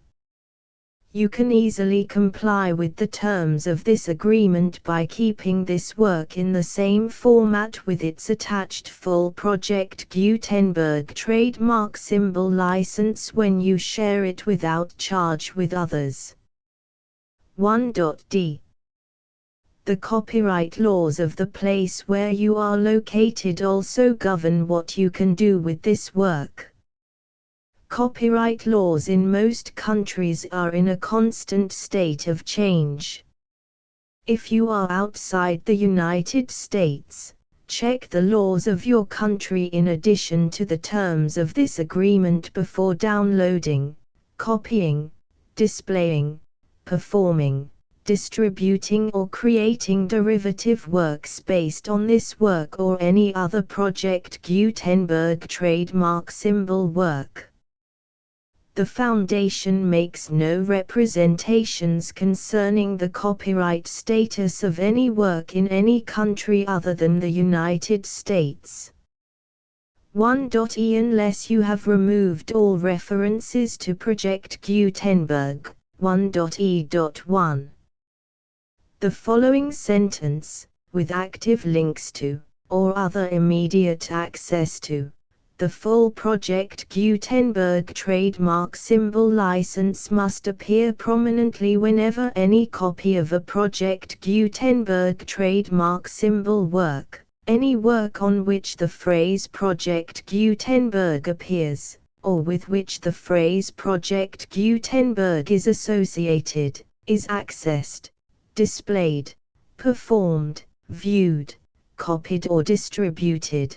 This ebook is for the use of anyone anywhere in the United States and most other parts of the world at no cost and with almost no restrictions whatsoever.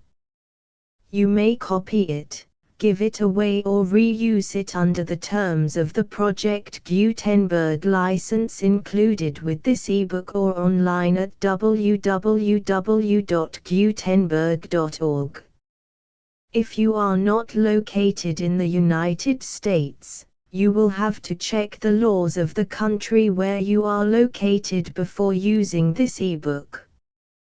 1.e.2 If an individual Project Gutenberg trademark symbol electronic work is derived from texts not protected by U.S. copyright law, does not contain a notice indicating that it is posted with permission of the copyright holder, the work can be copied and distributed to anyone in the United States without paying any fees or charges.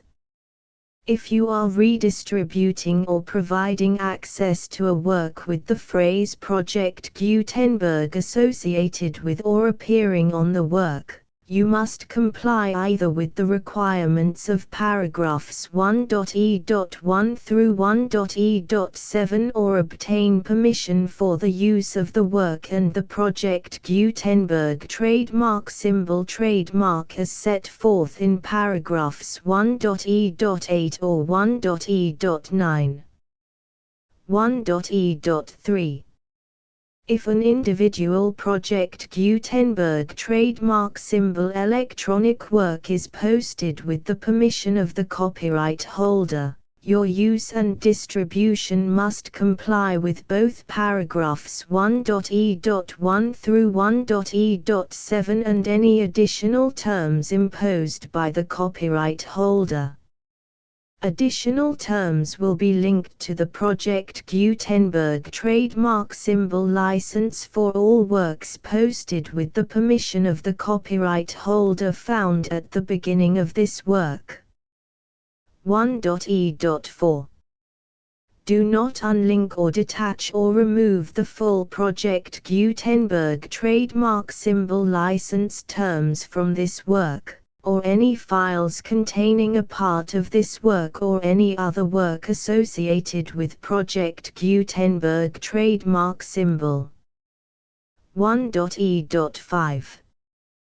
Do not copy, display, perform, distribute or redistribute this electronic work, or any part of this electronic work, without prominently displaying the sentence set forth in paragraph 1.e.1 with active links or immediate access to the full terms of the Project Gutenberg trademark symbol license. 1.e.6. You may convert to and distribute this work in any binary, compressed, marked up, non-proprietary or proprietary form, including any word processing or hypertext form. However, if you provide access to or distribute copies of a Project Gutenberg trademark symbol work in a format other than plain vanilla ASCII or other format used in the official version posted on the official Project Gutenberg trademark symbol website, www.gutenberg.org, you must, at no additional cost, fee or expense to the user, provide a copy, a means of exporting a copy, or a means of obtaining a copy upon request, of the work in its original plain vanilla ASCII or other form. Any alternate format must include the full Project Gutenberg trademark symbol license as specified in paragraph 1.e.1. 1.e.7. Do not charge a fee for access to, viewing, displaying, performing, copying or distributing any Project Gutenberg trademark symbol works unless you comply with paragraph 1.e.8 or 1.e.9. 1.e.8. You may charge a reasonable fee for copies of or providing access to or distributing Project Gutenberg trademark symbol electronic works provided that you pay a royalty fee of 20% of the gross profits you derive from the use of Project Gutenberg trademark symbol works calculated using the method you already use to calculate your applicable taxes. The fee is owed to the owner of the Project Gutenberg trademark symbol trademark, but he has agreed to donate royalties under this paragraph to the Project Gutenberg Literary Archive Foundation. Royalty payments must be paid within 60 days following each date on which you prepare, or are legally required to prepare, your periodic tax returns. Royalty payments should be clearly marked as such and sent to the Project Gutenberg Literary Archive Foundation at the address specified in Section 4. Information about donations to the Project Gutenberg Literary Archive Foundation. You provide a full refund of any money paid by a user who notifies you in writing, or by email, within 30 days of receipt that he does not agree to the terms of the full Project Gutenberg trademark symbol license. You must require such a user to return or destroy all copies of the works possessed in a physical medium and discontinue all use of and all access to other copies of Project Gutenberg trademark symbol works. You provide, in accordance with paragraph 1.f.3, a full refund of any money paid for a work or a replacement copy, if a defect in the electronic work is discovered and reported to you within 90 days of receipt of the work. You comply with all other terms of this agreement for free distribution of Project Gutenberg trademark symbol works. 1.e.9. If you wish to charge a fee or distribute a Project Gutenberg trademark symbol electronic work or group of works on different terms than are set forth in this agreement, you must obtain permission in writing from the Project Gutenberg Literary Archive Foundation, the manager of the Project Gutenberg trademark symbol trademark. Contact the Foundation as set forth in Section 3 below. 1.f1.f.1 Project Gutenberg volunteers and employees expend considerable effort to identify, do copyright research on, transcribe and proofread works not protected by U.S. copyright law in creating the Project Gutenberg trademark symbol collection. Despite these efforts, Project Gutenberg trademark symbol electronic works, and the medium on which they may be stored, may contain defects such as, but not limited to, incomplete, inaccurate or corrupt data, transcription errors, a copyright or other intellectual property infringement, a defective or damaged disk or other medium, a computer virus, or computer codes that damage or cannot be read by your equipment. 1.f.2 Limited warranty, disclaimer of damages, except for the right of replacement or refund described in paragraph 1.f.3, the Project Gutenberg Literary Archive Foundation, the owner of the Project Gutenberg trademark symbol trademark, and any other party distributing a Project Gutenberg trademark symbol electronic work under this agreement, disclaim all liability to you for damages, costs and expenses, including legal fees. You agree that you have no remedies for negligence, strict liability, breach of warranty or breach of contract except those provided in paragraph 1.f.3. You agree that the Foundation, the trademark owner, and any distributor under this agreement will not be liable to you for actual, direct, indirect, consequential, punitive or incidental damages even if you give notice of the possibility of such damage. 1.f.3 Limited right of replacement or refund, If you discover a defect in this electronic work within 90 days of receiving it, you can receive a refund of the money, if any, you paid for it by sending a written explanation to the person you received the work from. If you received the work on a physical medium, you must return the medium with your written explanation. The person or entity that provided you with the defective work may elect to provide a replacement copy in lieu of a refund. If you received the work electronically, the person or entity providing it to you may choose to give you a second opportunity to receive the work electronically in lieu of a refund. If the second copy is also defective, you may demand a refund in writing without further opportunities to fix the problem.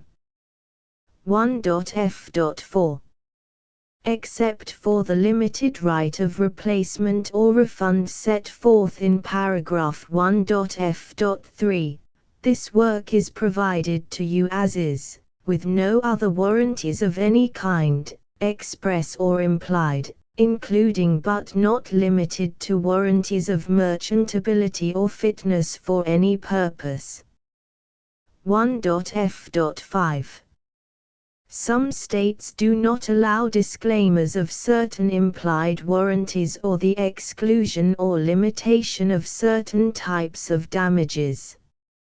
If any disclaimer or limitation set forth in this agreement violates the law of the state applicable to this agreement, the agreement shall be interpreted to make the maximum disclaimer or limitation permitted by the applicable state law. The invalidity or unenforceability of any provision of this agreement shall not void the remaining provisions. 1.f.6 Indemnity. You agree to indemnify and hold the foundation, the trademark owner, any agent or employee of the foundation, anyone providing copies of Project Gutenberg trademark symbol electronic works in accordance with this agreement, and any volunteers associated with the production, promotion and distribution of Project Gutenberg trademark symbol electronic works, harmless from all liability, costs and expenses, including legal fees, that arise directly or indirectly from any of the following which you do or cause to occur. A. Distribution of this or any Project Gutenberg trademark symbol work.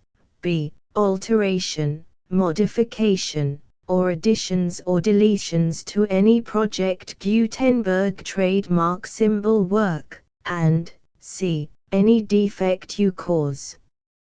Section 2.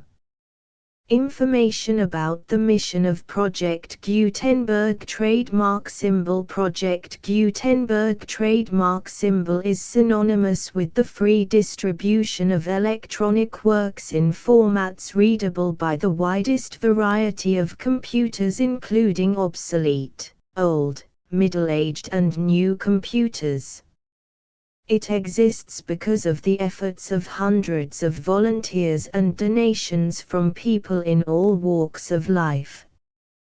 Volunteers and financial support to provide volunteers with the assistance they need are critical to reaching Project Gutenberg trademark symbol's goals and ensuring that the Project Gutenberg trademark symbol collection will remain freely available for generations to come. In 2001, the Project Gutenberg Literary Archive Foundation was created to provide a secure and permanent future for Project Gutenberg trademark symbol and future generations.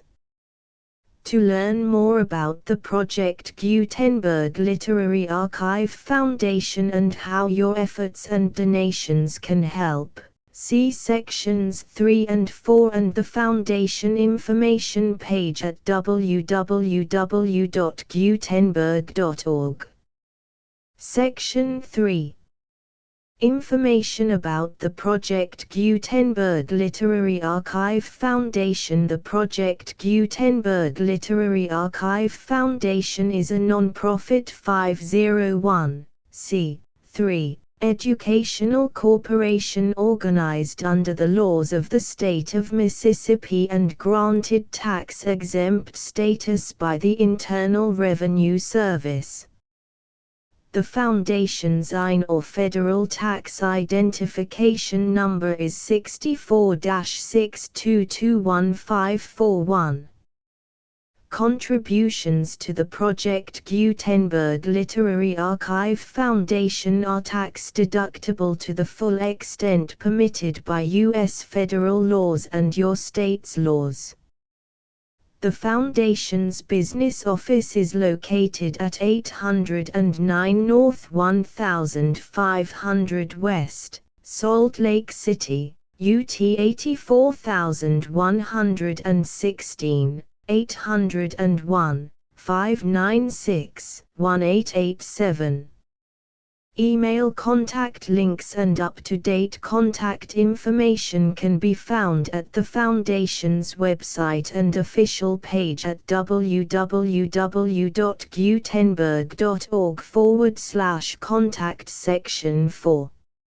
Information about donations to the Project Gutenberg Literary Archive Foundation. Project Gutenberg trademark symbol depends upon and cannot survive without widespread public support and donations to carry out its mission of increasing the number of public domain and licensed works that can be freely distributed in machine-readable form accessible by the widest array of equipment including outdated equipment.